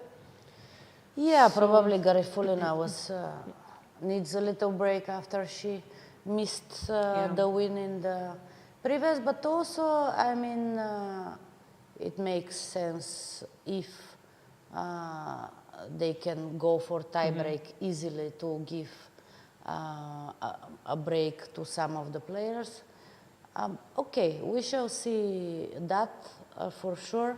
Okay, here we see Karokan with the two knights, take, knight f6, very popular line, queen e2, knight d7. And here I'm a bit surprised. Usually white goes bishop c4 here, knight f6 in this nice trick, knight e5 to give mate. This is the main theory. Black goes e6, and okay, it starts from there. Here Karimova played d4, much more normal way, but also less ambitious in my opinion. So black played knight f6 here, g6, and now we have this type of positions. Black will go castle, maybe bishop on f5. It's still about normal, decent position for both sides. It's just less critical than bishop c4 that I mentioned. Yeah, she plays immediately bishop f5, Shuvalova, and it seems decent for black for the moment. So let's jump for the fourth board. This is the only different player from the FIDE team. Anna Schuchman is playing against Halilova. And we have interesting opening. Knight c3, knight f6, and bishop c4. I think this is also called some kind of Vienna or something. Yeah. And here black has some options. Knight takes c4, it's one of the main moves.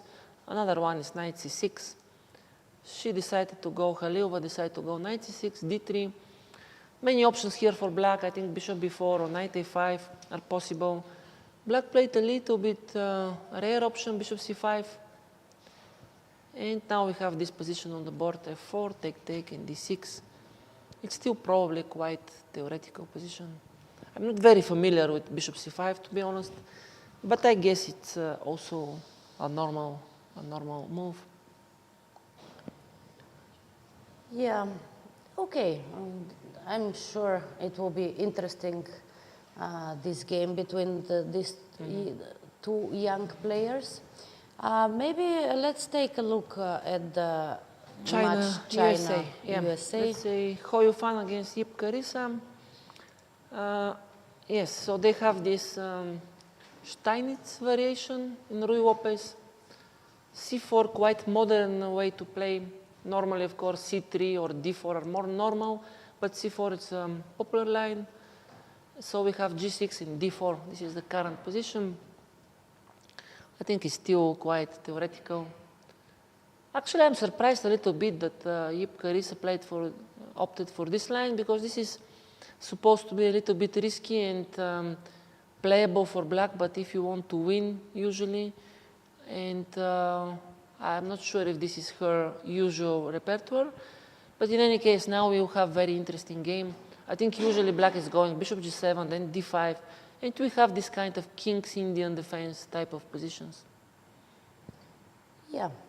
No, this c4 after bishop d7 is one of the main moves. And before it was considered that instead of g6, black can go bishop g4. I think it's still one of the main moves. It is one of the main moves, but it looks that white has an advantage there. Yeah. So they start looking for other ways, even knight f6 immediately or g6. But g6, I think it is kind of solid but passive for black. So yeah, a bit strange maybe choice from Carissa, because Hou Yifan is really very, very strong in such positions. And yeah, we shall see. Of course, each one shall play the positions what he likes. Yeah. And yeah. Okay, let's see. Second board, Sargsyan against Song. So no changes here. They played the first game, both of the players. So let's see. We have this Sicilian accelerated dragon, g6, knight c3, bishop e3. Very popular line, queen a5. Queen a5 a little bit rare. Nowadays, normally castle is the main, but queen a5 is also an option. So we have this castle, knight b3, queen c7. I think it's still... But what is the idea of this queen a5? I think the idea is that now you provoke short castle, more or less. And but the difference is, for example, if you go castle here and you go short castle, black has different plans, maybe d6, h3. And now I think one of the main moves is knight a5 and then b6, bishop b7. So this is different, a little bit move orders. And after queen a5 already you committed with the queen on a5. And as you see, white is winning a tempo. I think it's still pretty theoretical position. Nothing special still. It's maybe somewhat better for white, but it's not really clear yet. So still theoretical position. And the third board, Wu against Abrahamian. We have French, Wiener system, bishop b4, e5, c5. Now a little bit a rare option, d takes c5. But I'm familiar with this one. I think nowadays white is trying this option when you don't want to go to the complications, going with a3 and take on c3. So this is considered to be a little bit a rare option, but solid, and also giving white some possibilities. It's not very unambitious. I think it's still creating some small problems. Yeah, so I think Chinese players have to be ambitious in this match. So we'll see. Black played knight e7. I'm not familiar what is going on here. I don't remember exactly, but in general what they did very fast, and it seems that it's still in the book. Bishop d3, knight c6. And now we have this position on the board. Okay. Interesting position. And the fourth board, Zoe Tang playing instead of Irina Krash in this game versus Guoqi. Also, she replaced Zhai Mo, which played in the previous. And yeah, we have this solid line like Queen's Indian defense with E3, C5 is one of the, very popular position. You can reach this position with many different move orders. And I think usually white is taking some 95 and okay, the theory continues. So yeah, I think it's still early, but all 4 games for the moment are fighting, and yeah, China definitely will try to strike back in this match. Sure. Let's take a look at Georgia, Azerbaijan. This game, this match finished 2-2, so we had no winner in the first match, and we see lots of moves already played in the game. Vachier-Lagrave, Fatalieva. So this is again Queen's Gambit declined. A little bit different line. White didn't take on d5 so fast, so white played this main theory that it was very popular back in the days, knight d7 and c5, one of the main theories. Here black was playing c6 or knight h5 or knight e4. She opted for knight h5, big line. And I think it's pretty theoretical, this c6. You want to exchange the bishops with bishop a6. And I have seen this many times. Even I probably played with myself with white. But it is quite passive for black, right? Yes, but solid. the theory suggests that black is equalizing in general, and it's a bit passive, but if you exchange these bishops, then usually you go queen c7, you go rook a7, rook e8, you exchange a lot of pieces, and the position is quite solid. I think this is probably one of the ways, is b5, but as I remember, it was leading to more or less forced equality. So let's see, because they played very fast, I think they both know what they're doing. So yeah, they just reached this. I think I have seen this. It's very, very close to be completely equal. Yeah, we have this position that, white maximum is to have some kind of rook endgame with maybe pawn up, but it's very difficult to reach even this. So she played rook a6, no, what she played here? Rook a8. Yeah, and then rook c1. Okay. Yeah. And yeah, I'm not sure what is the thing here, but okay, but Vachier-Lagrave played this solid line. White is never in a risk here, and we'll see, maybe she has something in mind. It looks very drawish, but of course black probably needs to be a bit more accurate. So yeah, okay, both players playing very fast. Yes. So yeah, exactly. Let's see the second board, Vachier-Lagrave, Vachier-Lagrave. Here we have some fight. What is this? We have bishop f4, a bit rare, but nowadays quite popular move. White is trying to avoid some openings. For example, after d5, I think the idea is to take immediately. And now, if e d5, we are reaching these similar Carlsbad positions. If you go knight d5, I think bishop g3 and okay, trying to play e4. It's very theoretical. And if you go after bishop f4, c5, I think d5. Bishop f4, nothing special, but interesting way to avoid big theories. So black played bishop b4, one of the possible moves. Here, b6. Yeah, leading to some Bogolyubov style of positions. Bishop b7, f3. White wants to play e4. Maybe this is some kind of theory because both players played very fast. I don't know exactly here the theory. So they took knight d5, bishop g5, knight e7, e4. It looks a little bit more pleasant for white with a pair of bishops. Yeah. Knight e2 is coming next. But okay, black is also quite solid. So. Okay. One would think that it is more pleasant for white, of course.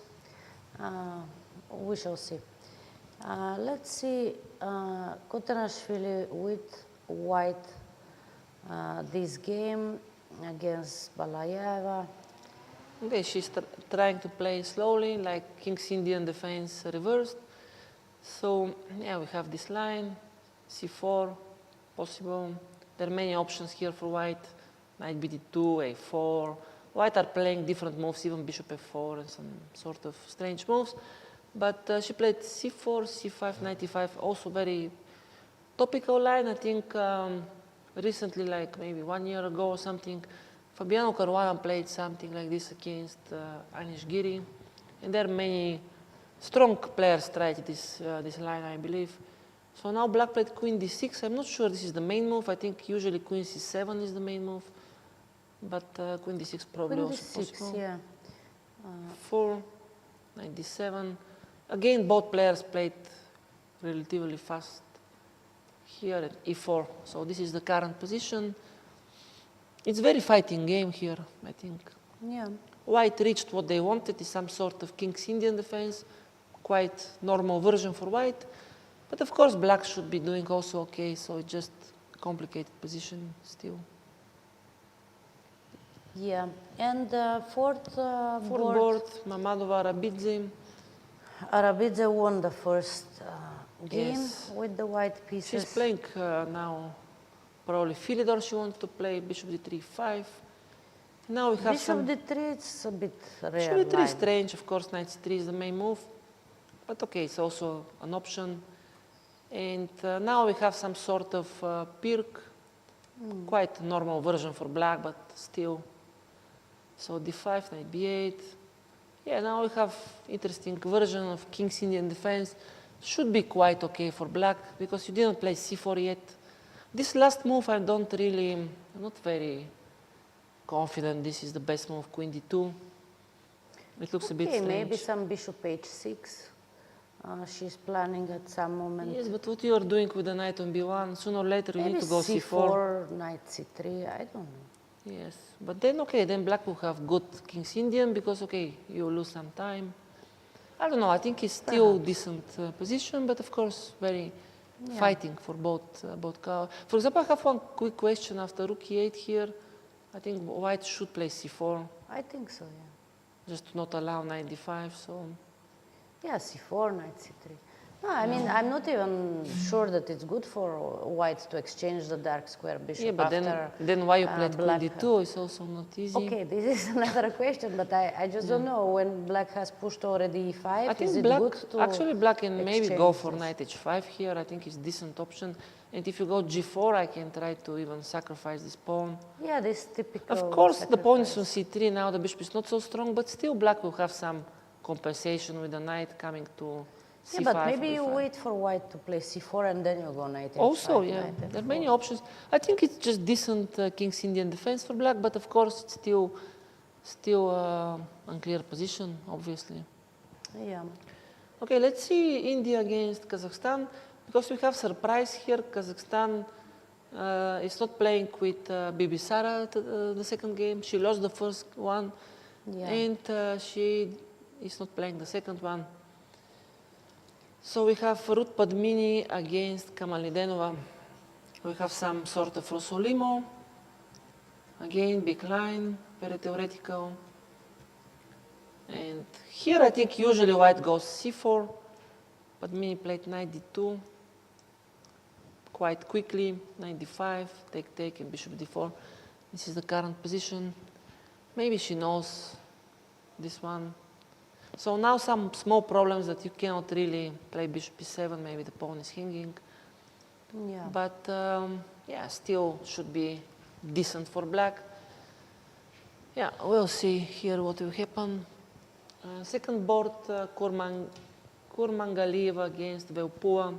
We have Najdorf with bishop e2, e5. Yeah, very popular line. Take. I think actually here after queen d3, here I'm a bit surprised because bishop d5 is not the main move here. I think normally black first castles. And only after castle black is taking on d5. And here white has different options like c4 or a4.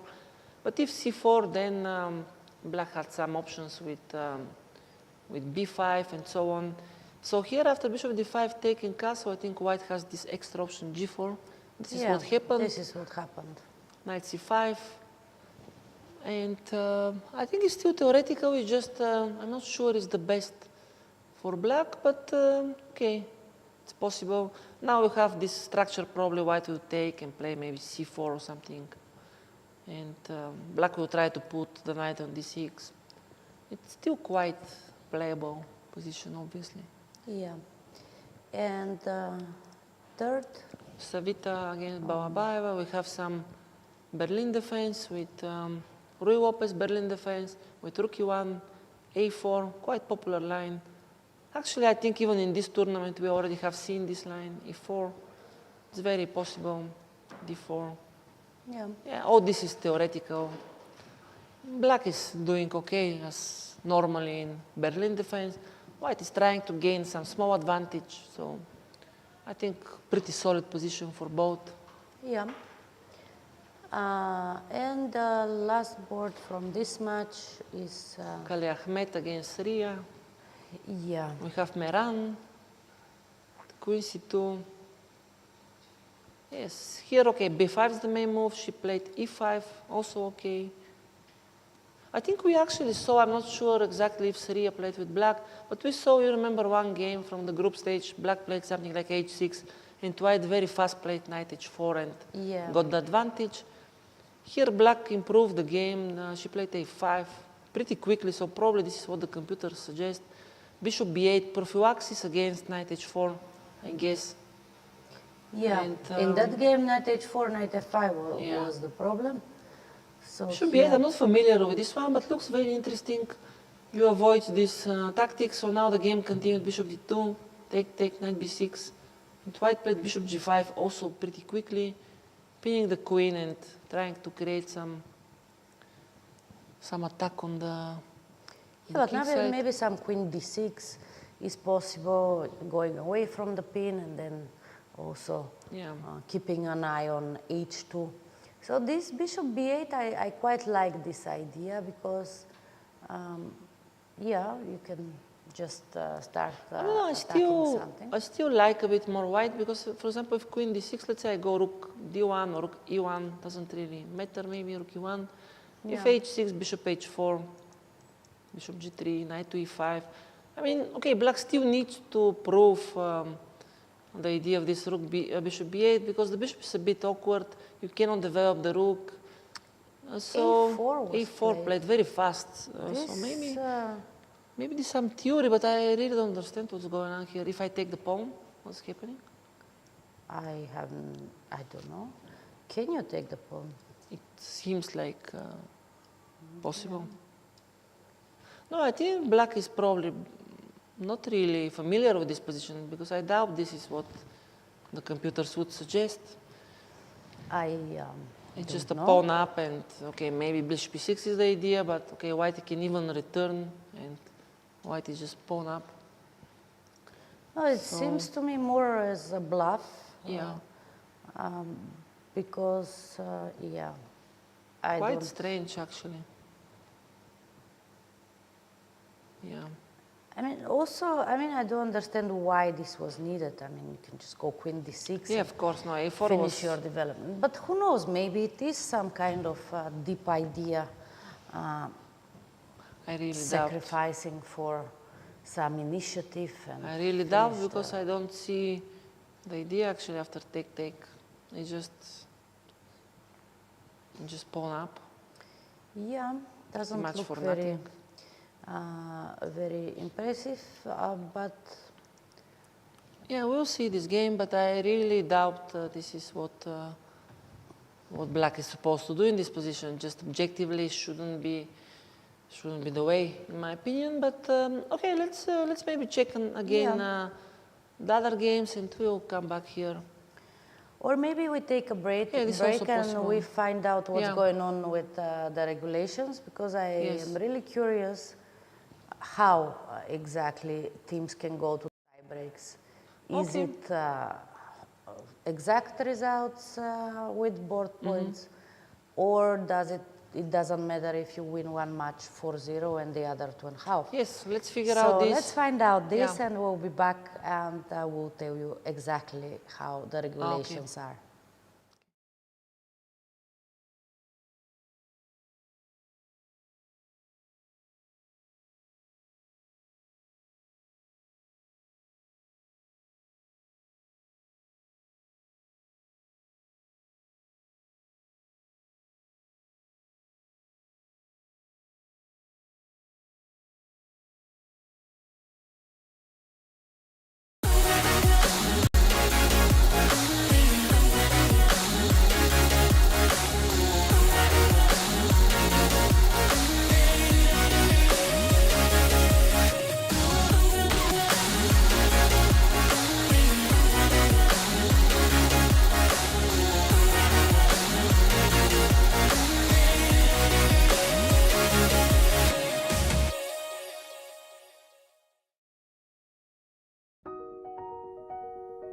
Welcome to the FIDE Online Chess Museum. The International Chess Federation proudly presents the FIDE Chess Museum, an online space celebrating the rich history and evolution of chess. Explore exhibits that trace the game's fascinating journey. Discover the origins of chess, beginning in the distant past, and follow FIDE's centenary journey. Rare chess sets, unique books and memorabilia, autographs of chess legends, trophies of historical tournaments, and stories of the chess champions. Explore the game's legacy and future. Chess is more than a game. It's a global culture of strategy and unity. Join us to experience this unique online journey where history, culture, and passion for chess converge. And also on your phone. Are you ready to witness the most intense and unforgiving format in chess? A knockout, where one mistake can send you home. This is the 2025 FIDE World Cup. From October 30th to November the 27th, the chess world gathers in Goa, India for 1 month of chess. 206 players, 8 single elimination rounds. With a $2 million prize fund, every round is a test of nerve. 2-game classical matches, rapid and blitz tiebreaks, and even Armageddon if needed. For the top 3 finishers, the prize is even greater. A ticket to the 2026 Candidates Tournament. This is the chance to earn the right to fight for the World Championship. The FIDE World Cup 2025. Only the strongest will survive. In December, the world turns to Doha, Qatar for chess at its fastest and fiercest. The 2025 FIDE World Rapid and Blitz Championships bring the globe's elite to battle under lightning time controls. December 26th to December 30th, Rapid and Blitz formats designed to reward precision, courage, and creativity. In the heart of the Middle East, Doha offers more than a board, a world-class venue, a cultural backdrop, and a stage worthy of legends. With a €1 million prize fund on the line and the title of world champion at stake. The 2025 FIDE World Rapid and Blitz Championships, the ultimate test of fast chess.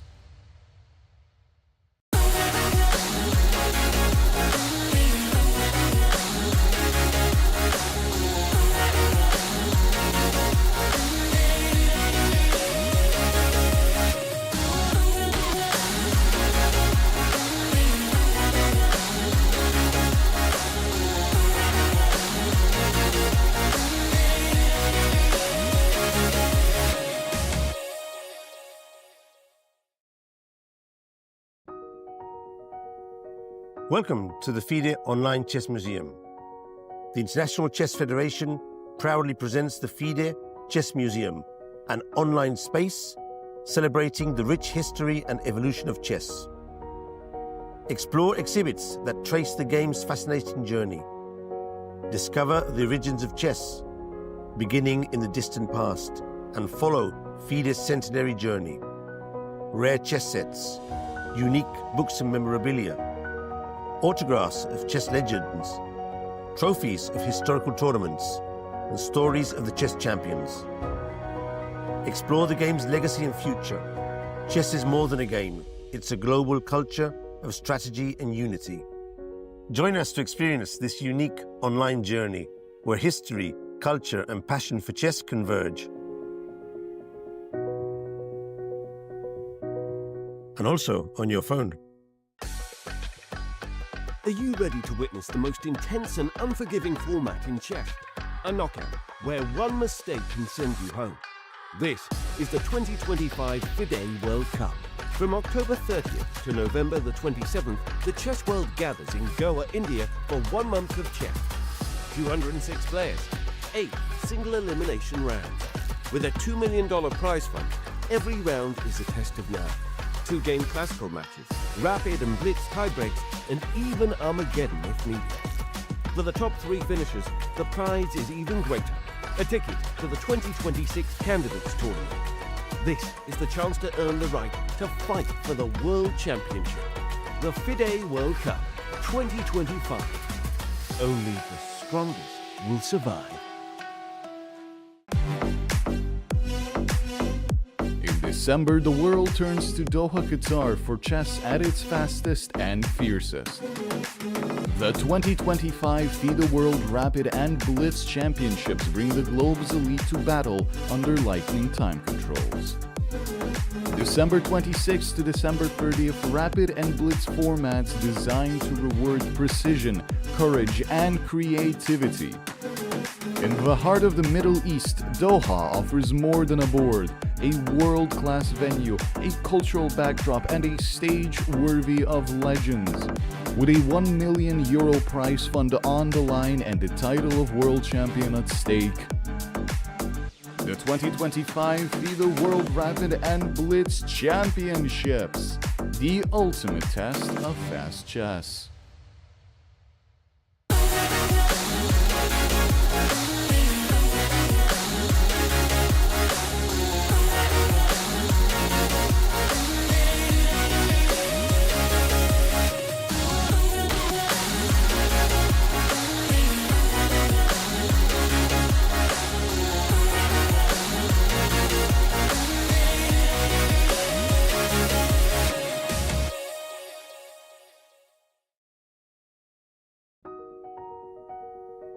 Welcome to the FIDE Online Chess Museum.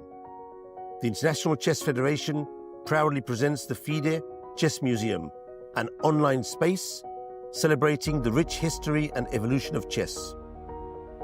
Explore exhibits that trace the game's fascinating journey. Discover the origins of chess, beginning in the distant past, and follow FIDE's centenary journey. Rare chess sets, unique books and memorabilia, autographs of chess legends, trophies of historical tournaments, and stories of the chess champions. Explore the game's legacy and future. Chess is more than a game. It's a global culture of strategy and unity. Join us to experience this unique online journey where history, culture, and passion for chess converge. And also on your phone. Are you ready to witness the most intense and unforgiving format in chess? A knockout where one mistake can send you home. This is the 2025 FIDE World Cup. From October 30th to November the 27th, the chess world gathers in Goa, India for 1 month of chess. 206 players, 8 single elimination rounds. With a $2 million prize fund, every round is a test of nerve. 2-game classical matches, rapid and blitz tiebreaks, and even Armageddon if needed. For the top 3 finishers, the prize is even greater. A ticket to the 2026 Candidates Tournament. This is the chance to earn the right to fight for the World Championship.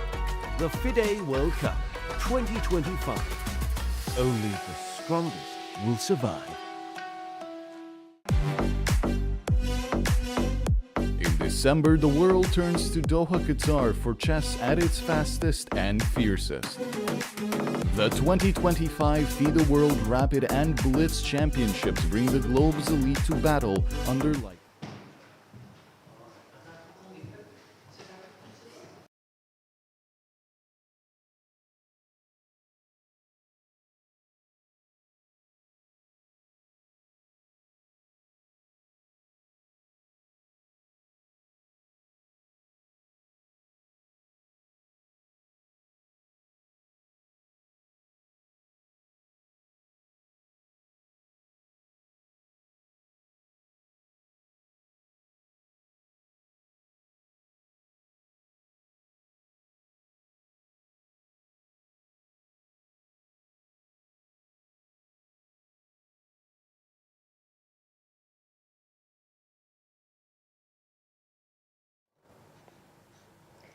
Okay, and we are back with some good news for all those supporting teams which lost in the first game of the day, because we have clarified the regulations and the results are not important if, let's say, Uzbekistan team wins now 2.5. Even though they lost 3.5 half the first game, they will reach the tie breaks. So the competition is pretty much open for all teams at this point, and probably that is why also the best players keep on playing also in the second game, and surely we are going to see some exciting games. Oh, this is now very open. Everybody has chances to strike back. Yes. And I believe, in my opinion, it's not very fair, but okay, these are the regulations. So, because if you win with more results, should be fair to have some small advantage. But okay, these are the regulations. So let's see the games again, if you want. Let's jump to Uzbekistan against FIDE. So we have this position. Goryachkina played this rook e8. We mentioned already this structure. So after knight e2, knight d7, f3, b5, very typical way. After you play f3, you want to play e4. Black is trying to prevent that with b4 and c5. I've seen many important games here in this line. For example, I remember one immediately because I was helping Alireza Firouzja. He played against Magnus Carlsen maybe a couple of times even this position. And the idea is that you just want to play maybe b4, c5 or bishop b7 and then trying to push c5 at some point. So this is what we saw. White played bishop f2, a6, castles and c5. a3, bishop b7, very fighting position for both colors. Rook d1, rook c8. So this is the current position before. What do you think about this position? No, I quite like it because... for whom? For black? For both. For both? For both, because it is very dynamic. It gives good chances for both players. Okay, I mean, White has played already f3, which is a small weakness at some point. Of course, now after cd4 and b4, some exchanges are coming. But yeah, it should be about balance, this position, and who plays better later on can prevail. Yes, I want just to mention one thing. Usually in those positions in Nimzo or also Karlsbad, when you have this structure, many times after White plays f3, Black counterattacks with c5. Here in this particular case, first Black played b5, but anyway we'll see that it's very important to play c5 at some point.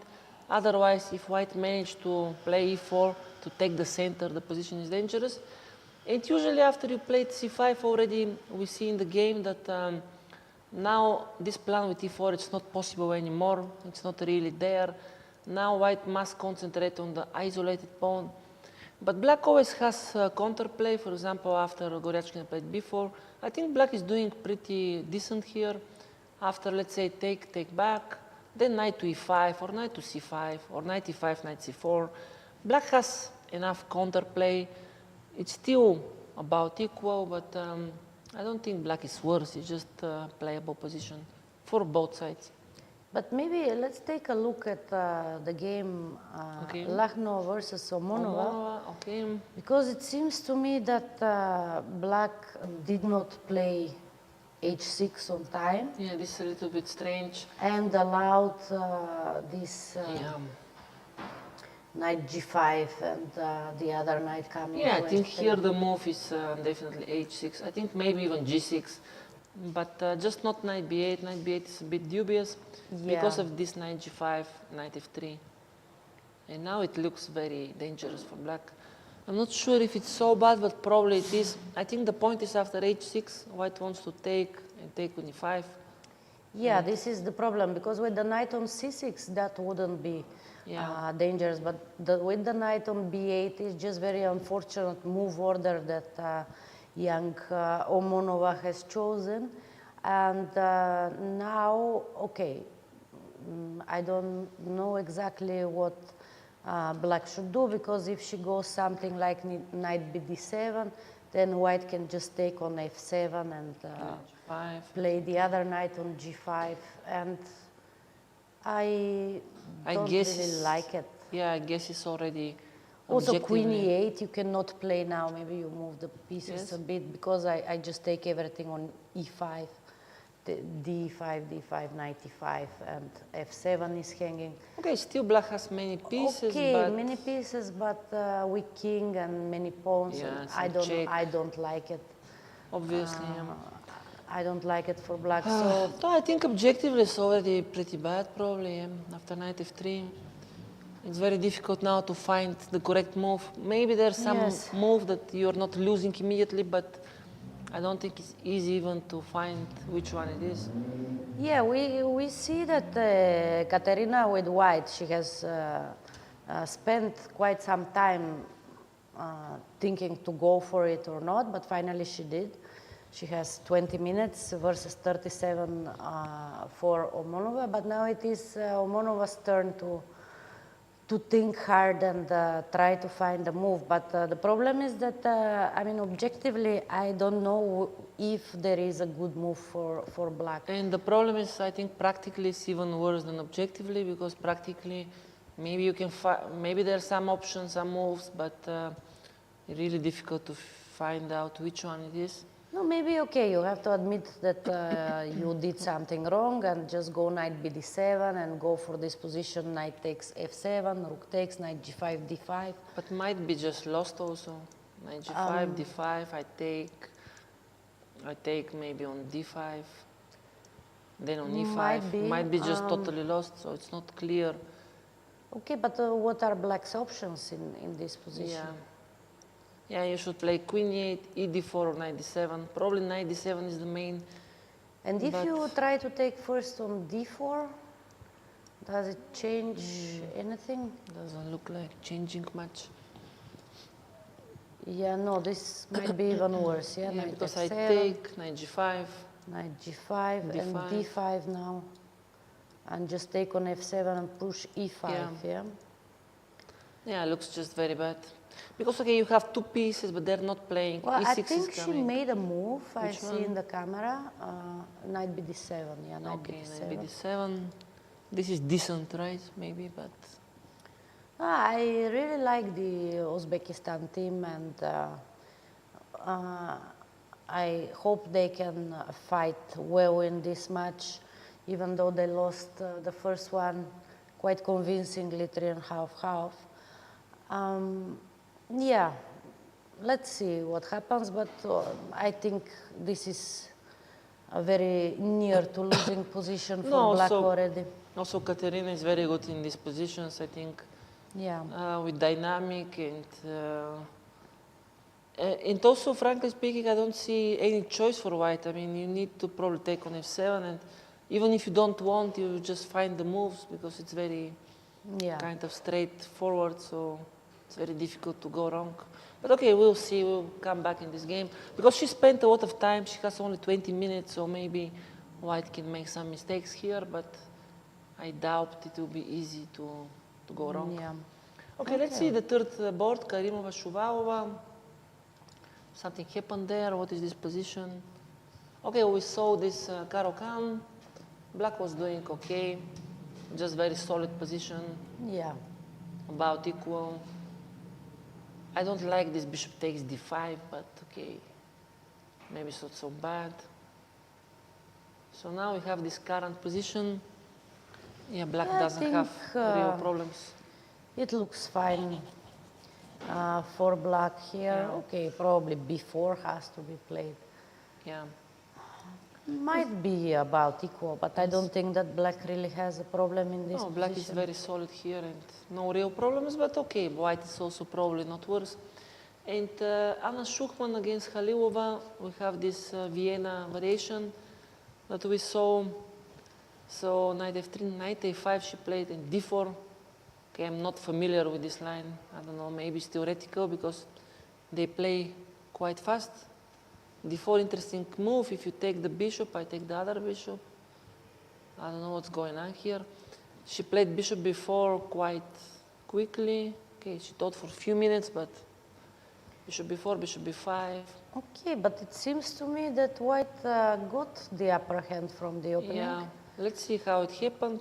Yeah, All this these looks... lines are very tricky. If you don't know Yeah. exactly what to do with black, it is easy to go wrong. And it seems to me that this is what happened. But I see that some tendencies of the Uzbekistan team, they play very fast somehow in the opening. You have the impression they know everything, but it seems Sometimes that maybe I they think don't. sometimes they're just bluffing, because even here she played pretty fast, but the resulting position, I don't think it's very nice. I mean, white is having two bishops, nice center, maybe knight h4 coming next. It looks very perspective for white. I mean, white is just playing. Knight h4 is a threat, and I mean, white. I would say white is just much better in this position. Also, sometimes maybe attacking this knight or something, knight d2, knight g5. There are different ways. It looks easier to play with white, obviously. Yeah, and this knight on a5 is a bit out of the game. And I don't really see how she can play knight c4 or something. So yeah, it looks better for white. Okay, let's go to Chinese team. Yes, very interesting They match. need to win. Okay, now with the... Only 2.5 is enough. Only 2.5 is enough for them if So they let's win. see how you found against Whip Carissa. We have this line that we checked. So black actually didn't play bishop g7. Black opted for this line, bishop g7, like this. I think it's still familiar. It looks familiar to me. Yeah. It's a bit better for white, but nothing special. So this is what happened. No, black is supposed to be solid. Yeah, but always a little bit easier for white, those positions. But okay, I mean playable position. Playable, yeah, definitely. Definitely still nothing is decided. Just Carissa, she's thinking much more. In this game, in the previous game, she had better position and much more time. Now we see that Hoi Fan is having more time and slightly better position, I think. Yes, maybe some ideas with c5 now for white. Just c5 is a big commitment. Yes, but maybe not possible. bad, because if it works, then normally it is very unpleasant for black in these structures. I'm not sure what's going on after c5, queen to b4, trying to create some knight e4 threats, maybe. Maybe just bishop f2 back. Yes, but this is already requires some calculations, because if queen c5, knight, where you go, c5, knight e6, I don't know. 96, knight, yeah. Or knight db5. No, I don't believe that you can take on c5. No, I don't think you can, but you need to calculate this with white already, which means that it's not easy. Maybe you can just push a4 or something. Yeah. But okay, it's one idea. Yes, yes. It just, it feels not easy. But yeah, of course, white needs to do something here. So I expect something more normal, because I don't understand what is the big problem. Maybe white can play something like b3 or rook somewhere, bishop to f2. I'm not sure c5 is like obliged, but... No, but just okay. Normally black likes to play c5. Yeah. Then maybe put bishop on c6, knight d7, and okay, just having a normal position. Yeah, I think it's still, everything is open, different plans for both sides, so yeah, definitely everything is possible. Let's see second board Sargsyan against Song. So Sargsyan won the first game in their battle. Yeah. So we left about here. White played f3, queen e2. Very solid approach for white. Usually not big problems for black in those positions, but yeah, still playable. So this is what happened. This is the actual position. Maybe slightly more comfortable for white, but not easy. So probably you need to take and go back to d4 or e3. Maybe this is what will happen. I don't know. Yeah, sounds like but it's logical. reasonable for black. I think black is doing more or less fine. It's not probably so much worse. Still early. Yeah. And maybe to check the last... the third board, Lou against Abrahamian. We have this French with this e5. So now white decided to give this e5 pawn, very logical, just to develop very fast. And after the exchanges, we got this, probably some kind of theory, because white played quite fast. And we go to this position, queen c3, f4, very interesting pawn structure. Black has some pawns in the center, but white has also some pawns here. Very double-edged structure. I prefer a bit white here. I'm wondering, but I think maybe white. But you prefer some side. No, because I was wondering for a while, maybe black is doing good, but actually, I don't know, because these pawns are a bit weak. You cannot really play e5 so fast, maybe. And maybe it's a bit easier for white, but yeah, who knows? It's very double-edged, because these pawns are a bit strange. Black has in the center more pawns. Yeah. Okay, so difficult to just for the sake of argument, maybe I'll say that I prefer black. But no, because black has nice knight and queen. Usually, knight and queen are doing very good together against the queen and the bishop. But somehow white has easier moves. Let's say rook e2, rook e1. I don't know. But yeah, black is very solid also. I think it's probably about equal. Should be. And interesting position, interesting fighting position for both. Interesting position. Players. Just Abrahamian, she has 15 minutes. Only 15 minutes versus 35. But we already have seen many times that this is not really it's very not important decisive, but it can give us an indication who knows better the theory till now. Of course, it doesn't mean that it will affect the end result. But let's see the game. Zoe Tang versus Guoqi, because it seems to me that white did something wrong. Yes, because we left here b3. I'm pretty sure it's not the move. Zoe Tang played very fast, but I'm pretty sure something like 95 or take on d5. It's more normal, but okay, she played b3. And now after this, she need to take with the bishop because the d4 pawn is hanging. And this is very weird to play b3, b2 in the isolated pawn, so it feels a bit strange. So black played normal moves, and now black is definitely slightly better at least. I mean, it looks very easy. Yeah, this a3 also, I'm not sure about that I like a3, it. but already, maybe she wants to prevent knight before 95. I understand, but now she gives rook c8, knight a5. And it's, it feels that white didn't play well in the opening. But in the current position, black is doing maybe much better, no? I mean, I just take on e5 and I just take here. It was played, knight takes, pawn takes. And queen c7 or something. And it seems that after queen c7, white is just losing pawn. No, maybe knight b5, you won't take on a7, but two bishops, definitely black is doing much better. Yeah. Yeah, I think big problems here for USA, because after queen c7, I mean, this bishop is just a monster here, and a very difficult position. Okay. No, it will be interesting match. Definitely China will try to strike back, and I want to jump to Georgia, Azerbaijan to see. Okay. Let's see, Vachier-Lagrave against Fatalieva. So we got this very forced line in Queen's Gambit declined. We left around here. We thought it should be about equal, but white is still tiny better maybe. She went with the king close here. Okay, a little bit weird moves, but waiting. Now rook c6 back, and g5 happened. So still nothing changed much. White we will return the pawn soon. And okay, what is clear that the players are now out of their opening knowledge, because both of them, they start thinking. They were blitzing out the first 20-something moves, and now just for 2-3 moves they spent quite some time, especially Fatalieva. Of course, the position still looks equal, but maybe it's not so simple how we thought in the beginning.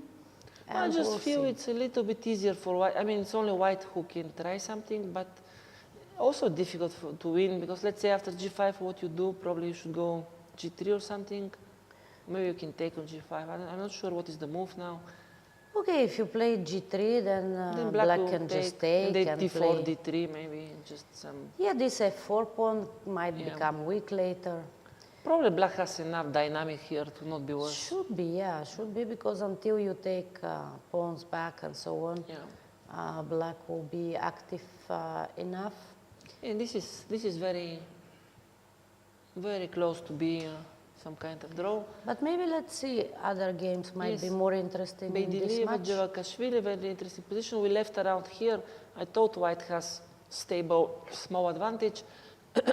Black played bishop a6, trying to exchange.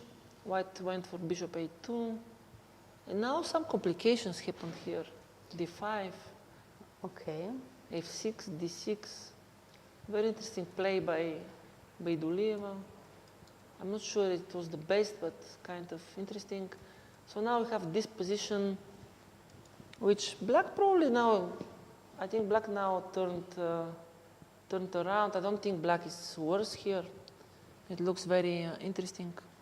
Maybe she missed something on the way. I'm not sure after this f6, maybe here. After f6, maybe white could just go back, bishop f4 and just... to keep the bishops, yeah, definitely. Bishop f4 looks very good. In this position, I think pair of bishops is an important asset. And, also the pawn is super strong. I mean, I understand that black's pawn structure looks a bit strange. And maybe white is still slightly better.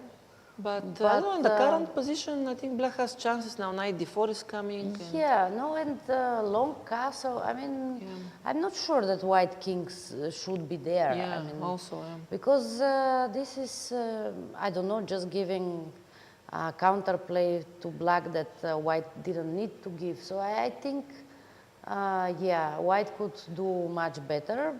I think now definitely black is not worse. I think black is doing very good. It's just probably about equal, but very decent position. Yeah, potentially, I totally agree with you that black has a lot of ideas how to attack against white king. And this slightly odd pawn structure, these doubled G pawns, I don't think they matter so much in this position. But you were just right that here after f6, bishop f4, I mean, black probably needs to take, and then after e d5, this pawn is very strong, bishop is very strong. Yeah. Maybe if you want now, long castle was possible. So this was I giving... can just go knight e2 or king f2, I mean... Yeah, this was giving quite clear advantage, I'm sure. And what happened in the game now, it's very, very unclear. Yeah. She played queen e3 here. Doesn't really change much. Maybe just rook c8. And yeah, nothing changes. She would try to play knight f2, h4, but I don't think it's very easy to achieve that. And okay, we will see. Let's go to the next one. Beva Kotelashvili against Balajeva, because Beva made terrible blunder in the previous game, and let's see if she will recover. So we had this position after e4. Now black took and played queen d4 check. Interesting. Yes. She played queen d4. Now she took, maybe king h1 was possible. She took b3. A little bit strange play, knight e6, trying to play some bishop c5 to protect the pawn. Now bishop d4 doesn't work because of some tactics. Yeah. So white played h3 to avoid bishop g4, and knight b4 happened. But I think it was very good provocation from black, this queen d4, because I think king h1 was white decent, right? doesn't need to take. I mean, it is of course looking that, okay, you create a weak pawn for black, but then as you can see, black's knight got to a better square c5, and somehow black managed to get some activity pretty quickly, and okay, it turns out white cannot win this pawn. Totally agree. I don't understand why she didn't play king h1, because this is very easy. Then you play knight c3, the knight comes there, this bishop is very good. So white is definitely slightly more comfortable. It was just a provocation, I think, and white took it. I mean, king h1 would be just slightly better for white, and now it becomes a bit more concrete. And d3 now is coming, maybe some tactics. I'm not sure who is better anymore in this position. Oh, for sure, black is doing good. Still very dynamic, but now d3 is coming, and some bishop e6 maybe, or bishop d7. The knight on b4 is almost untouchable. Yeah, because of this pawn on d4, you couldn't develop the knight from d1. So you need to go yeah. knight a3 maybe, but then d3 or something, or bishop c5. Many options. Okay, this is pretty decent for black, but okay, still it's about equal. Probably it's not worse for white. Yeah. She just missed the opportunity to be slightly better. Now Yeah. the game is just unclear. So Okay, let's see. knight a3 she was played. a3 now, many options. You're not even threatening anything, so I can play probably many different ways here. Okay, interesting Yes, position. we'll We'll see. come back to that, but let's just check the fourth board. Mamadova Rabidze, yes. It was this game with queen d2, which was very weird for me. So black played c6, c4, and b5. Yeah. Immediately trying to create counterplay, which is logical. Yes, after some exchanges, we got this position where it looks like just very drawish. Yeah. Probably everything will be exchanged soon here, and bishop a7. And Yeah, it looks to just. be a draw. Yeah, I mean, in the first game, everybody with white pieces won the games. It seems to me that it will not happen the same in the second game. But of course, No, but the all the second games are match- still in progress. Obviously, in the second match, everybody is more cautious because it's like you don't have second match to go back, so we need to not Yeah. lose. And this match is still very interesting. I think it's just very much unclear. So let's see the next one, India against Kazakhstan. Ruth Padmini against Kamalidenova. We got around here where Padmini, she knew this line. So queen c7, it happened after long thinking. Kamalidenova played queen c7. And yeah, it's slightly better for white, but I'm not sure it's so big. Let's see. So this is the current position, a4, b6. And I mean, black should be quite okay. Yeah. Okay, I don't know this, yeah. Which one? Long castle. Yeah, long castle maybe tricky. You could probably just take on d1 and something castle, king e7. Yes. But okay, she played long castle. But also this doesn't look bad. No, it's not bad. I don't think the current position we have, black is very solid, right? It's just, yeah, should be maybe some c5 tactics with the idea to go maybe take on c6 and b4, take on a6. But should lead to more or less equal positions. You just don't want with white to achieve this. Let's say then black plays a5, knight c5. You don't want this. But anything else is probably fine. Even maybe c5 and yeah. just some, okay, knight c4. Many options. Okay, maybe It's about equal. let's go to board number two. We remind you that Kazakhstan won the first match 3-1. Only Padmini won against Asaobaeva, even though she was worse, but she managed to win that game. But here I think Kurmangalieva, second board for Kazakhstan, has very nice position. No, it looks like big advantage. So yeah, that's why normally don't take so fast on d5, because you allow this g4. And now, yes, after normal moves, white is just pushing the pawns, trying to break with g6 or even sometimes h6, depends. It looks already quite unpleasant, but yeah, Okay, of course. still a lot of fight. But, A lot of fight. It looks better for white for sure. Yeah. And the next game, Savita against Balabaeva. We got this solid Berlin, which it was like this. So now what happened? d3, bishop d5. I don't know. I think black lost a pawn somehow. Let's see how it happened. Around here it was all very good for black.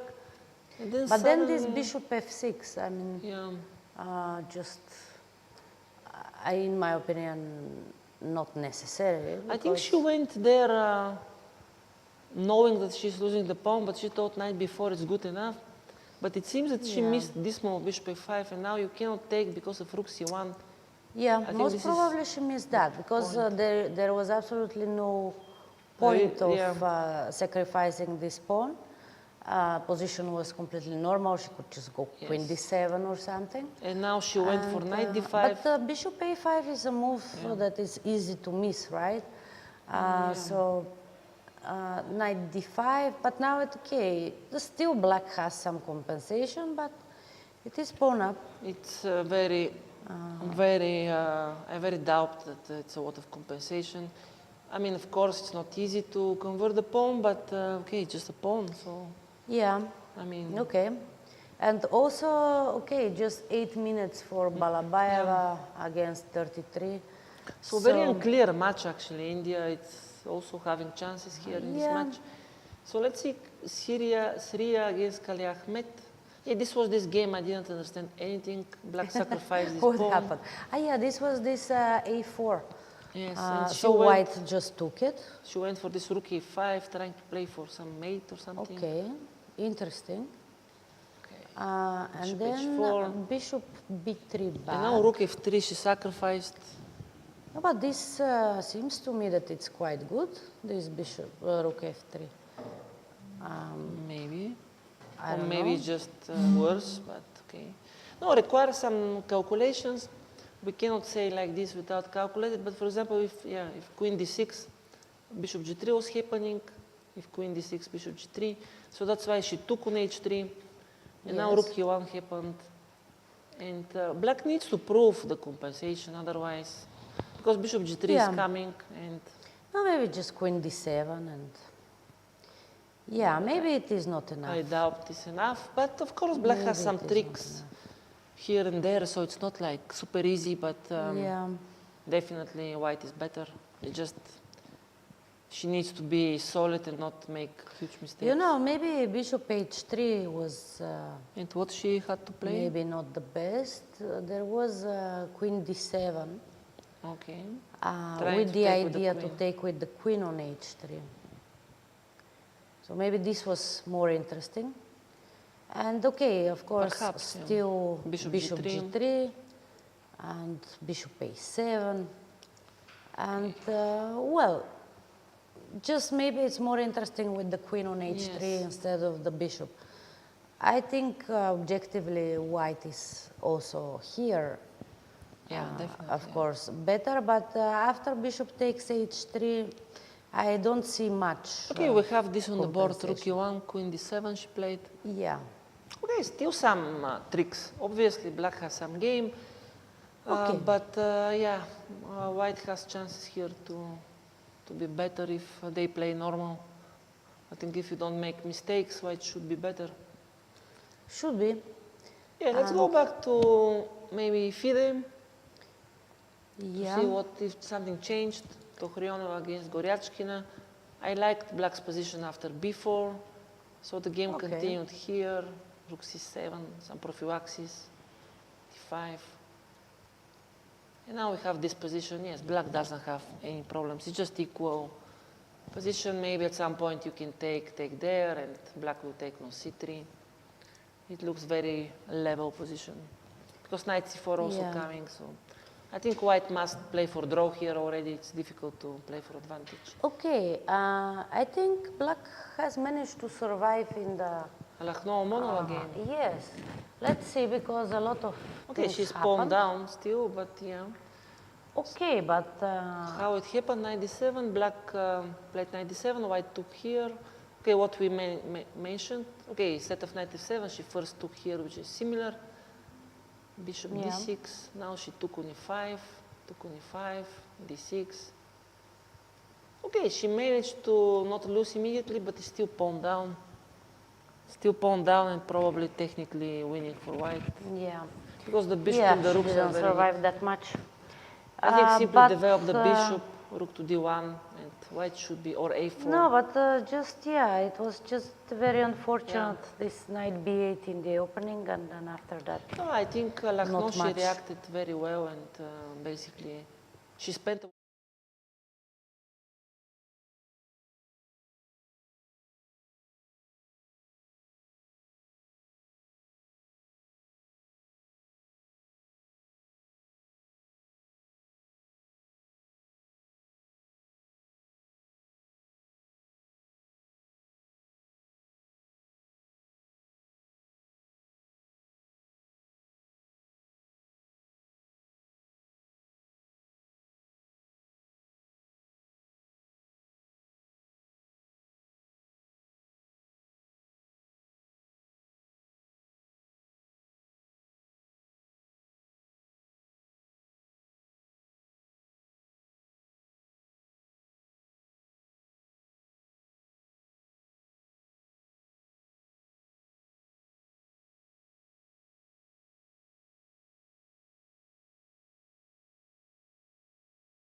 Yeah. I think the idea was if knight d2, you just take on f5 maybe and some e6 and I don't know, some Yes. tactics. So she played g5, very weird move. And now it looks just totally winning, no? Yes. I mean, it's like it does. completely winning. Okay, f6, maybe you have to Yes, go. but And then maybe just e7, queen takes. yes, should be takes rook f6. f6. White is crashing, yeah, obviously. Yeah.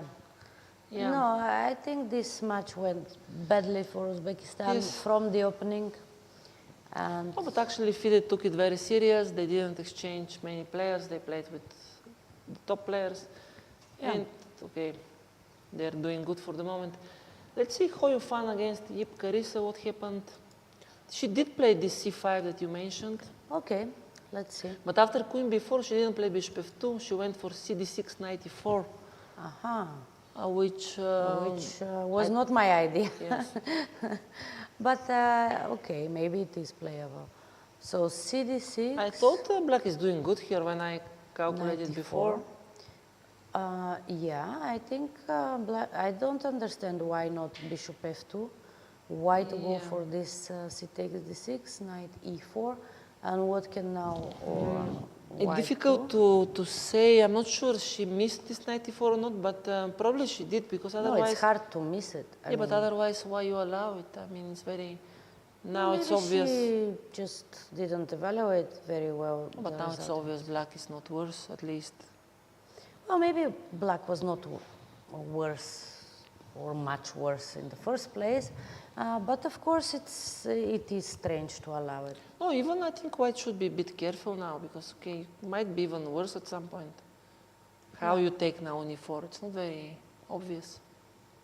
I mean, the fact that she's thinking, it means that she's not very, because she thought for some minutes and now she's thinking again for 5 minutes.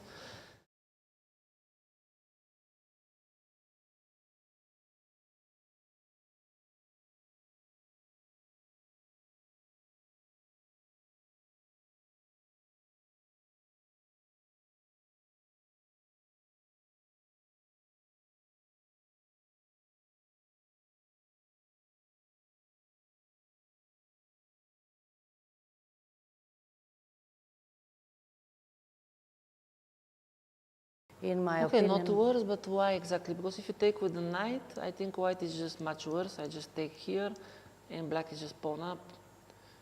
And probably you need to take with the pawn you don't want to take. I just exchange queens and then take on d6. You need to take with the rook, I guess, but then I also take, and you need to find some accurate moves. I mean, it's not obvious. Okay, you take with the rook, take. Knight d4, queen d2, knight d2, bishop.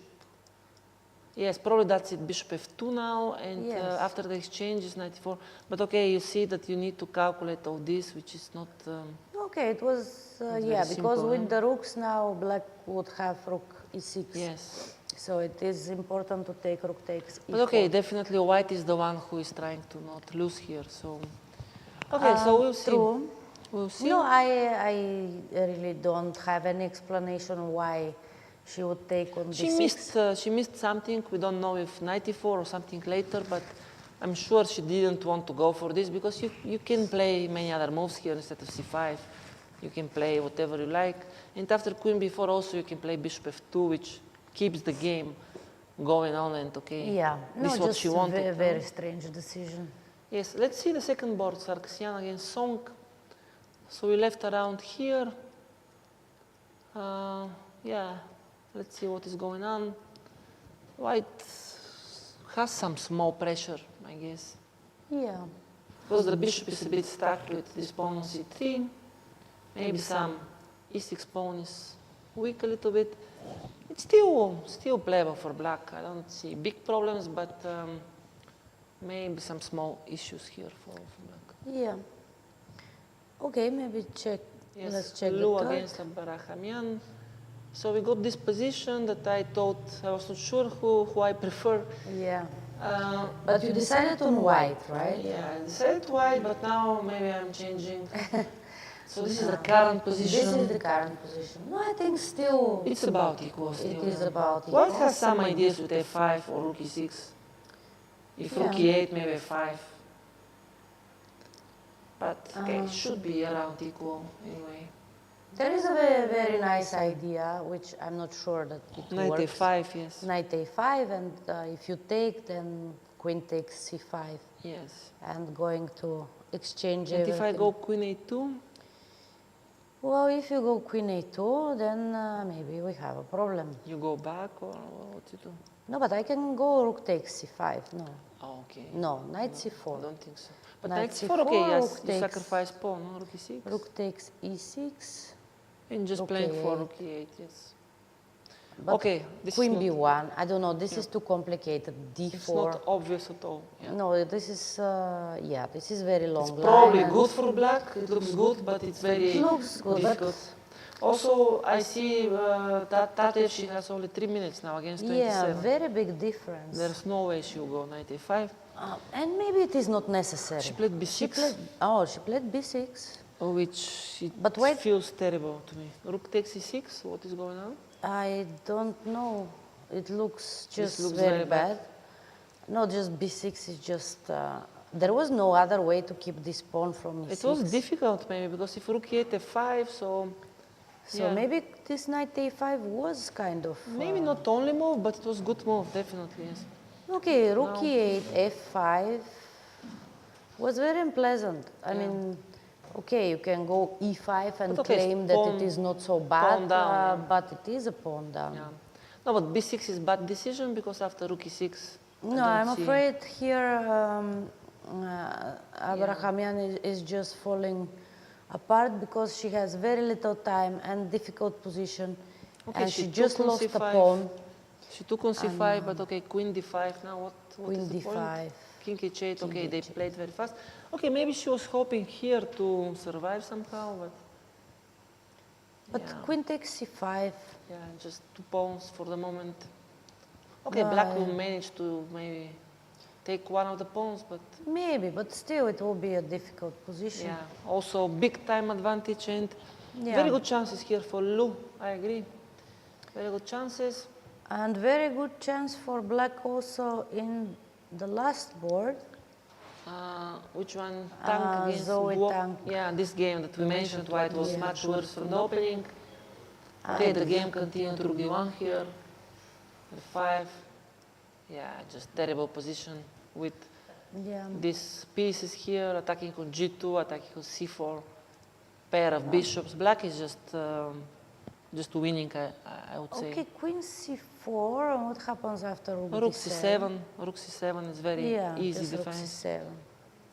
Yeah, there are no chance, I think, here for white. Very difficult. Yeah. So China might be going back in the match True. because they already have 2 very good positions, this one and the previous one. So yeah, Big China chance is for back China. in the game. Okay, maybe let's check Georgia, Azerbaijan. Let's go, Georgia, Azerbaijan. So we left around here. I thought it's approximately equal, but okay, a little bit easier for white maybe. And But what after some happened? exchanges, okay, they exchanged a lot of Yeah. pawns, king 2. Still, only white can probably win, but it feels should be a draw somehow. Yeah. Maybe even I can play rook b8, just trying to exchange some. Or rook c8. Or rook c8, yes. But rook c8, king d2, rook c3 And then rook maybe. c3. I think different ways, but you need to play a little bit accurate probably, and just to not allow king d3, rook e4, something. No? Yeah. No, it is a pleasant position for white, But I think, very because white is not risking anything, and black has to be Okay, but accurate. let's say I play for draw immediately. I play rook b8. I just want to exchange. Okay. You cannot play rook b1 because of rook e5 tactic. Yes, this is an important tactic, but I can take, and then I can play rook d1.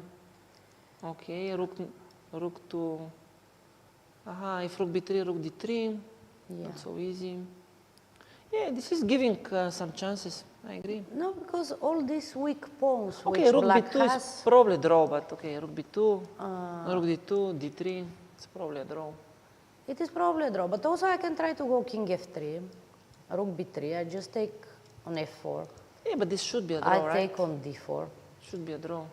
I just put the pawn to a2 and then I'll try to exchange for one other pawn. But yeah, I agree. But it is 4 against 2 in that side. I mean, I'm not sure that it's so easy to make No, I agree. I agree. It's not easy. I agree. No, maybe rook c8 is the best here after king e2. Then, just to keep the both rooks. Maybe, but still, white is a little bit better. I agree. Whatever you do, white is a little bit better. Yeah.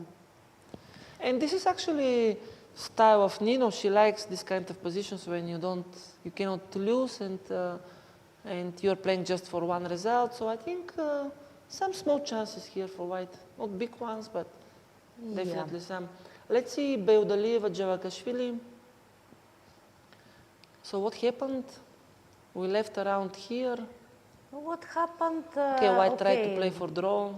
Just trying to exchange. I think this was not a bad decision from white. Yes, definitely.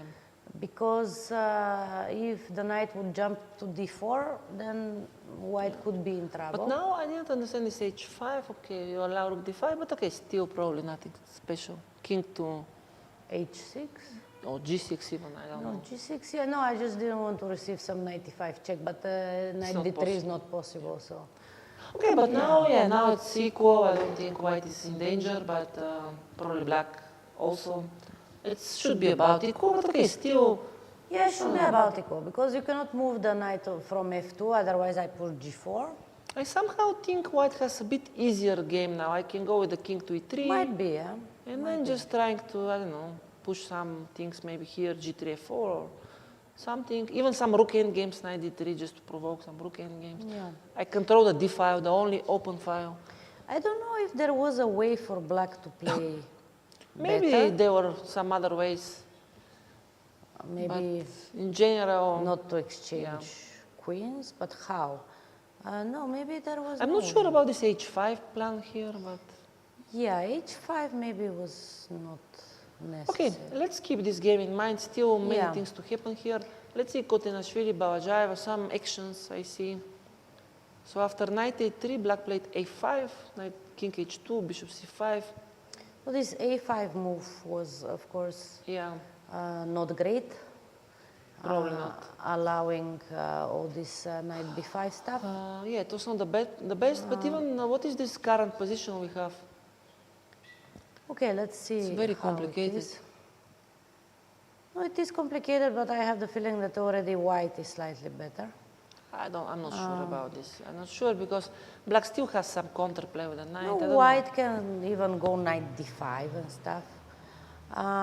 But I don't know if I can go for rook c1 or something. I don't know. I think black is still having counterplay. Rook c1, okay, I'll just play bishop e3 probably, attacking the rook. And then if you go knight d5, knight d5 is possible, I can play even bishop e6. Bishop e6, yeah, probably this is what you have to play. It looks okay for me. And I mean, I'm not sure already black is better. I agree, before black was probably slightly better. Yeah. Now maybe not, but still white should be a bit careful. This pawn is still dangerous, still some dynamic, so I don't know. Yeah. She has 5 minutes against 17, so... What is the actual position? It's this one, with the rook on b8. With the rook on b8, yeah. Yeah, I don't like a lot of the chances of Bella here, because some small problems. Okay. Also, she has some problem with the time. She has just 5 minutes. Yes. Let's see, Arabidze, did they finish? They still continue, by the way. I thought it would be quick draw, but they're still playing. Because, okay, this is the position, but it should be draw. It is the position. Okay, it will be. I don't think there is much to try here, but of course, at least optically, white is more active. But of course, this should be a draw. No, for now, and then, still. So then how does it go? No, it goes, it still is very open. Very everything level, is, and then maybe we go to tiebreak, right? If Everything they make is possible. 2-2 again. I would say, based on the games, a little bit slight advantage for the Azerbaijan team, I would say, but You don't know. Okay, Still. maybe Bela has a bit of a problem, but on the other hand, Vachier-Lagrave maybe has some chance. So, It's about equal yeah. for the moment, yeah. Okay, let's see India with Kazakhstan. So, Padmini, she did play it knight takes c6, it a5, and okay, the game is still equal. I'll quickly show because okay, nothing changed so dramatically. So we have this position which is just about equal. Yeah. Very solid. No, Padmini is a very good online player. Yes. She Very good plays rapid all and this, blitz also. Yeah, rapid and blitz also, but also on all these online formats, she's always playing quite well. Let's see this Kurmangalieva against Velpova. They played this position. We thought white is much better here. And probably she's still better. G6, F5, take, take. This was the game. Still looks pretty difficult for black, but yeah, I'm not so sure it's so easy. But I just like white here for definitely. It looks better for Yes. white, of course, but not easy, because there is maybe nothing concrete. She played bishop f4 here. Bishop f4, I'm not sure that I like this move. Why you need this move? But what happens after bishop f4? I'm not sure still. No, I'm not sure anything happens, but I don't understand the idea of bishop f4. You're not going to take on e5, No, right? she wants to somehow maybe bring the queen or something, I don't know. I Yeah, don't bishop know. f4 is a bit, but okay, what else? Maybe rook g2 simply, or g1. Maybe, yeah. Rook g5. Rook g6. Yeah, rook g6 if you're very strong, probably, but... If I you think feel rook very g6 adventurous, you can go... No, rook g6 might be the move, and actually, yeah, I think I considered, but I just didn't want to mention because it's not very easy. But even if you play something normal like rook g5, what is wrong with rook g5? Nothing, nothing so special. Yeah. But bishop f4, I don't think is spoiled. The advantage is just a little bit losing of time, but maybe still. No, but I still a don't bit know, easier. because with bishop on e3, I feel that if black starts pushing like c4 or something, like bishop d4, and also I don't like this bishop on f4 to be hanging at some moment. Yeah. I'm not saying Agree. that it's changing radically the evaluation of the position, but I just... No, I agree it spoils a little bit, but I still. just don't like it. Yeah, but still the tendency seems to be on white is better. Even Yeah. okay, now next move I can play rook g6 if you want so much. I don't see the big difference. Anyway. So. Yeah. I mean, okay, We'll see. maybe This there's is, some difference. Maybe black yeah. has something here, but in general, the tendency is still that white is better. Okay, let's see the third board. Savita against Balabaeva. But was it? Okay, this was this game, white was better. And now is this more or less winning, right? No, why? Let me go there. I'm still not there. Okay. So she played Rook e4, which very surprising. I mean, why not just take and just win slowly? I mean, then Well. bring the knight to e4 or something and Possible. just win the game. She played Rook e4, King f8. No, what you mean? Winning for whom? For white. For white, but it was winning all the time, no? So. Yeah, okay, but it was not so winning, and now it is Okay, more, so now because just now winning. it's like 2 pawns, or you have But to go because into of knight f5, bishops. no? Knight f5 is very good, and then Yeah. you just take. No, it's just 2 pawns up. Yeah. No, I agree, but okay, it was, yeah, it was expected, so. Yeah, true. White was much No, better. okay, this Balabaeva, yeah, she missed this bishop a5, and she just lost a pawn, and So now for she the lost moment, another it's one. still very balanced. The match, let's see, Kaliakmets, Ria, this was. So, but maybe not, yeah, maybe not impossible for India to come back. No, it's actually in very this, possible. But this game, I don't know, this last game also looked very good for white, no? Okay, but the white is the Kazakh Yes. girl. But white is better or not? Yeah. White is just winning, I guess, no? Okay, yeah, it was this sacrifices, and Yeah. this we said, okay, maybe Yeah. there is some. No, but now it looks really easier than before, no? Yeah. Just don't play queen e7. Let's say I play here. Just don't play this because of queen f2. Otherwise, Yeah, I think probably this is the only chance. otherwise I think white should be in control here. And so we have these two games, Kaliakmet and Kurmangalieva, better for white. Yeah. What mean about equal, and Savita is probably better in that, winning in that game.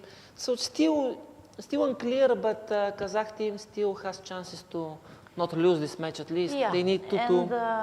They won the first one, so So they only basically, need a draw in this. They need to win one of those 2 games, which is not unlikely, in my opinion. Okay, should we go back? To FIDE. FIDE, Okay, it Goryachkina seems is that, draw already, probably. Yeah, should be about draw. Lachno Omonova, winning. it's totally winning still, 2 pawns up and just no chance. Okay, very good play by Katerina Lachno. Karimova Shuvao still slightly better. Maybe this is okay. Yeah, for maybe the about Uzbek equal, player. but still Black is in control. Yeah, I don't think but Black I think fourth board. Shukman is completely winning. Yeah. I'm just winning immediately. Rook d7, rook f8, and just winning. Okay. Yeah. So. Okay, so FIDE will go through for sure, I guess, because it's difficult to lose this match. Maybe let's go China is the most interesting. China, Hoyofan, Yip Carissa. So she did find these moves. Okay. That's why Hoyofan was she's still very strong player. She found all these moves. But still, Black is doing good. And actually, I'm impressed by Yip Carissa. Very, very confident she was playing both games. No? Yes. She's not in danger here at all. No, I mean, she is pressing the multiple times world champion. No, but I think she was pressing in the first game. Now she's pressing with Black. Basically, I think Black still has chances because, now b2 is hanging and a2 also. Probably need to give this pawn by playing knight c4. Yeah, I think that is only chance. This is not an obvious draw. I mean, of course, it's drawish, but still White needs to make it. I mean, it is unpleasant. Yeah, I go rook b2, rook b4, yeah. I keep the rook there. Okay, it's theoretical draw, obviously, but actually she played b3. Oh. Maybe not bad, no, because you want to take on c6 next. No, but I take on b3 and then bishop d5, and then how you take? Yes, and then I need to find a way to make draw here. But this, I think, is maybe more difficult, no? Okay, maybe knight e4. Can you do Should be a draw, but yes, still pawn down. I mean, White is suffering a bit, that's obvious. And also 1 minute against 17. Yeah, this is really impressive performance from Carissa. And, let's see. Probably knight e4 should be a draw, somehow trying to, I don't know, take this bishop and so on. But yeah, it's not easy. Not easy. Let's see Sargsyan against Song.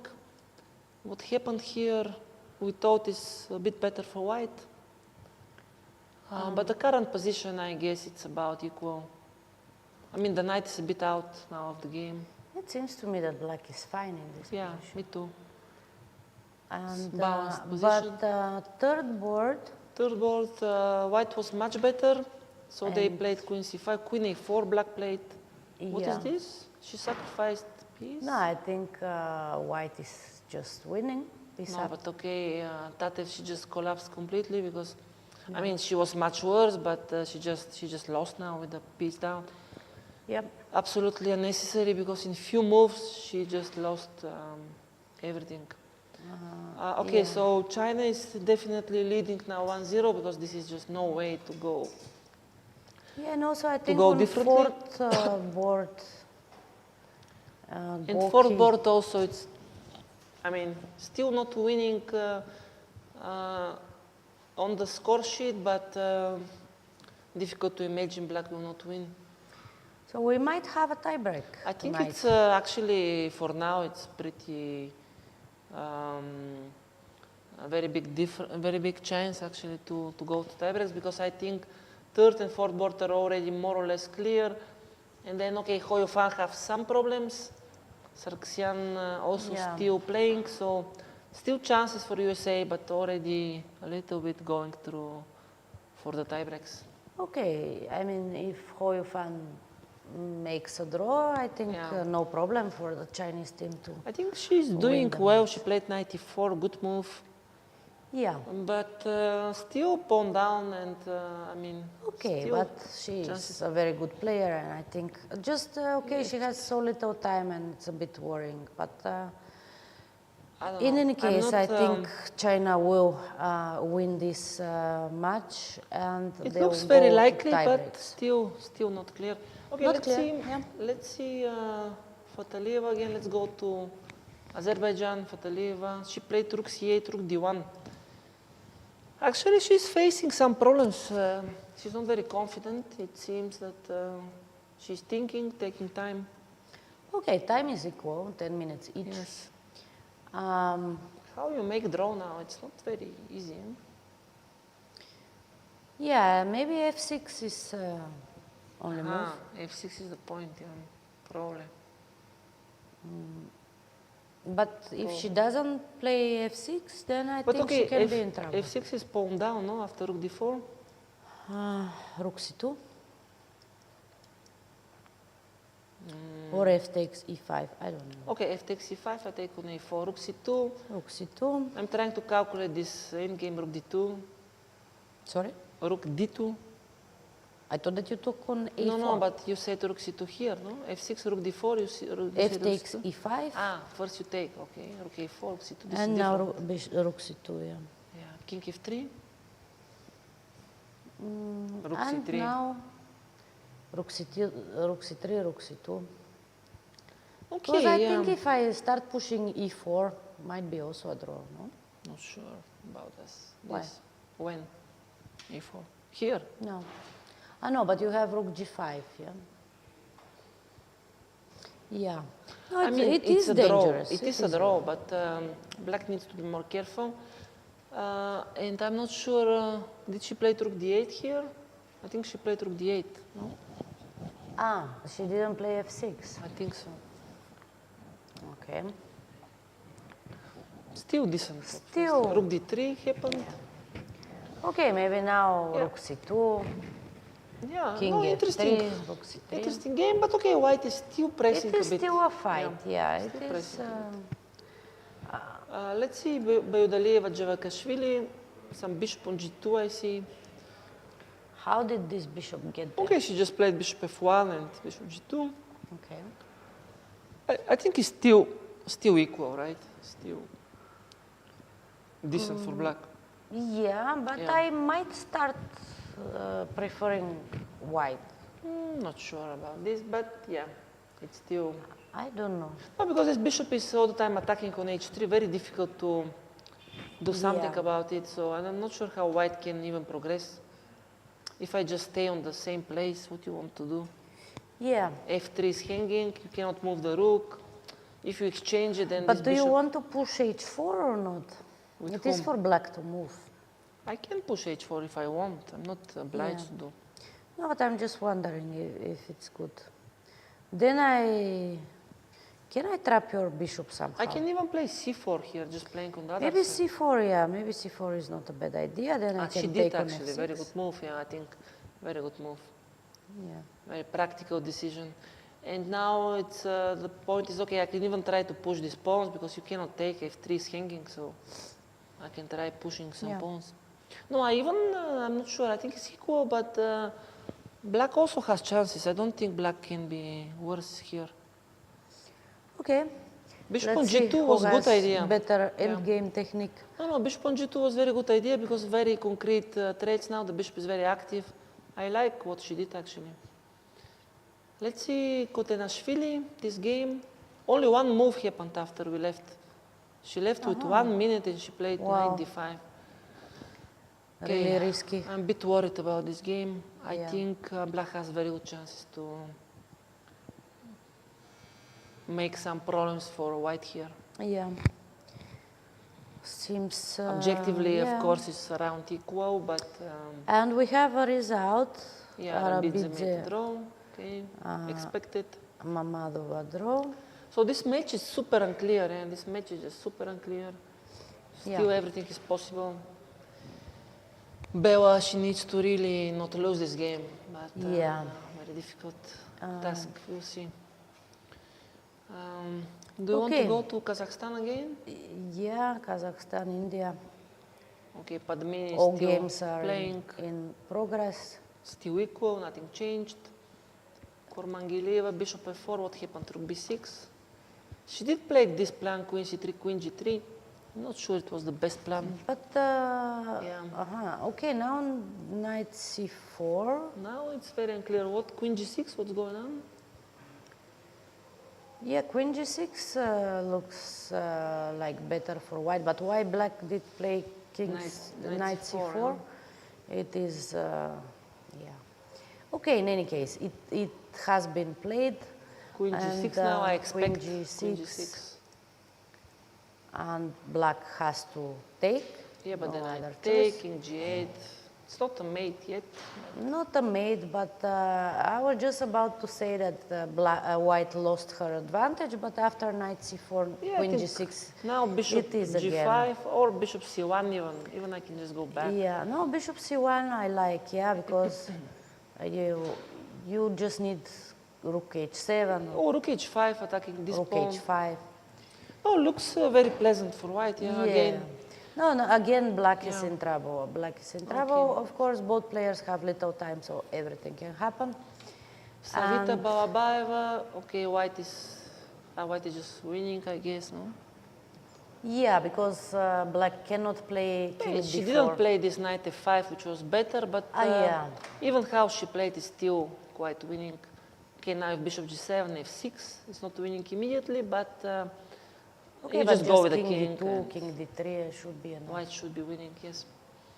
And Kaliachmet against Ria. We have this position again. That it is still a winning for white, but now it looks more winning. It has been for a while. Yeah, but every move looks more winning and more winning because now the rook is already attacking there, and I don't see counterplay. The queen is totally out. It just looks looks more winning now. Okay, so it looks good for. Yeah, Kazakhstan needs to not lose. This means that they just need to win one of those games and then, hope for. I mean, I think it's very, very good looking for now, but still. Okay, but it is Savita winning against. Yes, but white. Balabaeva. Yes, but Kazakhstan needs to win one of those games. Yeah, I mean this. Yeah, either Kaliachmet or Kurmangalieva. Yeah, most probably. Still open, of course, still very unclear. Yeah, no, but it's interesting. All the matches except I think FIDE, all the other matches are quite. Yeah, let's go back to so FIDE. Lagno has won already, so just. Shubava is doing good. It's just equal, but okay. And Shukman was winning for a while. Now maybe not that winning. Here after rook d7, she played this h5 move. But and? Okay. I thought that it's totally winning. Everything is still totally winning. It's just pawn up and king in the center and mating attack. So yeah. Still winning. So FIDE it's definitely winning. I don't see. Okay, so let's move on to another match. Hoyofan against Yip Karisa. Let's see this match. Hoyofan played very decent here. She went for this this endgame, and now this I think it's a draw. But why? What? No, I'm just thinking. Why not rook h2? Because rook d1. No, okay, no, this. No, I was more thinking if there was a way to keep this d5 pawn. Very difficult, I guess. Maybe king e7? Just not king e5 because. No, king e5, yes. Let's try king not to. King e7, I think maybe I could play even something like h4, h5. Okay, it's still very close to be draw. Obviously, it's okay, draw. Let's see how they played it. They played king g5, rook d6, and I guess she will take on h2 and play 5. I expect this, something like this. But looks very drawish anyway. It looks, but okay, maybe still some chances. Okay, she has only 30 seconds, Hoyofan, so. Yeah, but okay, on the other hand, the position is not that complicated anymore, so I believe. I have seen such endgames to be lost, so it's not completely easy, but in general, I expect her to make a draw here, obviously. Sargsyan Song, okay, some development there in this game. Okay. Some interesting stuff. So I don't know what happened here, knight d5, let's go back maybe a bit, because... okay, we left here, she played c4. Okay. Rook f5, g5 also a move, but okay, she took with the rook, knight d5, e6, queen h4. It's still balanced, no? Still quite equal, I guess. Now knight f6 and probably close to equal, take, queen f6. Yeah. Should be about draw. Yeah. Okay. So, and the last two boards were winning, so Lu, it's still winning, completely piece up. Nothing to discuss here. Tang against Guoki. She won already the game, so China is China is striking back. I think we are seeing we'll see tiebreak here. Yeah. Very likely, because this is like over. This is also, I mean, maybe already she resigned because looks totally lost, and these two games very difficult to imagine that China will lose both of them. Yeah. So. Definitely. Okay, we'll keep an eye on them, but let's go to Georgia, Azerbaijan. Georgia also interesting match. Very unclear. So here after rook d8, rook d3, this happened, rook c2, c8, sorry, rook b4, rook e2. Is this a good plan for black to play rook c2? Why not? Okay, black has to be active, right? Yeah, still close to be equal, yeah, I agree. I think actually Fatalieva is defending very well this position. It's good. And I don't see how white will stop the other rook coming to c2. And then after here, king f4, rook f2, rook g2, it will be too many pawns will be exchanging and will be close I think to draw. it will be a draw. Okay, still continues. Let's see Beidaleva, Javakashvili. After c4, king e2, a6, knight d1 played. Knight d1, okay, interesting. So white giving wants this pawn. Yeah. And but then after knight e3, the bishop might be in trouble. So. Yeah, this is what I was saying from before. Is there a way to trap this bishop? Because, maybe. Now it's getting double-edged. I mean, very double-edged. I'm sure black is fine, but it's already requires some. But how do you take this bishop out? Maybe you don't. Maybe you just play for counterplay on the other side. Okay, you take on h3, I guess. Knight e3. Let's say I take knight 3. And then what? Yeah. Now it's time to... Very interesting endgame, actually. Because, extremely interesting game. If you just play something like b5 or something, then I go king f2. Okay. And I think it's still about equal, but why? Maybe rook d6 or this. Okay, if you just take everything on g4, is it a draw, this endgame? I take on g4. Maybe, but I'm not sure she wants to see if it's drawn, because this might be definitely also might be lost after rook f6, knight g4. No, I was thinking, if you let me take on f5. So maybe first I could take on f5.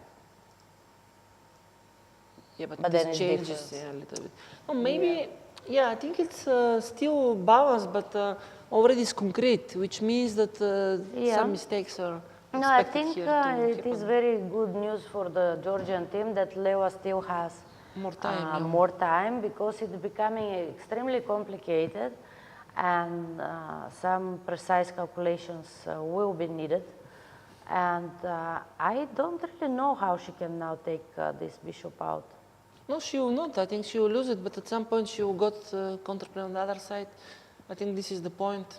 Obviously, the bishop will be taken, but you need a lot of tempis to go king. Maybe even you need knight e3, king f2, king g1, king h2 if I play h4. If you play h4, So it's a lot of moves. Yeah. We'll see. It's interesting. But already double edge. I mean, white also can win, so it's not. What she played? She did play something. Don't you have it on the board? No, still not. She took on h3 and rook c6 she played. Bishop takes h3, knight e3. Rook c6. She wants to play c3. Okay, I got her point, but Is she on time? I'm for not sure that? about this move. Yeah. Well, she will play c3 if, but maybe white can go knight d5 now. Knight d5, yeah, but then I can take on g4. Ah, no, because knight e7 is threatened. Maybe she just wants to go back here and Yeah. let's see what's going on. Okay. Yeah. No, here anything can happen. White is only with 3 minutes. Black. Very, very interesting endgame. Yeah. Maybe let's just take a quick look at the other games Yes. and we come back to this one. Let's see Bella because I was afraid of her game. Yeah. After knight d5, bishop e6 happened, bishop a3, knight d5. So this is the current position, b6, f5. I think black managed to not lose, no? But black is probably, white, sorry. It's probably okay here. Yeah. Maybe it's white managed to equalize. Yeah, I think Kotenashvili is doing fine, considering the fact that she's playing on 1 minute already. Now it's pretty solid and quite I think it should easy. be fine now. It's relatively easy for white. I It's don't not think even worse. she's risking anymore. Not much. And so there is one draw already. Yeah, And so all these three games are about equal, but nobody knows what will happen. I think second board it's a very tricky one. Very, very tricky, but okay.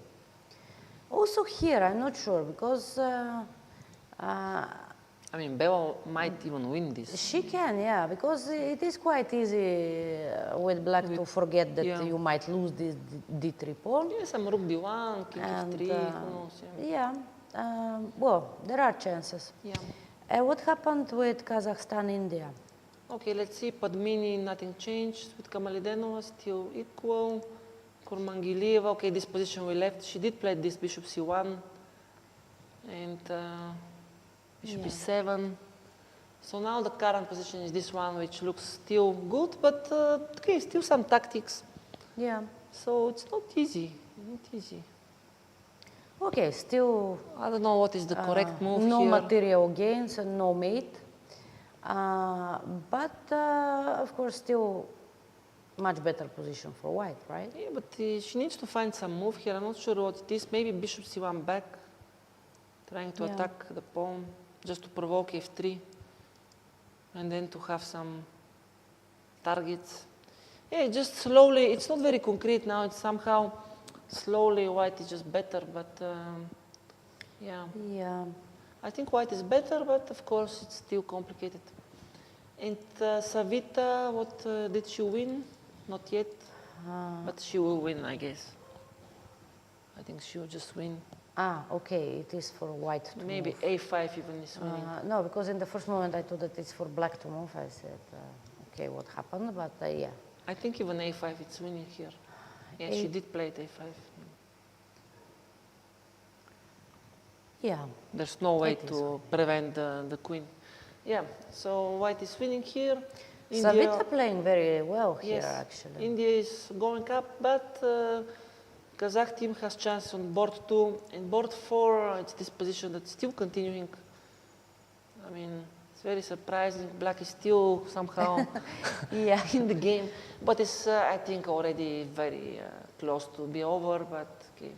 Okay, but it is close for quite a while. It is continuing, yeah. So, and we have seen already several times. Okay, but when now it I goes can, on for too long, at the end but you now don't I know can the just take the result. pawn here, right? I can take on f6 and it looks totally Yes, but white over, just played king g2, and I'm not sure at all what's going on.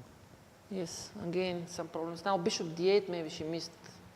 Bishop the rook is d8, hanging now. and maybe black is back in the game. Yeah, I think it is. I mean, I think it's still better, but already she missed, and black played bishop d8. Yeah. No, but if you can take a pawn, just take it now. No, but what was the point of king g2? Maybe she thought that she's so winning that doesn't matter what she does. No, she just missed bishop d8, I guess, and yeah, she gave now chances. I think it's still, bishop f6 was completely winning in one move. Just no doubt about this. No? Okay, bishop f6, g takes. Queen f6. Okay. Queen f6, bishop f2. Yeah, but okay, bishop f7 or something. Or rook d7 and then. But why not bishop f7 mate in 2 moves? No? How? It's not a mate, bishop f7? No, bishop d8 I thought, no? Not bishop f2. No, bishop Nobody f2. will take bishop, yeah, but bishop f2 is... I mean bishop d8 just to try to take the exchange, bishop d8, yeah, then you can then take bishop on f7.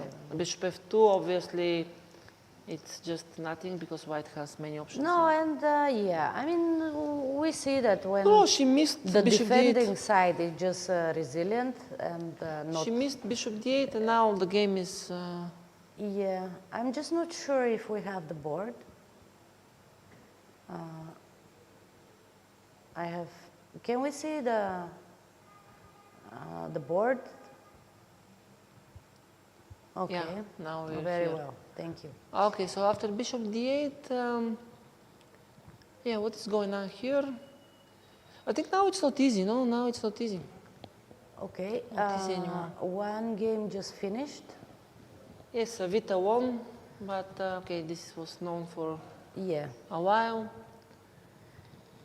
And Kali Ahmed versus Ria, it was so winning, and now it is not that winning anymore. Still better, but very far from what it was. But now what to play? Now you need to give the exchange back, no? You need to play, maybe rook d8 was better or not, not sure. I don't know, but now it seems to me that why is white better. Yeah, in this because I position. think after gf6, the correct move was rook takes d8. And if you take back, then I take on f6, I keep the strong pieces. Now she exchanged that one, and now everything I is think equal. is just equal. And yeah, I mean, no, but this is very good news for India because this was totally lost game. Now if they manage to make draw here, it will be okay. Still, of course, Velpua, it's much worse. Let's see this game, Velpua against Kurmangalieva, because this is a very important game also. Not that much worse. Now it's not, right? I think now it's... Yeah, she didn't play bishop c1. She made this, but okay, this is too slow. She wanted to give mate somehow, but now... No, I think at the end, this decision that Asaubaeva is not playing on board one might be very dangerous, and Kazakhstan might lose from India, and then they will have to also go to tie breaks. Yeah, now it's completely changing in two moves because this game was much worse. The other game was totally lost. Now both are looking equal. Yeah. And India is leading 1-0 for the moment. Yeah, I'm seeing Padmini what happened there, but still equal, right? Nothing changed. Okay, I mean Kurmangalieva against Velpula, of course, still they are playing. But who is better even? Just comparing to what it was, I just don't like it. But in this position, I would imagine even black to win somehow. And why? Yeah. But how are you defending this e4 pawn now? Maybe I play e3 and f3 or something. Maybe it's not. Yeah, I think still it's probably about just rook d6 and take on g6. I don't know. I mean, still everything can happen in this game. But of course, the amazing was on board 4, where Kali Ahmed was. Yeah, she's still a bit better, but it's already not winning. Yeah. Yeah, okay. We will come back to this match. Very interesting. Probably India has chances now to come back. Yeah. I see that Anna Schutman won, so FIDE won already 2.5-half. And the last game doesn't matter, is Karimova against Shuvaova. It's probably equal, but doesn't really matter. Yeah, okay, so we have one Or clear... black is even better, I'm not sure, but okay, it's not relevant because FIDE already won this match. Okay, so we have one semi-finalist. Yes. This is the FIDE team. But all the others might be China decided is in back. tiebreak. China is definitely playing tiebreak. They won 2 games. Yes. 2 games left only. Actually, Hoyofan is losing, but... yeah, she lost. Okay, can we go back to see how... Yes, how I told did you it this happen? end game is never easy. So the game continued, rook b5 here. And then she lost very easy. I don't know what happened. King d4 was very bad decision here. Yeah, just going totally on the wrong side. I mean, why would she do that? So black and then won. she just, yeah, she's just... Black won very easy. So let's see the other game, because it depends everything on this Okay, game. I mean, Carissa played impressively Yes. today, both games against No, she's Hoi Fan. playing very good in general here, I think. But let's see this game, because I'm very interested in Sargsyan against Song. She needs to win this game. What do you think about this position? Can we go there? Can to G2? Sargsyan versus Song, right? Yeah, I think it's equal, but more pleasant for white. Maybe because the queen is active. Yeah. Okay, I can go rook d2, rook f2, maybe. Yeah, I mean, on the other hand, yeah, this white's king is not really very well protected. So no, but definitely still USA has chances here, because okay, if they win, the match is over. So yeah. So let's yeah, we should see this game closely, because very important game. I thought China, because they won 2 games, I thought it's yeah, because clear, we didn't expect Hoi Fan to lose. We Yeah. were expecting her to save this game with a pawn down. But yeah, I mean, she chose a strange. No, because with 30 seconds, Yeah. it's never easy, those endgames. Never easy, correct. Okay, we'll keep an eye on that. But let's just have a quick look on the Azerbaijan, Georgian match. Georgia, Okay, so first board Azerbaijan. is, I think, draw now, no? Right? It looks very drawish. This Yeah, one they is have. drawn. Yeah, they have. Basically, can you go back just to show how Yes. they have exchanged all these pawns? Okay, basically what we said, they just exchanged those Okay. with checks and Aha. Okay. everything exchanged, Yeah, it so was it's easy draw. very quickly. Okay. And let's see Beidelieva against Jalakashvili, this game that we followed. It was very interesting. She played rook c6, knight d5, king h6 she played here. Okay, very good. Rook f8, king h7. So what king was f2. happening here? Wow. Okay, she d5. went out with the bishop. Yeah, but still it's a complex game, right? Yeah, it is very complicated. I mean, black is still not worse, but it's just very double-edged. Okay, this pass pawn is, of course, dangerous. Yeah. I'm not sure, actually. I mean, I would prefer white here. I don't know. I would take probably black, but in any case, it's very double-edged still. Yeah. Very double-edged. Anything can happen. Okay, let's see quickly Bella against Balajaeva.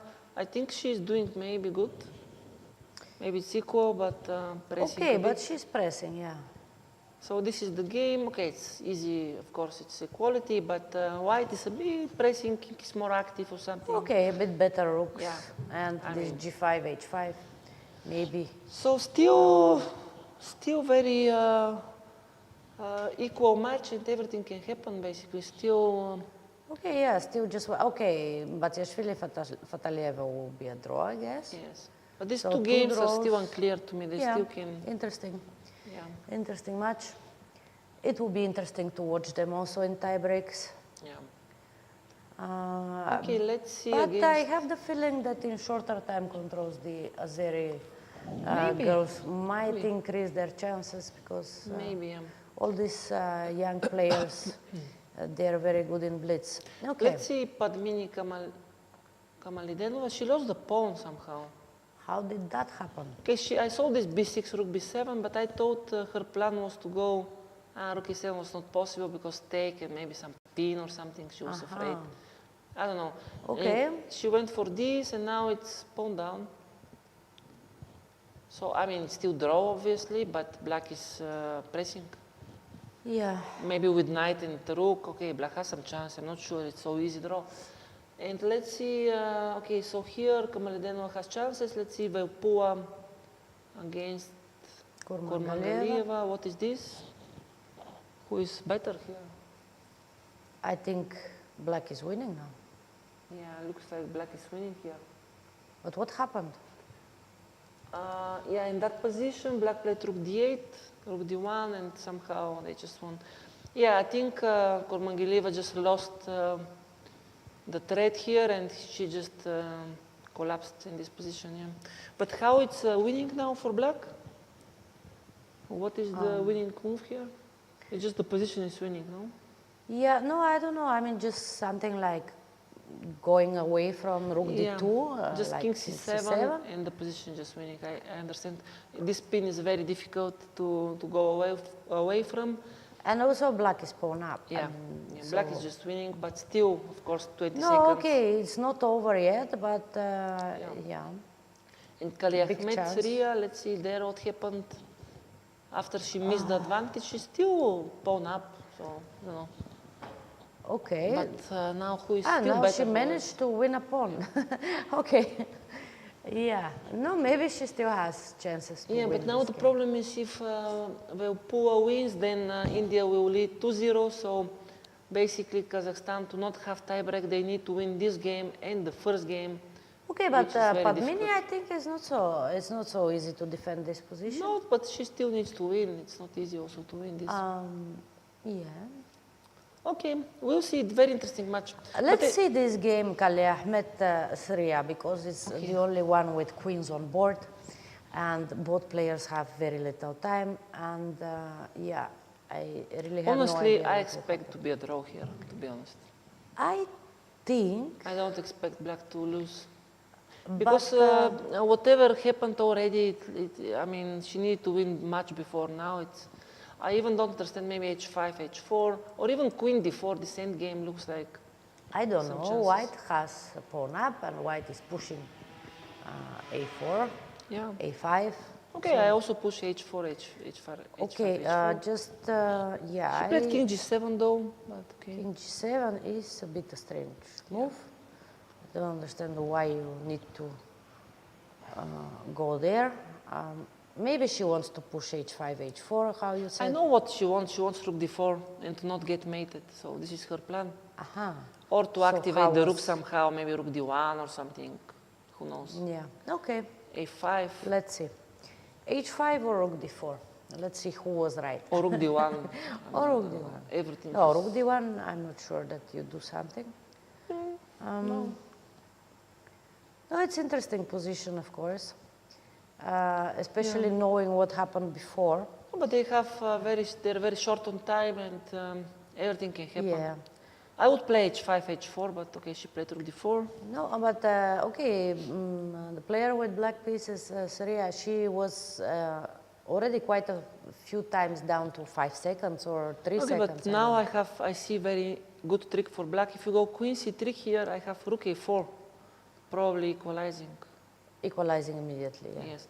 So maybe here after rook d4, okay, you need to play something else, but Okay, I can play queen b6, maybe. maybe. But then rook d2. So Yeah. I No. think the best move, I'm pretty sure, is bishop c4, but it's very difficult move. Bishop c4 is a very difficult move. But I think this is the best move. You just want to keep the queen on b4, and I have b3 if the things go wrong. So Yeah. No, this white's rook on g3 maybe look a bit out Yeah. of the game, but on the other hand, white is just pushing this pawn. And I definitely don't like what black did with this king g7 and did she play something? No, after rook rook d4. d4, she didn't play it. No, she played No, queen white a3. played queen a3, yeah. Queen a3 and I this. thought it's already a mistake. Now rook d2 is coming, Yeah. and queen d4 also is threatening. Maybe after rook d2. Yeah. Yeah, so black is now good. Yeah, rook d2. Okay. Okay, I think India will come back. And So what, are we going to have 3 tie breaks tonight? only Maybe. Georgia is not clear against Azerbaijan Yeah. still, but the others very likely. Let's go to China because we're not sure about this game. Okay. Song against Arxian. Some What big happened development here, there, by the way. Okay, let's check. I think white is just winning. No? Or it's not? I think you just go queen back somewhere Yeah. and or queen e4. Aha. And maybe no tiebreak here. So maybe no China, tie break. Yeah. If Sargsyan wins this game, it will Yes. be 2-2. Okay, and let's keep this China game. will be eliminated. Yes. Okay, let's keep this game, no? Let's just keep this game. Yeah. It's very It is very interesting. important, How yeah. it happened after king g2, she played rook c6, very strange decision. And yeah, she played pretty badly. And now I think looks very difficult with this weak king, right? It's very... Yeah. But Queen even, e4 she played, not queen e3, but okay, still... I think queen e3 was better move, but queen e4 is still good. Yeah. Still not clear. I mean, black has chances, obviously. Yeah, but it seems very good for Yeah, white maybe suddenly. just rook. No, but rook. this, I don't know, allowing this h5 and putting this rook so passive from c6. I mean, No, even after king g2, maybe b6 was possible just to open some other targets and. No, b6 looks like the most logical move, right? Because you want some counterplay on the other side, and okay, you're still protecting e6. It's obviously this is the plan for white, so you need to do some counterplay. But okay, she had not much time, so she didn't play the correct way. So now let's see e5 she played. e5 looks very close for USA to actually win this game. E5. To me, rook f5 or rook f3 even probably. It's not bad. Yeah, I mean, okay, she's trying to include She did back play rook f5. the rook in the game. But she did play rook f5. Yeah, and rook f5, and now it is looking like mating. Yeah. I mean, yeah, China might be out. Yeah, actually, let's especially see. this Hou Yufan game that she lost that game. Yeah. Yeah. I mean, losing this end game might cost them. To be honest, I'm a bit impressed by USA because I didn't expect them to win like this without any tiebreak. Yeah. But well, last championship they also played very well. They reached semi-final, and there they lost from France. They lost the bronze medals. They deserved totally because the previous match they won very convincingly. They could win more even. Yeah. And this even match Crash was much better. Okay, this match was a bit shaky, but in any case, Yip Carissa won very nice game, and Sargsyan also. She's just outplaying. Okay, it's still for not the moment. over. I mean, it looks that it should be winning for white, but let's it's keep not over yet. King h2, decent move. Okay. I think King h3 was a bit more maybe, but okay, who knows? King Yeah, h2 because now maybe some rook d2 can come with check. I don't know. I don't like this. King h3 was more accurate, right?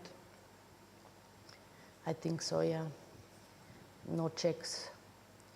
But okay, I mean, rook d6, rook but f2. she has 2 minutes against I 9 think seconds. It should be 2 winning minutes still. against 9 seconds, So very difficult. with 2 seconds, is she going to make the move? Rook d6 she played, okay, obvious move. Rook d6.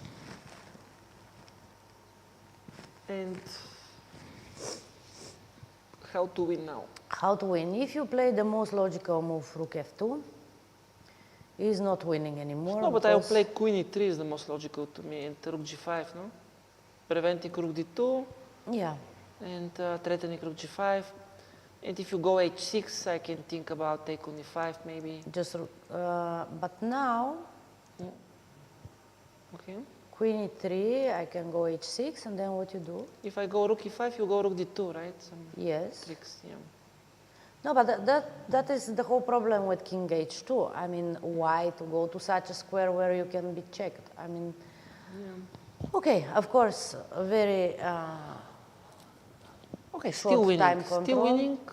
Is it still winning? So I'm let's not see. Let's keep an eye on this game. Yeah.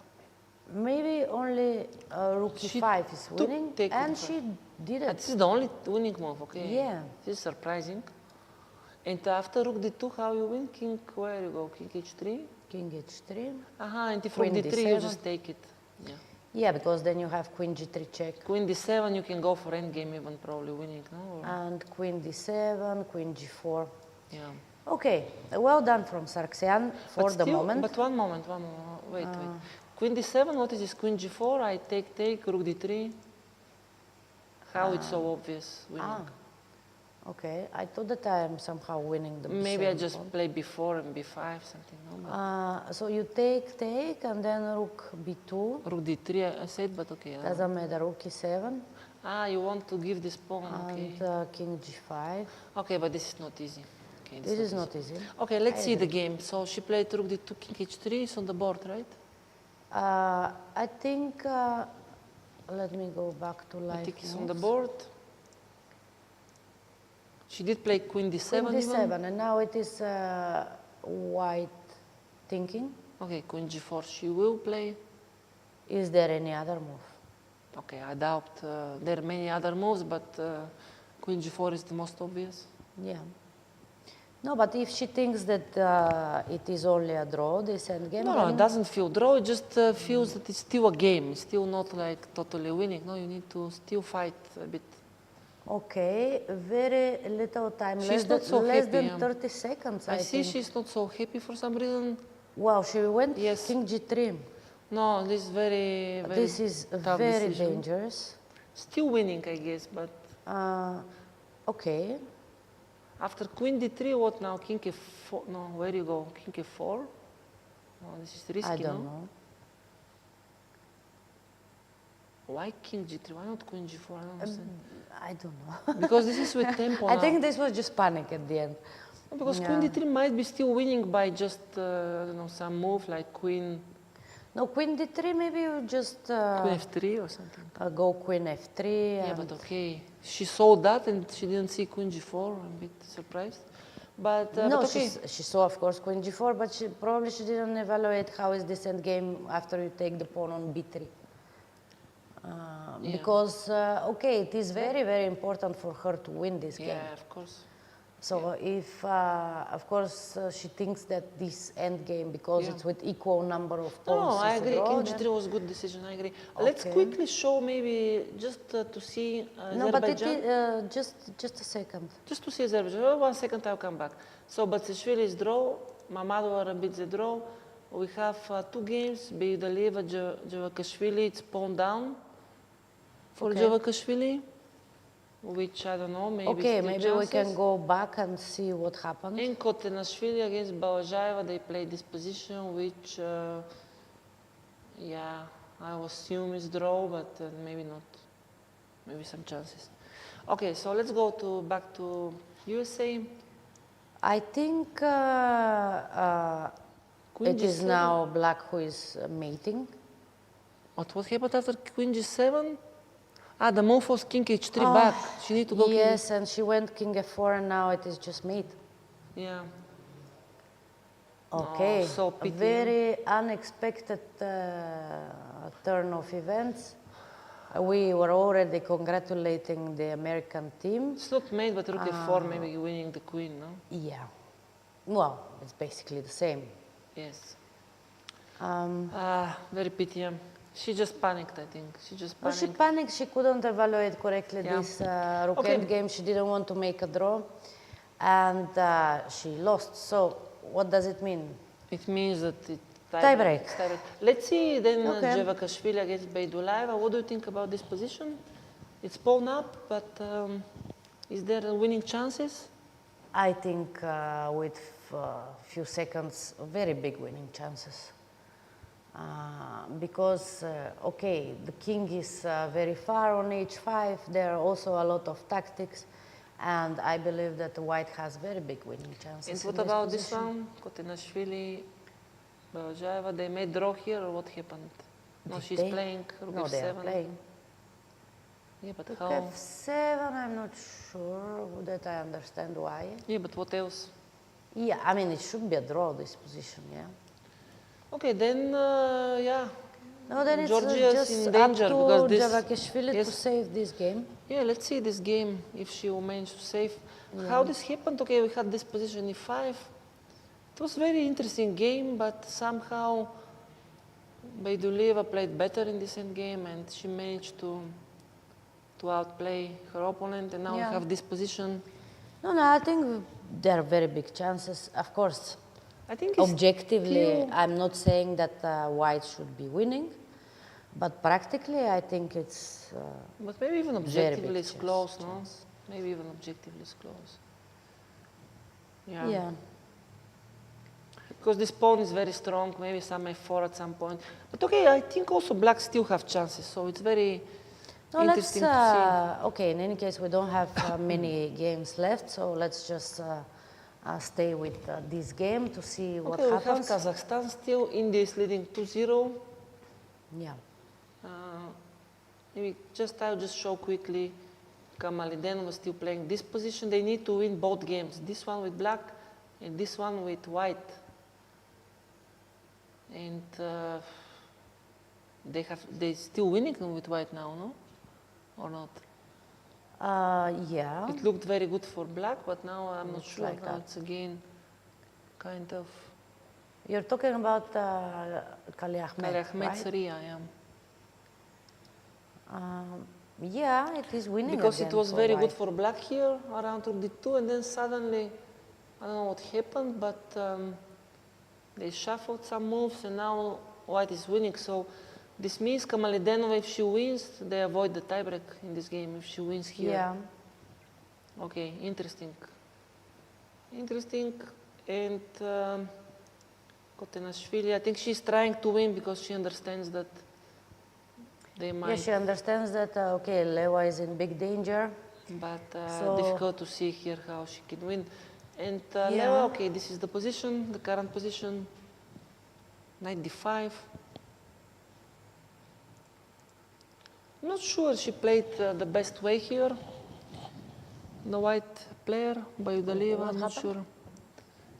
No, nothing, they just played some normal moves. She wants to mate her opponent with some knight f4, but now g5 is the move. She didn't play knight g5, but she could play g5 maybe here. Okay, she played check, king e3. Yeah, maybe after G5 was rook better. a1, e6 was possible, and king g6, Maybe, king yeah. d5. Okay, still king e3 still winning probably. Rook a4 was not very accurate, and now. And now you cannot play g5. Yeah, What happens? I think e6. Yeah. No.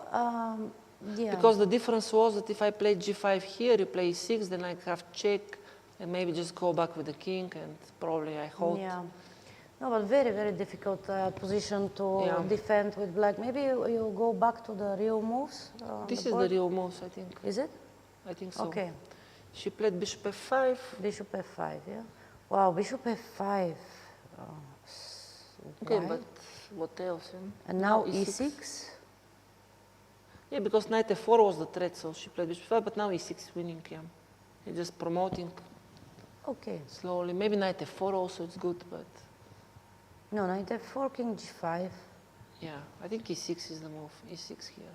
Yeah, because now you don't have any check from down. Yeah, rook a4 was bad move, but it was difficult anyway to defend. Very She's okay, pushing. but she.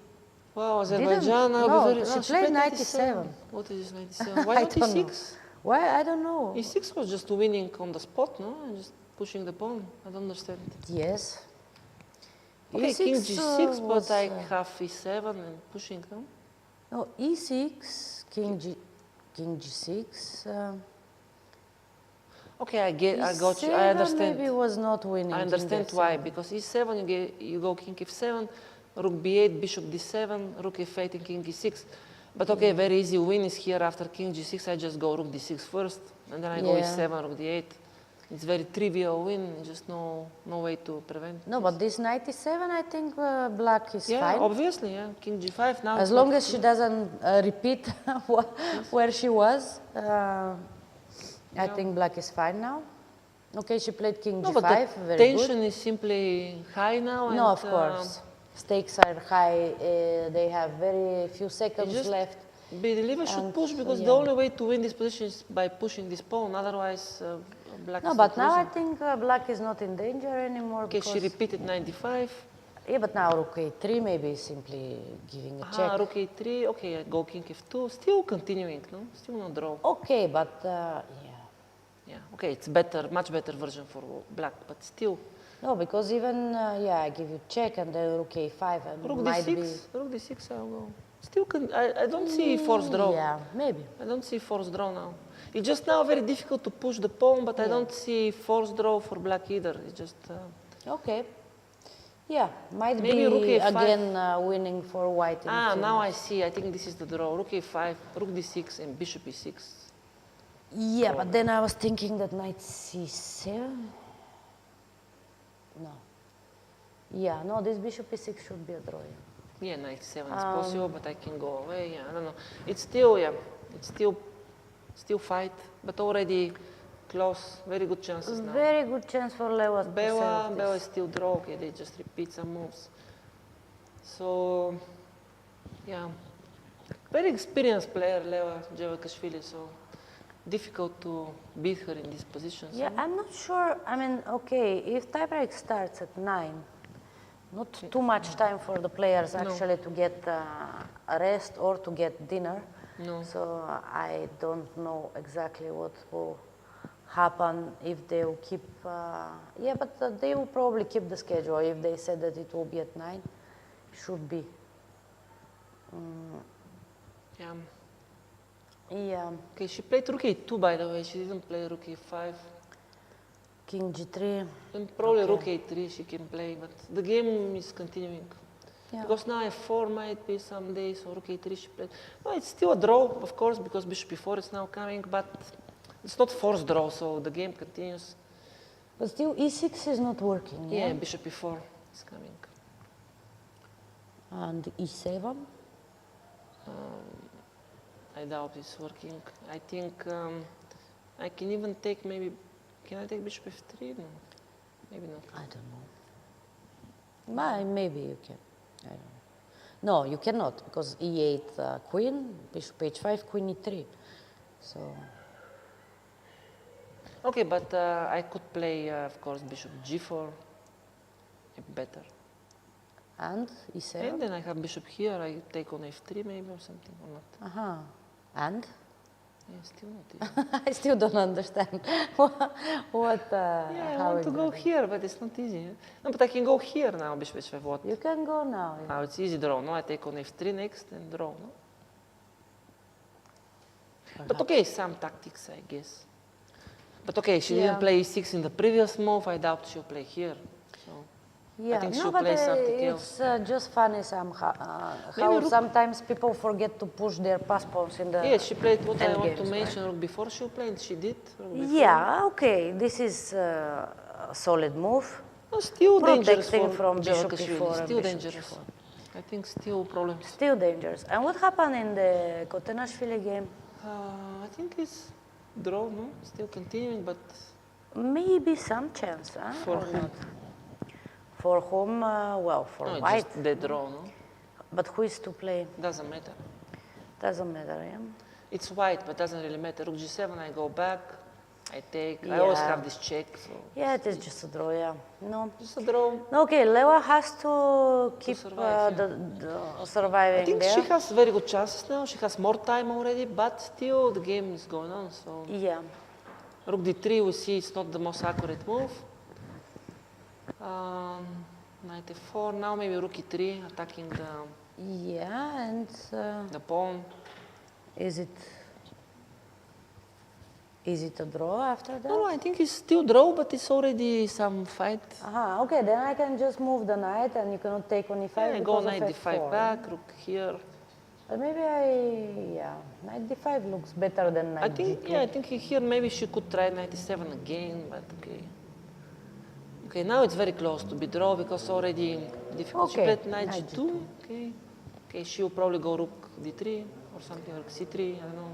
Or Yeah. a3. No, okay. I mean, of course, Beidulaeva with white will try everything possible. I want to because go- if she wins, it means no tiebreak.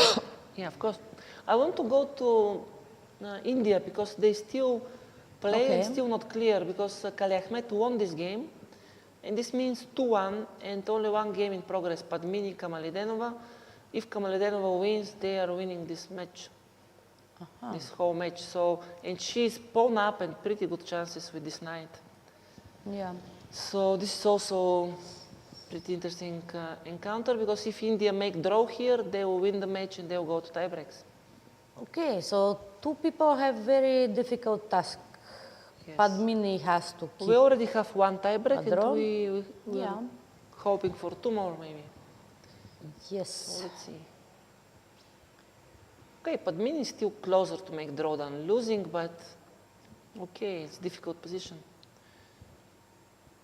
Okay, Bela Because, is draw. yeah. Leo at the same position.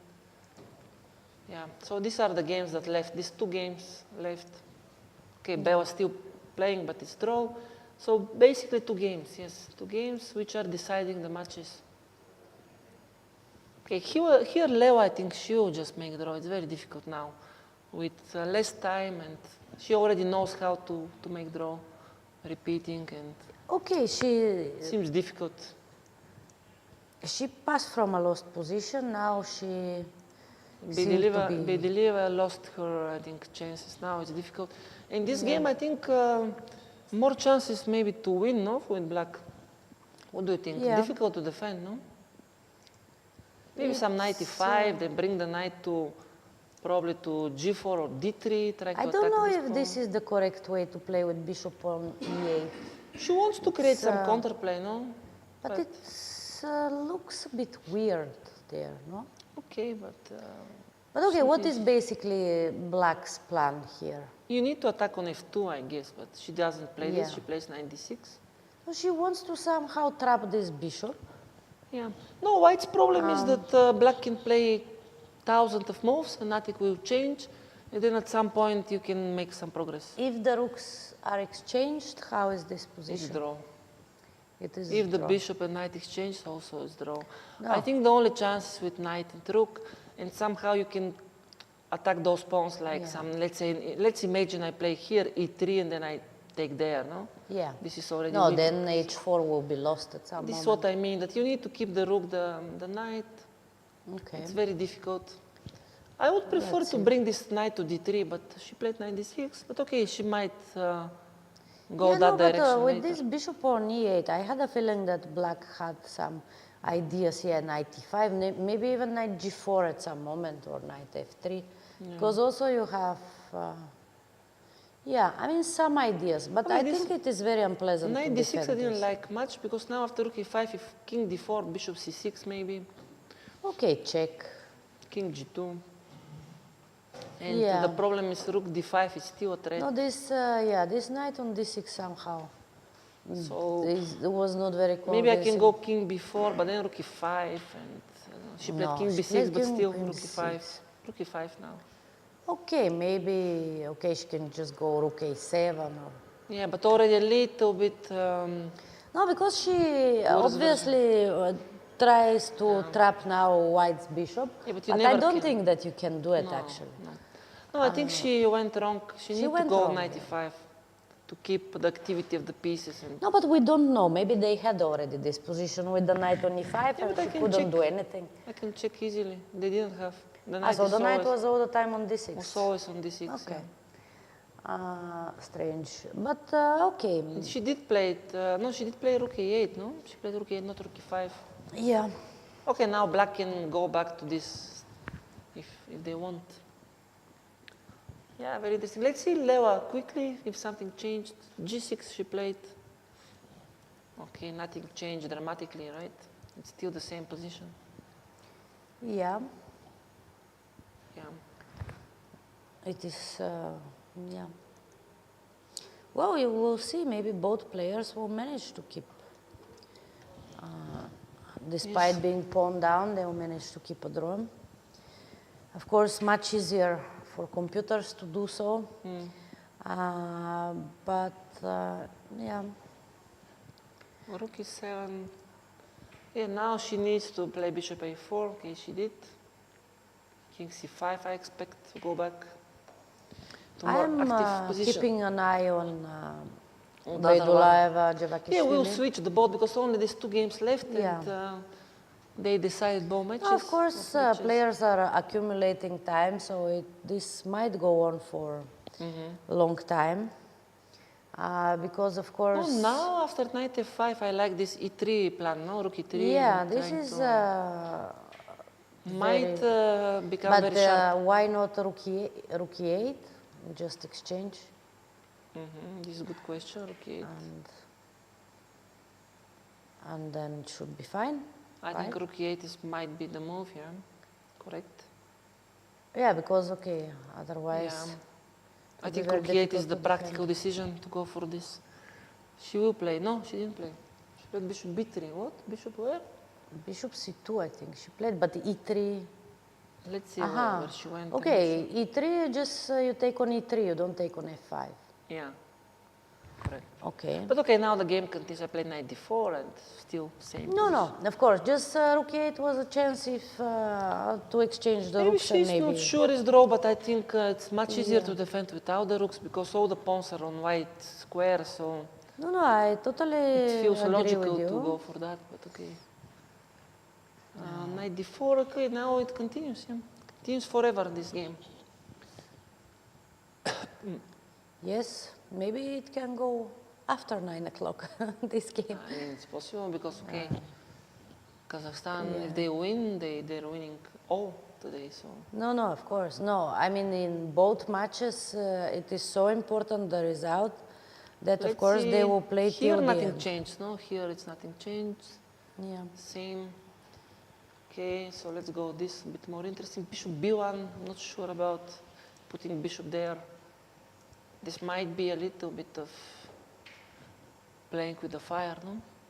Now I see another plan. I see this knight f3, king g2, f5, trying to bring somehow the rook to the g1. Yeah, but okay, king h3.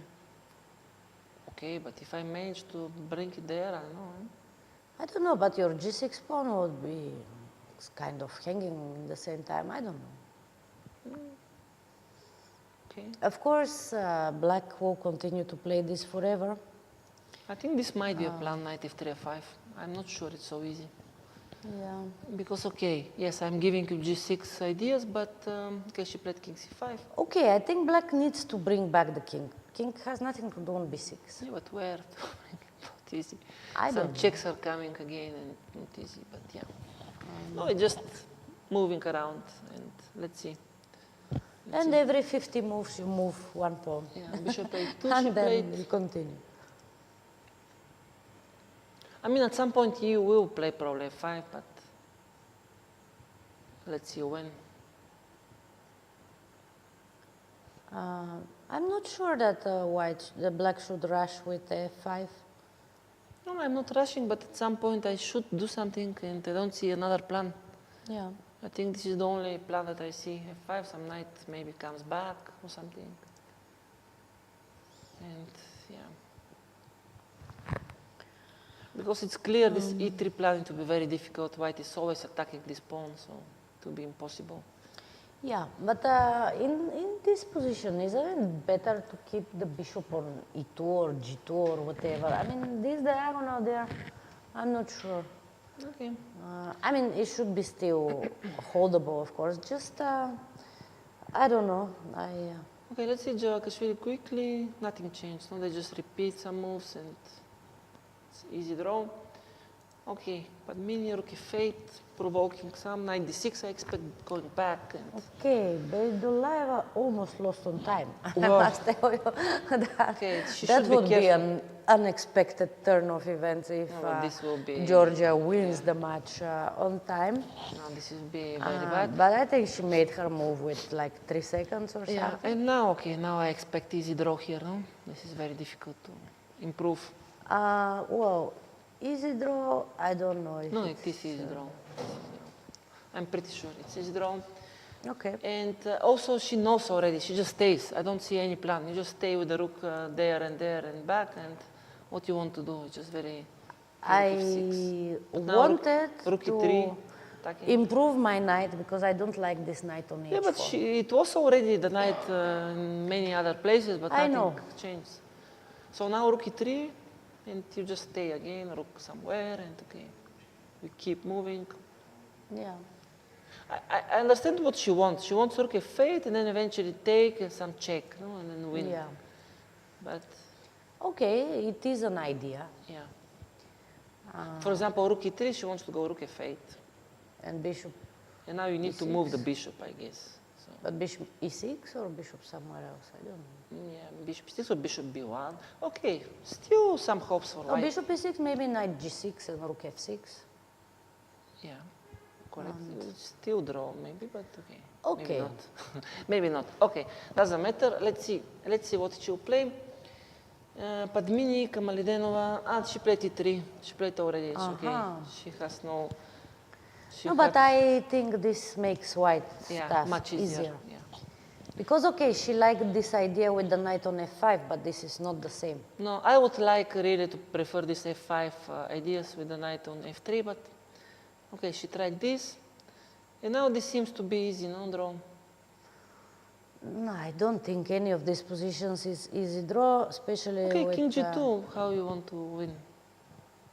If you attack with knight e4, knight e4, f5, always I take, and too little material, I can be able to sacrifice the bishop, right, for 2 pawns. Yeah. I don't think.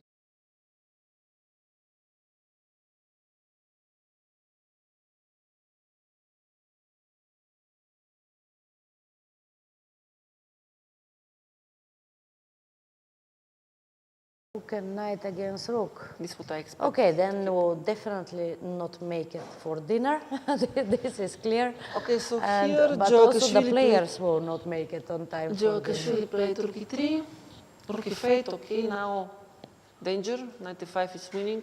Yeah. G8 and go with the king. Okay. Okay, black so should black move needs the to move bishop. the bishop. Very important, moving the bishop. I mean, I would go to be more safe, maybe there, but okay. But then knight g2, okay, not clear, no? Oh, she played rook e3, what? No, she's lost now. No, but okay, she played rook e3. She's lost. No. She forgot about this. She forgot about this check and king f4. Very pity for...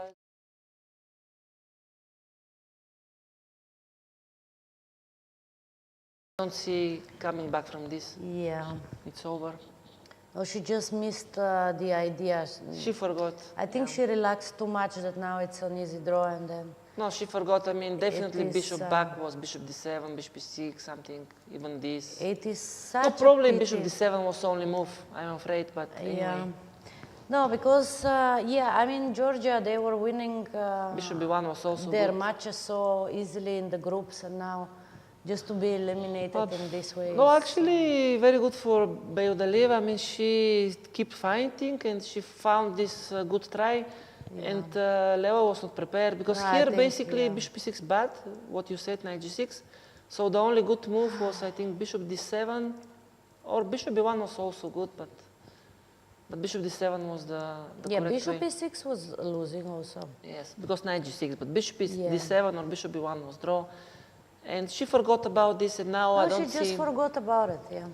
Now it's theoretical winning position. Yeah. No, now, okay, you just push e6 and this king is cut away. Yeah, true. It's over. Oh, it's such a pity for the Georgian team, yeah? Yeah, I didn't expect it at all, to be honest, but... Yeah, because they were the big favorites. Oh, but Azerbaijan, they were fighting very well, and yeah, they deserve. Let's see, Padmini... Leva have resigned, so... She resigned already? Yeah. She resigned, yes. Azerbaijan through to the semi-finals without any tiebreak, and such a pity for the reigning world champions. Georgia, they were eliminated. Already the first match went wrong. Yeah. First match they could win. They could win, and then they made 2-2, and then... I mean, this second match, actually, Azeri players played quite well. Yeah. I don't think they were in danger to lose any. No, I think still 2-2 would be a bit more fair result, but in any case, they were fighting good. They fight well, and this was a very difficult position for Leva to defend. I think at the end, she knew his draw. She just was not ready that White managed to make another try, and then she was not ready Yeah, to because face this was completely different winning idea at the end, and I think, well, she was just, she just missed it. What to do? I'm really sorry for all Georgian Let's see, fans. Padmini, she's fighting, and I have news. It will be rook and knight against rook. I think bishop g6 now will happen, and because otherwise you're just losing the... In any case, bishop g6 at some point will happen. And we'll see this for a long time. Yeah, probably. But yeah, I mean, Padmini, she has to do it. This is the easiest way to make No, but a not draw. only easiest, I think it's the only way, because you're losing this pawn. I don't see any other chance.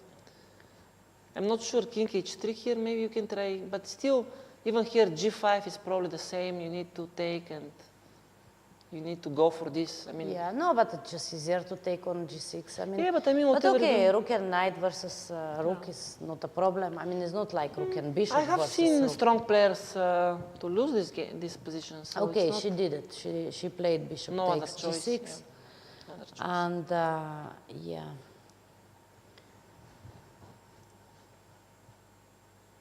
Yeah, she did, and we have this. No, it should be. Position. Now, if white wants to be a bit more tricky, she can first take here, and then go back and take the bishop. But No, I I would think personally prefer to give this pawn. Why? Because maybe with the pawn you can be confused in some lines. I go king e3, king e4. I don't know. Anyway, you take this pawn. So yeah, I think just giving more moves also. So just to play not 50 moves, but 250 No, but moves. not only yes? this, but sometimes when you have pawns, they're actually not helping you, so you need to push them away. So I think it's just practical, but okay, it doesn't make a big difference. I don't know what she played. Did she take? She's thinking. No, she's still thinking. She's thinking. Okay, so if this game finishes in a draw, we go for tiebreaks. Tiebreak, yes. So we have only one tiebreak for now. No, two tiebreaks. No, we have China already with United States. Only one we have. Yeah. For the now. Yeah, because we were thinking that we'll have a second tiebreak with the Georgia, Azerbaijan, but finally Azerbaijan won. So yeah, we have already tiebreaks from China and United States. United States missed their chance to finish the match without tiebreak. They have won the first match, and yeah. It was just bad blunder, which allowed China to come back to the match and play tiebreaks. Okay. So we Big have favorites, Georgia, are out, and we continue following this game of Padmini versus Kamalidenova. Kamalidenova still trying to win this game. If she manages, then Kazakhstan is going to semi-final. If it is a draw, which should be a draw by this time already, then it will be tiebreak also for India versus Kazakhstan. Okay, as you said, white is pushing the pawn now. Yes. Let's see, maybe Padmini is, okay, she will push the pawn, trying to get out of the king. If she will get confused, white king is still cut at the edge of the board. Anyway, black will manage to take this pawn sooner or later, and we'll have... No, but okay, black doesn't want to take this pawn. Black wants to somehow give mate. But you will need to take it, I think. It's not possible, because the h5 is now closed, so you need to, in order to give mate, probably, so... Okay, I mean, normally rook and knight versus rook is a draw without too many problems. Of course, when the king is cut to the last rank, there are some small difficulties, but it should be a draw. And Padmini is a very experienced player, so I do not really expect her to lose this position.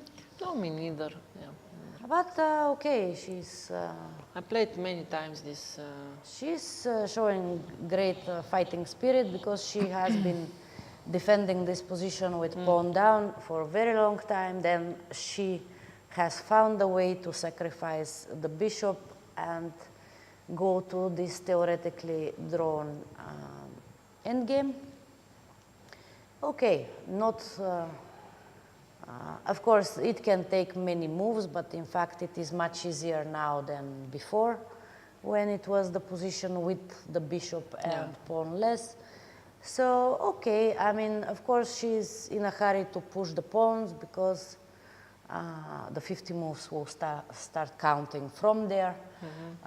So, yeah, I think it will be a draw, but okay, you never know. We have seen some really unexpected events today. Players are getting tired, and of course with a little time on the clock, everything is possible.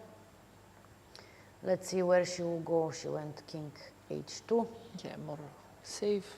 Of course, the safer choice. h7 will happen and king to g2 and okay. Yeah, no, I think soon it will be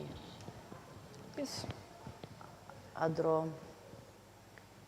Okay, yeah, everything happens according to the predictions. Now king is not anymore cut on the last rank. 50 moves on the...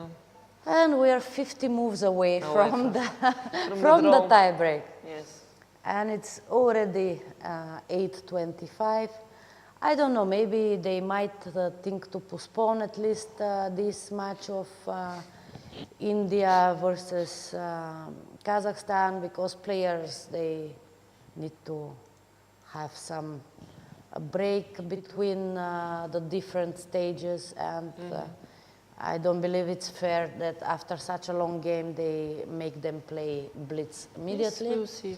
But on the other hand, schedule was announced in advance, and there it says that tiebreak starts in 34 minutes. So yeah, don't go away, or maybe go away if you're not so interested about this end game, and come back for the tie breaks, because surely we have China versus USA, and most probably we have also India versus Kazakhstan.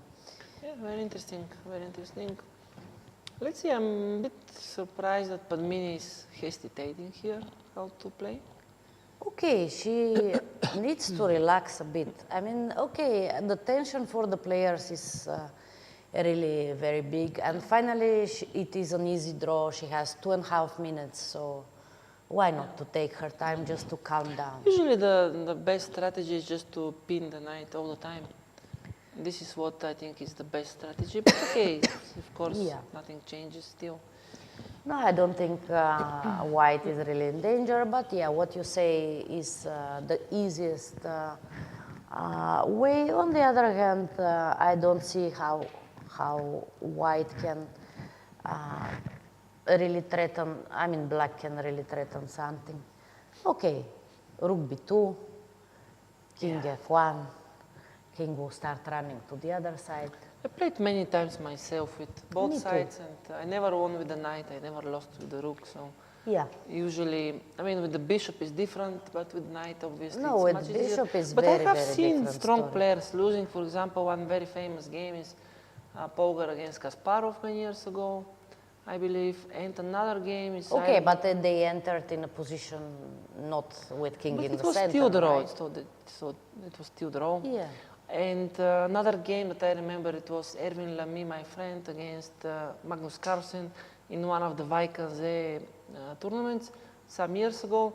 It was very easy draw all the time, and at some point he made blunder and he lost his rook with some checks. So it happens sometimes. I've seen some other games also happening that sometimes you're too relaxed and you just forget about... This is true, that, okay, players shouldn't relax until it is actually over.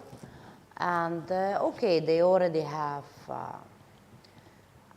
quite some time. Black has nearly 5 minutes, white has 3:20, so, I mean, I don't know if we should maybe go for a break, find out what's going on with tie break, and then we come back, or we just finish for this round and come back with tie breaks. It's pity because we don't know here the result, but yeah, I don't expect big changes. Maybe we can just go for a rest and then we can come back for the tie break, because it will be very soon anyway, so... Yeah, it is supposed to be in half an hour. So yeah, we just go quickly for a quick break, and we'll be back with the tie breaks. We have at least one tie break and maybe two. So. Most probably two, yeah. Okay, so that's all from us for the moment, and we'll be back soon.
Fifth round of the Women's Team World Championship here in Linares is in full flow. We already have the first result, and a very important result for the Azerbaijan team, who have defeated Spain and are now qualified for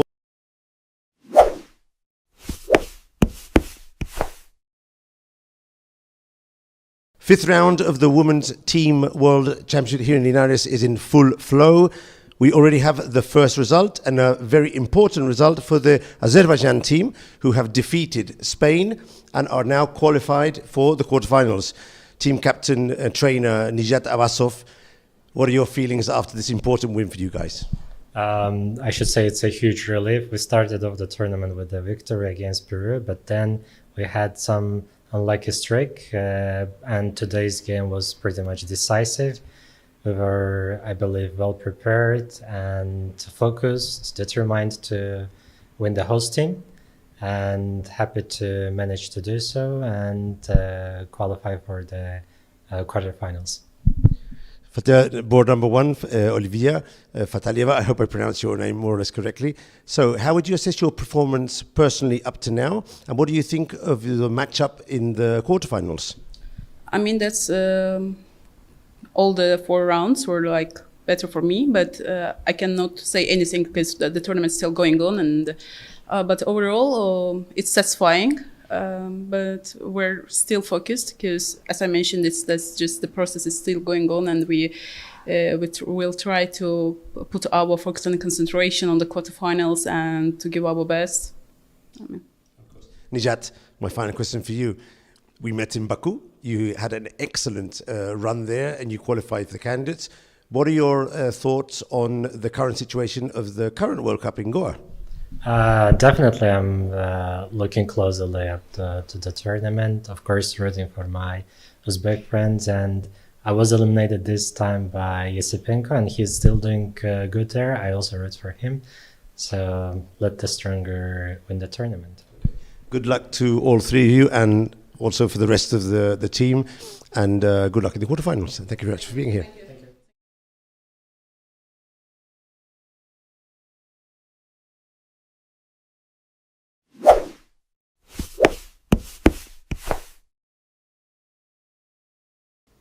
And we're finishing round 3 here in Linares, Spain, at the Women's World Team Championship.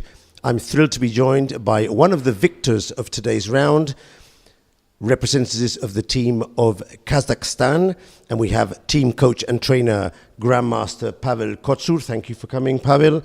And we have one of the players, fourth board, Ilnaz Kalyahmet. Ilnaz, thank you very much for coming to the game. Today you defeated your opponent. Quite a nice game. I saw the finish at the end. How would you assess the team situation now and your personal play?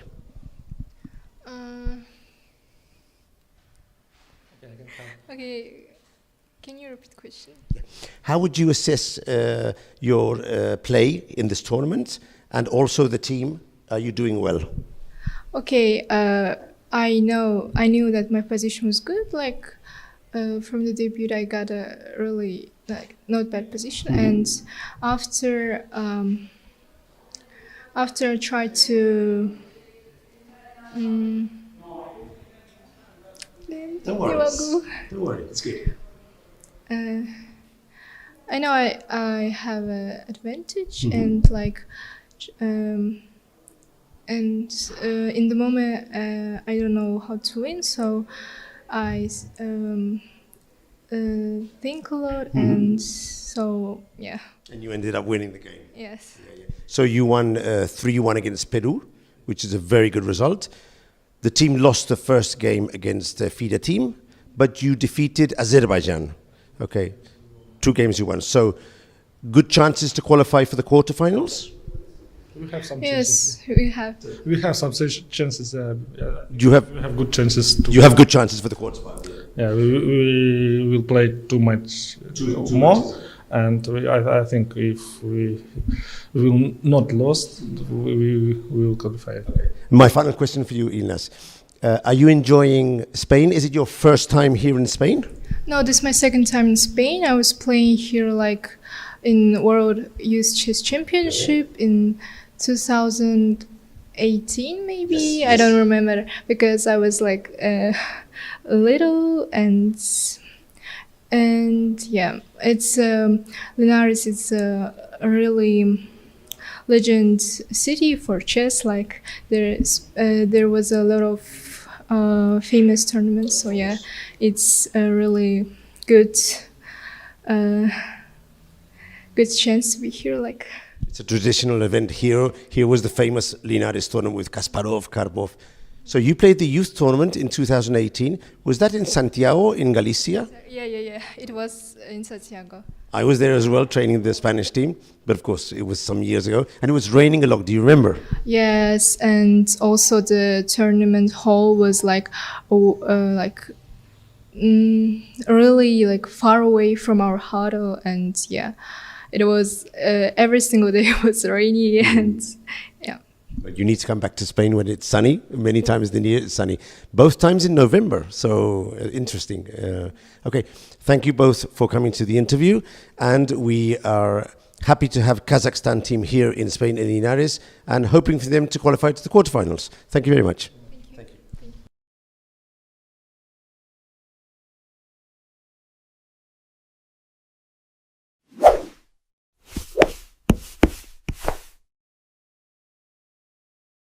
And round 4 here in the world teams in Linares is just finished. The last game was Monova playing for Uzbekistan, and I have the full team here. First of all, thank you all for waiting for me. I know it's late, but I wanted to first congratulate you on a very good performance. And let's start with Begin. Your win today, I mean, that really pushed the rest of the team to press hard. What are your sensations now, having won the game, won the match, and going into tomorrow with good chances to qualify?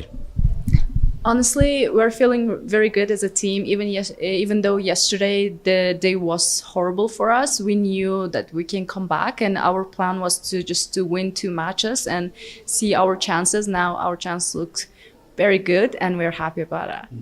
You were telling me before, team captain, that as long as you are able to probably draw tomorrow, you're probably going through to quarters. Is that your expectations for the tournament? Oh, actually, it's first time we are participating in the world teams, our team, and it's as a captain, first time I'm participating in the tournament. So our expectations was kind of let's play. Because we are qualified last time, we won the Azerbaijan for FIDE president spot. So it was kind of 10 days ago. And we just came to play some nice chess. And at the moment that's working. Which of you two was playing the queen ending at the end? It was you. So it was winning. Then I thought she might get a perpetual, and then she won. Were you confident you would win the game? Okay, so she was clearly very confident. And what about the rook end game? What can you tell us about the rook end game? Well, she's a little bit upset because she knows that it was an easy win, but somehow she messed that up. Even though with this draw, she actually become WGM. Her rating finally crossed 2300, so we are very happy for her, even though definitely she could win the game. Well, my congratulations, because I saw her play a lot in Batumi and she was fearless. I mean, I enjoyed her game a lot. And my final question, of course, you now have 2 players in the semi-finals of the World Cup, Sindarov and Jakovaev. Some words of encouragement. What do you think about this success for your country? Oh, I'm so proud. So we have already one player will be participating in the candidates, and we have for second also, and I'm so proud of these boys. Okay, so Uzbekistan on their way to quarterfinals.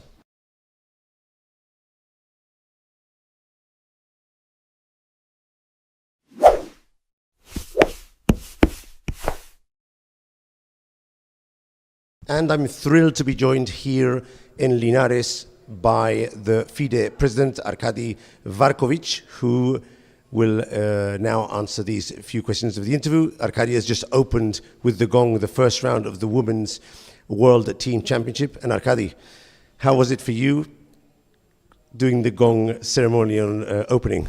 It's nice to be at such a legendary place. Linares is home to the famous chess tournaments that have been held until 2010 under the patronage of Senior Luis Rintero, and now we are back to Linares with Women Team Championship. So for me it was quite an emotional moment to do this gong. Of course, thank you. Of course, you're used to doing a first ceremonial move, which is a move on the board, but this time it was a bit different. Were you expecting a different way to open the round today? Yeah, it's a bit different, but it's the same as Tata Steel at Vik Anze, so I'm used to it already. I did it at Vik a couple of times, so it's a nice ceremony, nice tradition to have instead of bothering players with the first move at the board. So yesterday there was the opening ceremony, quite a nice opening ceremony. Of course, you were there, you opened the tournament.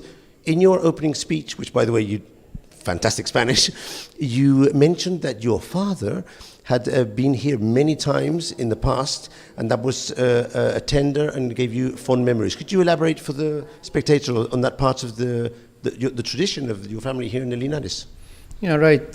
Starting back in the late 90s, my father started coming here to Linares in different capacities, both as an arbiter, media officer, and also helping players. And I saw many pictures. He brought back home many memories. I even brought some pictures here to Linares to compare with the real Hotel Anibal, and it looks similar still.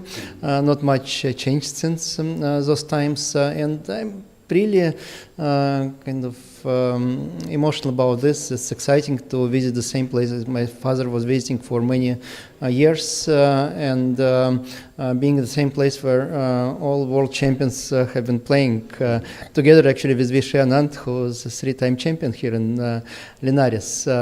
So I walked same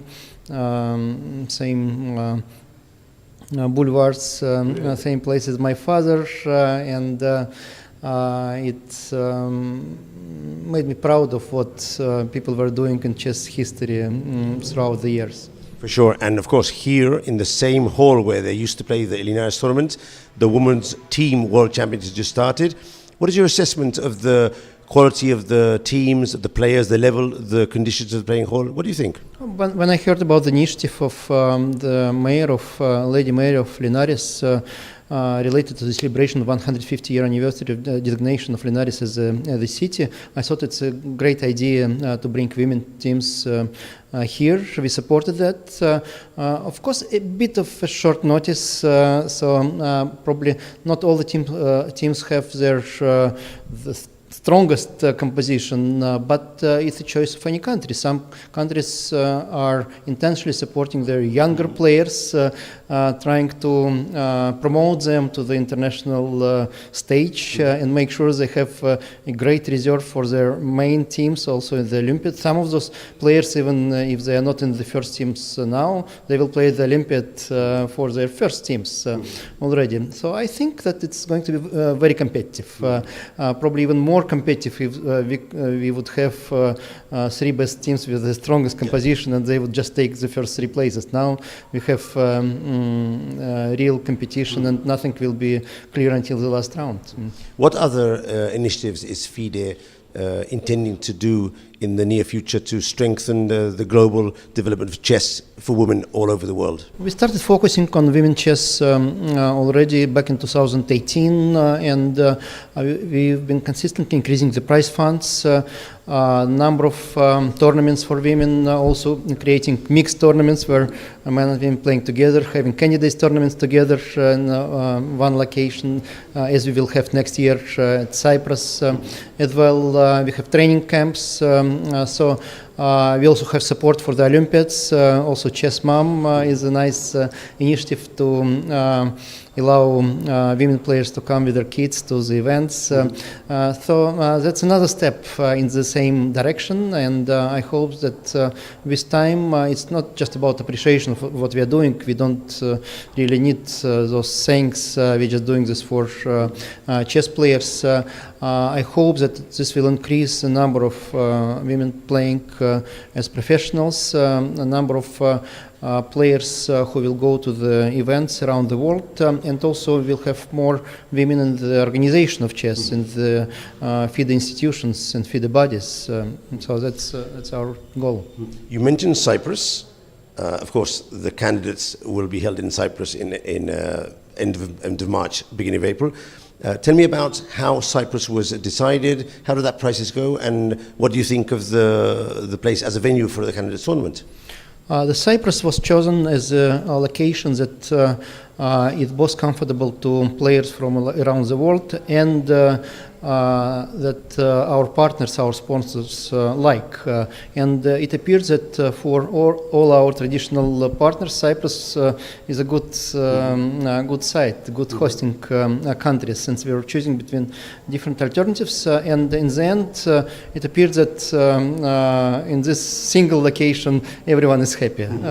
So that was the reason for our choice. And we have best possible facilities, a great accommodation, great venue for the event, vibrant community. They like chess, they really love it. Now actually the European Small Nations event is taking place at Cyprus as well, so it's not the only event that is happening there.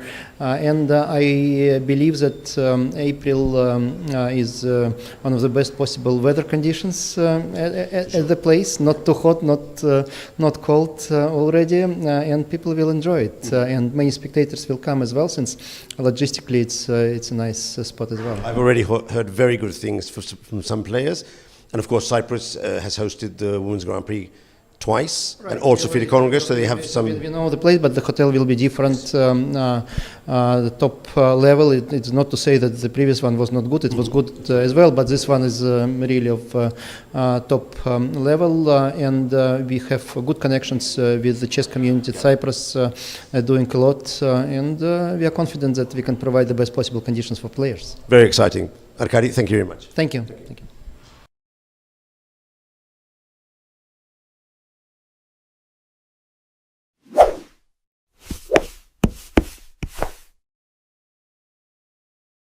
And we've just finished the first round here in Linares in the Women's World Team Championship with a very interesting result. The Indian team has just defeated Ukraine by 2.5 to 1.5, and I'm joined by team captain and trainer Soyems, with Nandita and with Sridhar from the team. Nandita, you were the last game to finish, and I noticed that both of you went out of the room. What was happening there? Oh yeah, actually it was a photographic draw. I already saw two of my girls won the game. So it's easy for me to just get the draw and finish the thing. And when it is a photographic draw, I just claimed it and we won the match. So yeah, it was a quite interesting match. And yeah, it's glad that we won first game. I did notice that your opponent, a very strong master Buksa, she wasn't very happy with the draw, but she couldn't really avoid it if it's photographic. That's correct, yeah? Yeah, actually I was better after some time. I was completely better and I got a bit nervous in the time pressure. And yeah, I mean, I needed draw, and she was the one. I was better, but she was the one who was pressing. So I just needed draw, and yeah, she couldn't do anything. Sridhar, today things didn't go your way in your game, but you were supporting the rest of the team. I saw that. How happy were you when you finally saw that the rest of the team would give the win to your team? Yeah, actually, my game also, I was actually winning the game, but I was completely better, but I missed a tactic, and because of that I had to lose the game. I couldn't actually see the results because I was also playing under time pressure, but after the game, when I saw both of the girls, they won, and I was happy, and I saw her position. It was her who will press. There was no chance for white to press in the position, so I was happy. So, Sridhar, my second question for you. Of course, all of you have come from India. I myself was in India 2 days ago as well, and I'm feeling the time schedule, I'm still sort of like on an Indian time scale. What about you guys? Have you adapted to the Spanish, or are you still waking up very early here? How's it going for you? It's fine. Actually, before this tournament, I played in Commonwealth. So immediately I'm playing this. So I think we have adapted to the time. So, James, you're the team captain, strong player yourself. Were you suffering with the players? And my second question is, this is the new slow classical or fast rapid? 45 minutes with 30 seconds increment. In the middle of a rapid game and a sort of slower game. From your perspective, what are you seeing on the board, the players? Is it rapid or is it classical? I think it's rapid and more of like very quickly it gets into people are in time trouble, and that makes the format more interesting with everyone under time pressure and really exciting games. And from your perspective as a captain, were you I expect you're very happy for the win, but tell me something that people at home wouldn't have seen of today's match. I think we played really good. All the players had very good dominating position, and it was a comfortable, I would say comfortable win, and really proud of the team, that's all. You have another match in about 1 hour.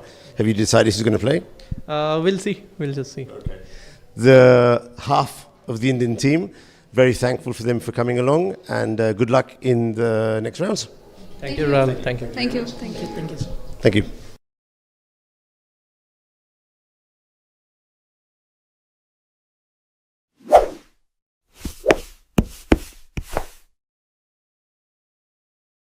And we're here in the interview area of the Anibal Hotel here in Linares.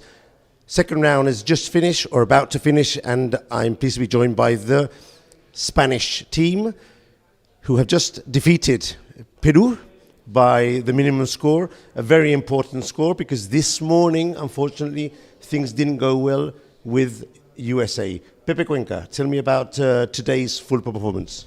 Well, this morning we had very good chances against the US team, but at the end, we lost 2.5 versus 1.5. So it was very important to come back in this important match versus Peru. They are really dangerous players, super tricky, very tactical players, and we are very happy with the result. They are real warriors. They tried their best, and very happy to be back on track. And let's see what happens tomorrow. Okay, Anna Magnazzi, you won this afternoon, and I thought you played a very, very good game. What are your sensations after the first 2 games of the tournament? Okay, my feelings are great. I'm feeling really fit and ready to play, ready to try to perform well. But unfortunately, this afternoon I didn't have much time to prepare, so we were running to prepare something against Peru because, like Pepe said, they are really very strong players, very dangerous players. So it was. I was really afraid that I didn't have enough time to get ready much. But then things turned out quite well, and I'm so happy. The job was done, which was the most important. And Gala, you did a draw. You debuted today in the second game. This is your second time playing with the Spanish team. Is that correct? Do you feel already part of the squad? How's it going for you? Yes, the team is amazing. We have a lot of positive energy, and we team up a lot with preparing and cheering up. And today was a very interesting game. It was very complex, but in the end I managed to do a draw, and I'm very excited to play here. Also with the draw, the match was sealed because you were winning 2-0. Pepe, one final question for you. This is a special tournament because this is not classical, not rapid. It's the first time that FIDE has decided to use the fast classical. Would you say it's fast classical, or better still, slow classical or fast rapid? Which of the two would be more your definition as a team captain? It's very tricky. I mean, like I will feel like it's more like fast classical. You know, like preparation is extremely important. It's very important to surprise your opponents, right? Because I mean, if you are out of preparation very soon, like you keep thinking for 20, 25 minutes, and then suddenly you are already in time trouble. So that's why I think preparations are super important, and knowing well your repertoire. And this way, you have more time for the middle game, right? Very exciting, but very stressful at the same time, I suppose, no? So the Spanish team, 1 win, 1 defeat, and heading tomorrow for the third round and trying to get into those quarterfinals and see what happens. Thank you very much for coming. Thank you, Michael. Thank you.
Hello, welcome back to the tiebreaks.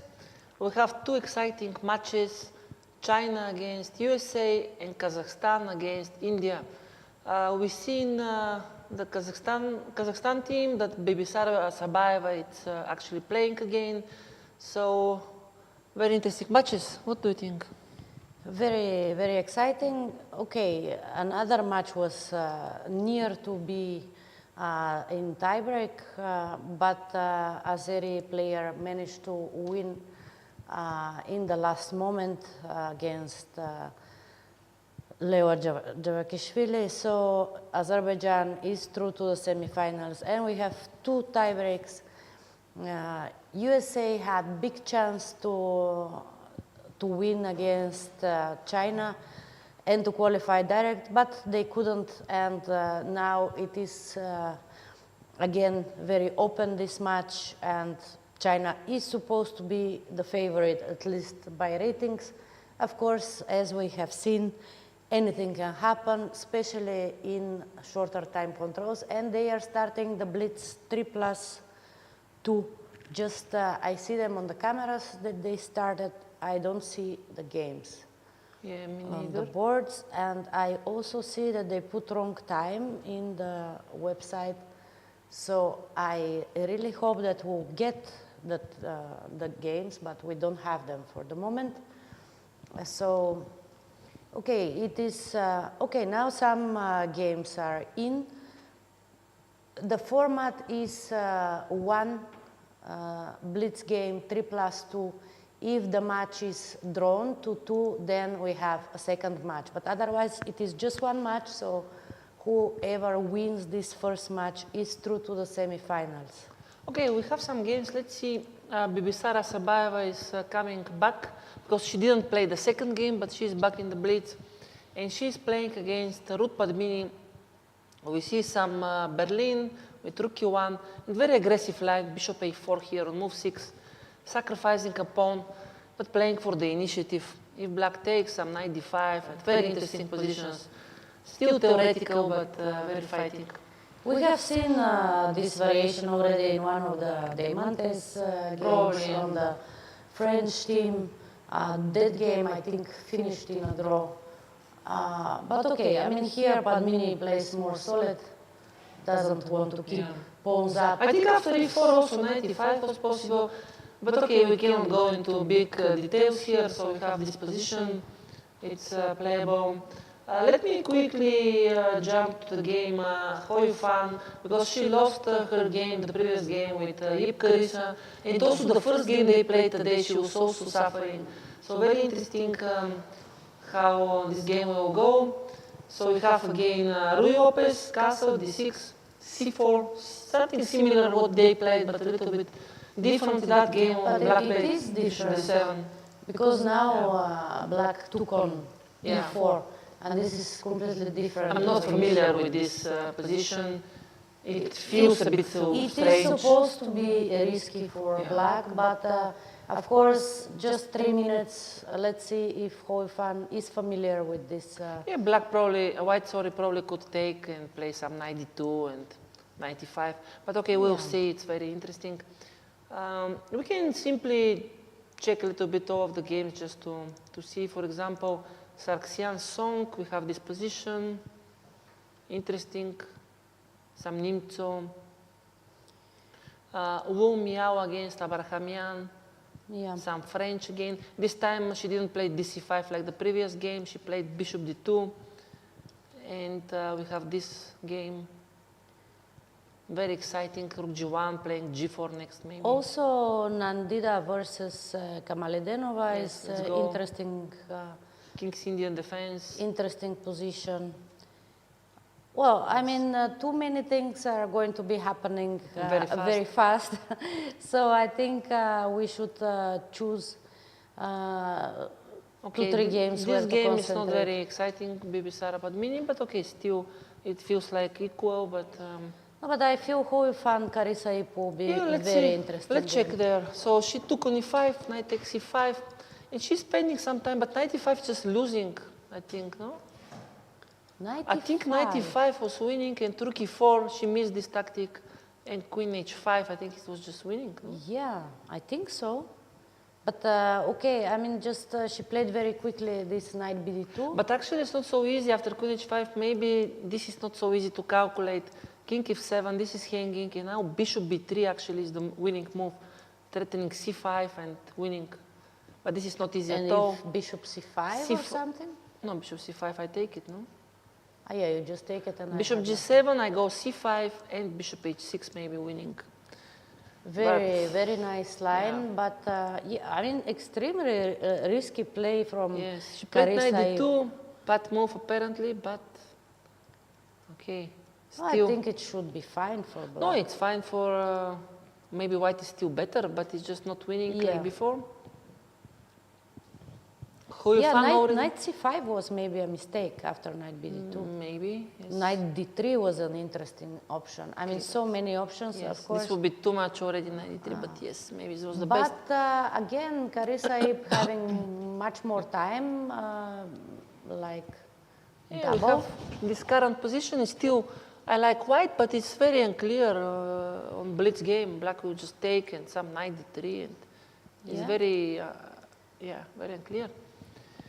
And 38 seconds for Hooifan, 1 minute and 5 seconds for Carissa.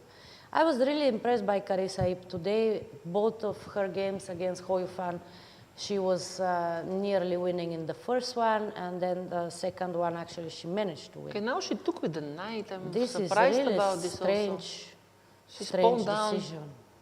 I don't understand why. Why because not queen d7? I think she was afraid of queen e2. Okay, but even king f7, I don't know. Yeah, of course, But okay, white is better, definitely, but yeah. Yeah, but like this, knight d7, okay, the only thing black could hope was some faster development. But okay, now she will under 15 seconds, so it's not, wow, so this is, this is really, I mean, I even lost her clock on the screen. Yes. No, because black is pawn down, but okay, seconds. here the time is important, and black has some initiative, rook, it's not like totally lost, no? Black has some counter. No, it is not totally lost. Of course, if time would be reverse, and if Hooifan had a bit more time, I would be very confident that she would win this game. I'm not sure even if it's winning already, just better, but it's not even now rook e8, and she played bishop d6, okay. Rook e8 was better, but still now rook e8 maybe. Yeah, this white's rook going f4, d4 somehow feels a bit okay, black odd. got compensation, that's obvious. Black got some compensation. c5, okay, I don't like now this time is becoming more or less, well, 9 seconds for Hooifan. c5 27. I don't like, but okay. Still continues. Rook, rook 8, bishop e3. Okay, definitely white is in control. White is better, but let's see. Can you imagine what how these players are feeling with just seconds on the clock? I can imagine. Yeah, me too. But our viewers, I've been many times there, and it's very stressful to play this time control. Yeah, especially when it's a team championship. It's the world team championship, so stakes are very high, and everything just depends on one match of 3+2. Now I must say I like white's chances because the time is already the same more or less, and white kept everything together, still pawn up. Let's not forget that Hooifan is the best player here and the best woman player right now, but she doesn't play so often. So this means that, okay, she's not super sharp like the other players. She's not playing blitz every day, I guess. So, but I guess she has prepared for this match. A lot of things going on the board, on the live camera. The position looks very different. Let's see Hooifan, but she's winning. Yeah, I think she is. I think she is winning. Probably winning. But yeah, just many moves just happen very fast. Yeah, she looks like very much winning. But 6 seconds. Yeah, now it's not possible, I think, to follow everything live because they just the moves are coming. But it seems that the position we have on the board, white is just winning. No, I think Carissa just made a wrong opening choice. I mean, she got a very bad position. Yeah. And even though she had a little bit more time, okay, now Hooifan has...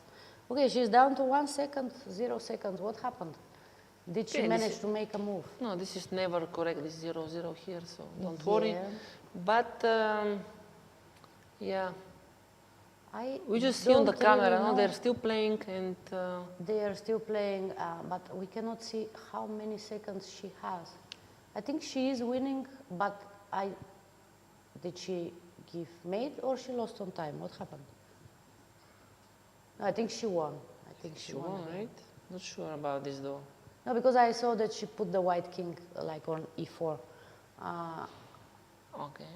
So, yeah, this was a crazy game. She won. She won. She Lu won, Miao actually won against Tatev, so 1-1 in this match. And 2 more games still in progress. Okay, Sargsyan Song, Irina Krush, Gwoki, she's losing. Irina Krush is losing. So yeah, they won actually. So 2-1 for China, and let's say Song against Sargsyan, the only game left in that match. And it seems that Black will, it seems that China will probably qualify. Yeah. Which actually, okay, it's you remember the last game that Sargsyan, she didn't won. Yeah. She was totally winning. She could just decide the match. Okay, and now it is again back to her. Yeah, but it looks like Rook d6 now. What happens? Queen f3. Yeah. She played f3. Wow, such a risky move. Why? Why to play f3? Because, okay, she's desperately looking for some Rook d6, but yeah, it's not working. Maybe King f2. Okay, g4 she played. This was the idea, but yeah, I think China might. Let's see quickly what happened in the other match. 2 draws, I see. Last 2 boards. The first board also only 1 game.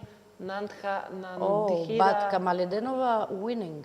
Kamaledenova winning. So maybe Kazakhstan will go through, and China will go through probably. Yeah. Yeah, mate in 9 moves according to engines here. So we'll see, but probably Kamaledenova is winning. Yeah, she's winning, and Sargsyan may draw. So this is the end. Yeah, China won. China won 2.5, 1.5 against USA, and Kamaledenova won the decisive game. 3 draws, and she won. And Kazakhstan is going through. Okay. Very exciting, very fast happening everything. We do not have a second match in the tie breaks. Second match we would have only if the result will be 2-2. So we have our winners, Kazakhstan and China. I mean, really pity for the USA team. They had all the chances to go through the semifinals. Let's see this game just to see how it happened, because we missed a lot of moves, just to show the viewers this Hoyofan game. So she took on g7. Yes, it was I think it was bad choice from young Kip Carissa. So, but this is, I want to say that this is like world champions, very strong players. All day she played very bad, but the most decisive game she won very convincingly. Without any chance, so she showed that she's the best player. Yeah, no, the only problem was that she was a bit down on time, but then she played she very won well. Very convincing without any chance. She didn't give any chance. Interesting match.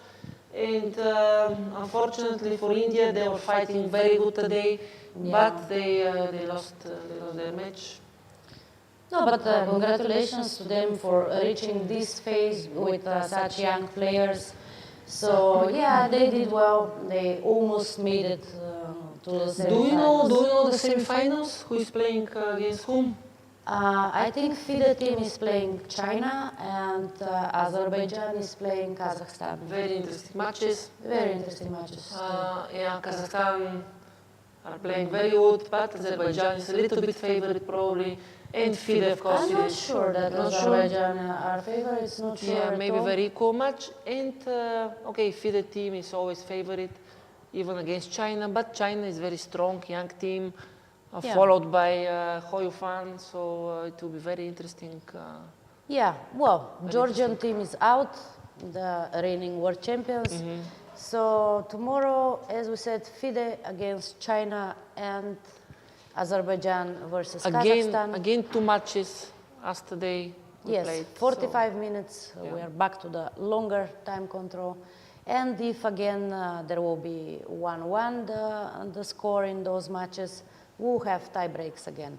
So that's all from us for today. See you tomorrow. See you tomorrow.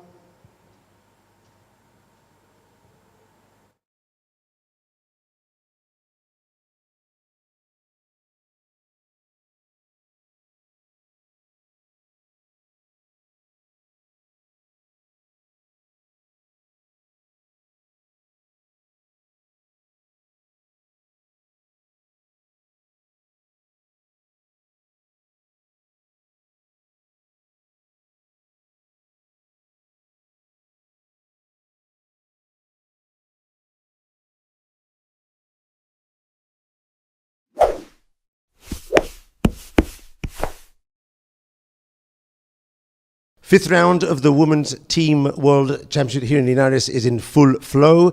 We already have the first result, and a very important result for the Azerbaijan team, who have defeated Spain and are now qualified for the quarterfinals. Team captain and trainer Nijat Abbasov, what are your feelings after this important win for you guys?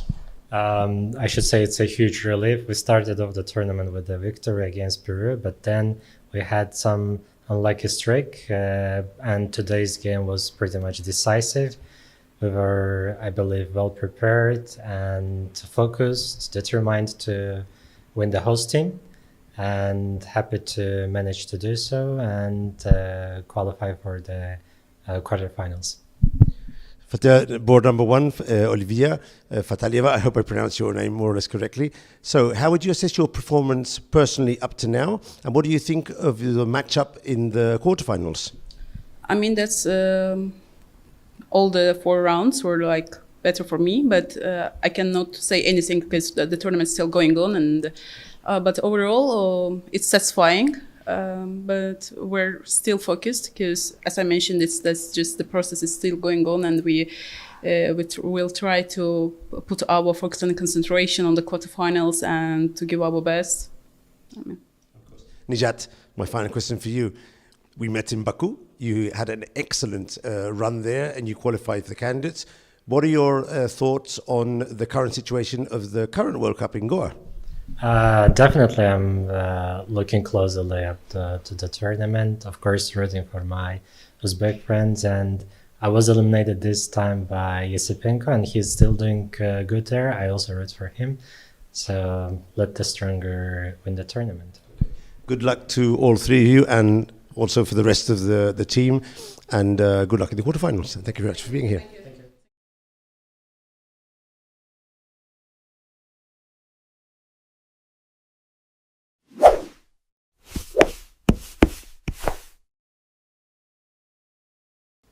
And we're finishing round 3 here in Linares, Spain, at the Women's World Team Championship. I'm thrilled to be joined by one of the victors of today's round, representatives of the team of Kazakhstan, and we have team coach and trainer Grandmaster Pavel Kotsur. Thank you for coming, Pavel. And we have one of the players, fourth board, Ilnaz Kalyahmet. Ilnaz, thank you very much for coming to the game. Today you defeated your opponent. Quite a nice game. I saw the finish at the end. How would you assess the team situation now and your personal play?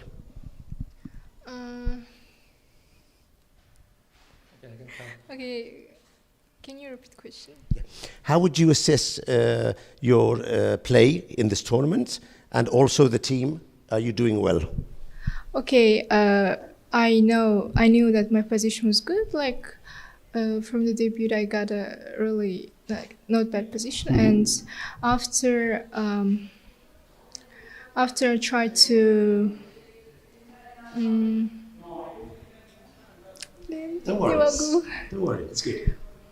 I know I have an advantage, and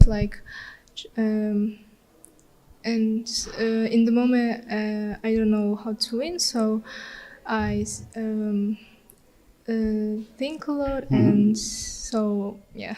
And you ended up winning the game. Yes. Yeah. So you won 3-1 against Peru, which is a very good result. The team lost the first game against the FIDE team, but you defeated Azerbaijan. Okay, 2 games you won. So good chances to qualify for the quarterfinals? We have some Yes, chances. we have. We have some chances. You have good chances. You have good chances for the quarterfinals. Yeah, we will play two matches more, and I think if we will not lose, we will qualify. My final question for you, Linares.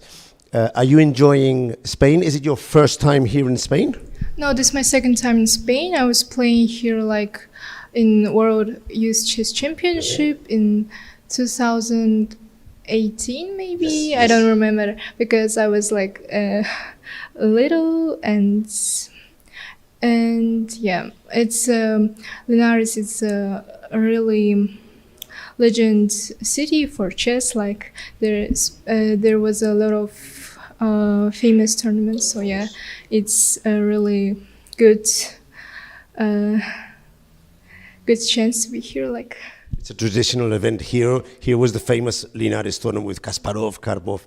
So you played the youth tournament in 2018. Was that in Santiago, in Galicia? Yeah. It was in Santiago. I was there as well, training the Spanish team. But of course, it was some years ago. And it was raining a lot. Do you remember? Yes, and also the tournament hall was like, really like far away from our huddle, and yeah, it was every single day was rainy, and yeah.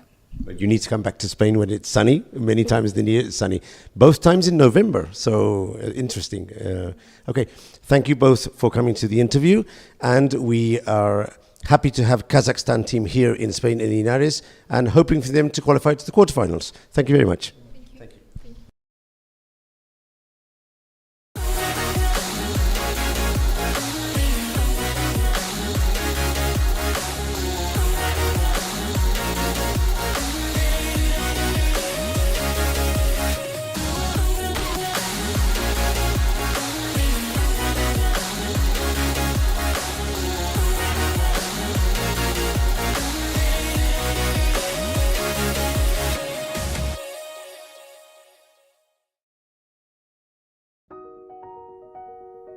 Welcome to the FIDE Online Chess Museum. The International Chess Federation proudly presents the FIDE Chess Museum, an online space celebrating the rich history and evolution of chess. Explore exhibits that trace the game's fascinating journey.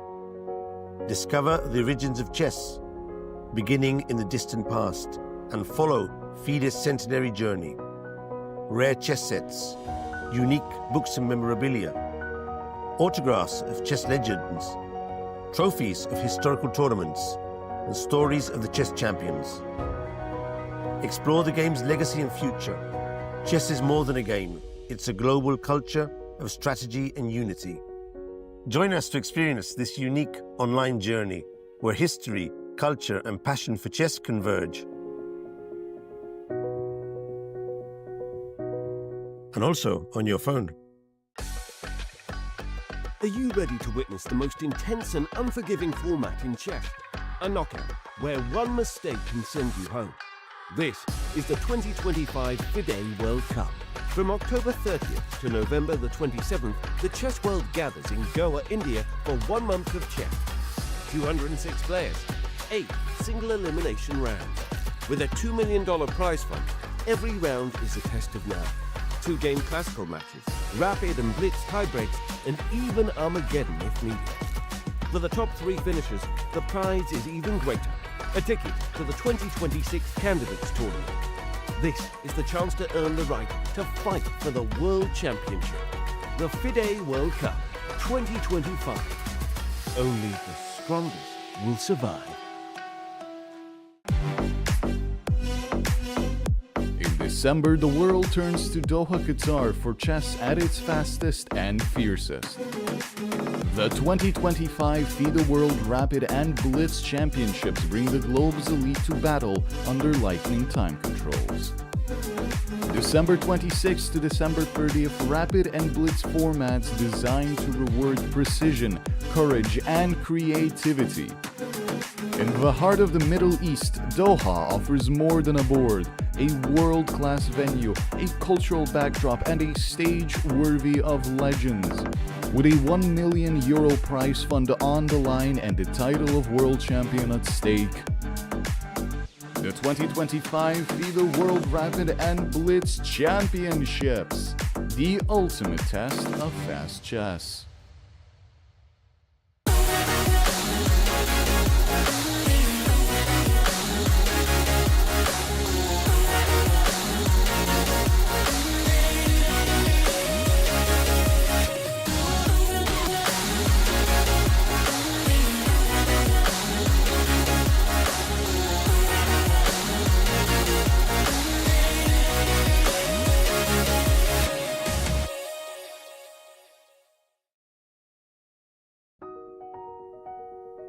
Welcome to the FIDE Online Chess Museum. The International Chess Federation proudly presents the FIDE Chess Museum, an online space celebrating the rich history and evolution of chess. Explore exhibits that trace the game's fascinating journey. Discover the origins of chess, beginning in the distant past, and follow FIDE's centenary journey.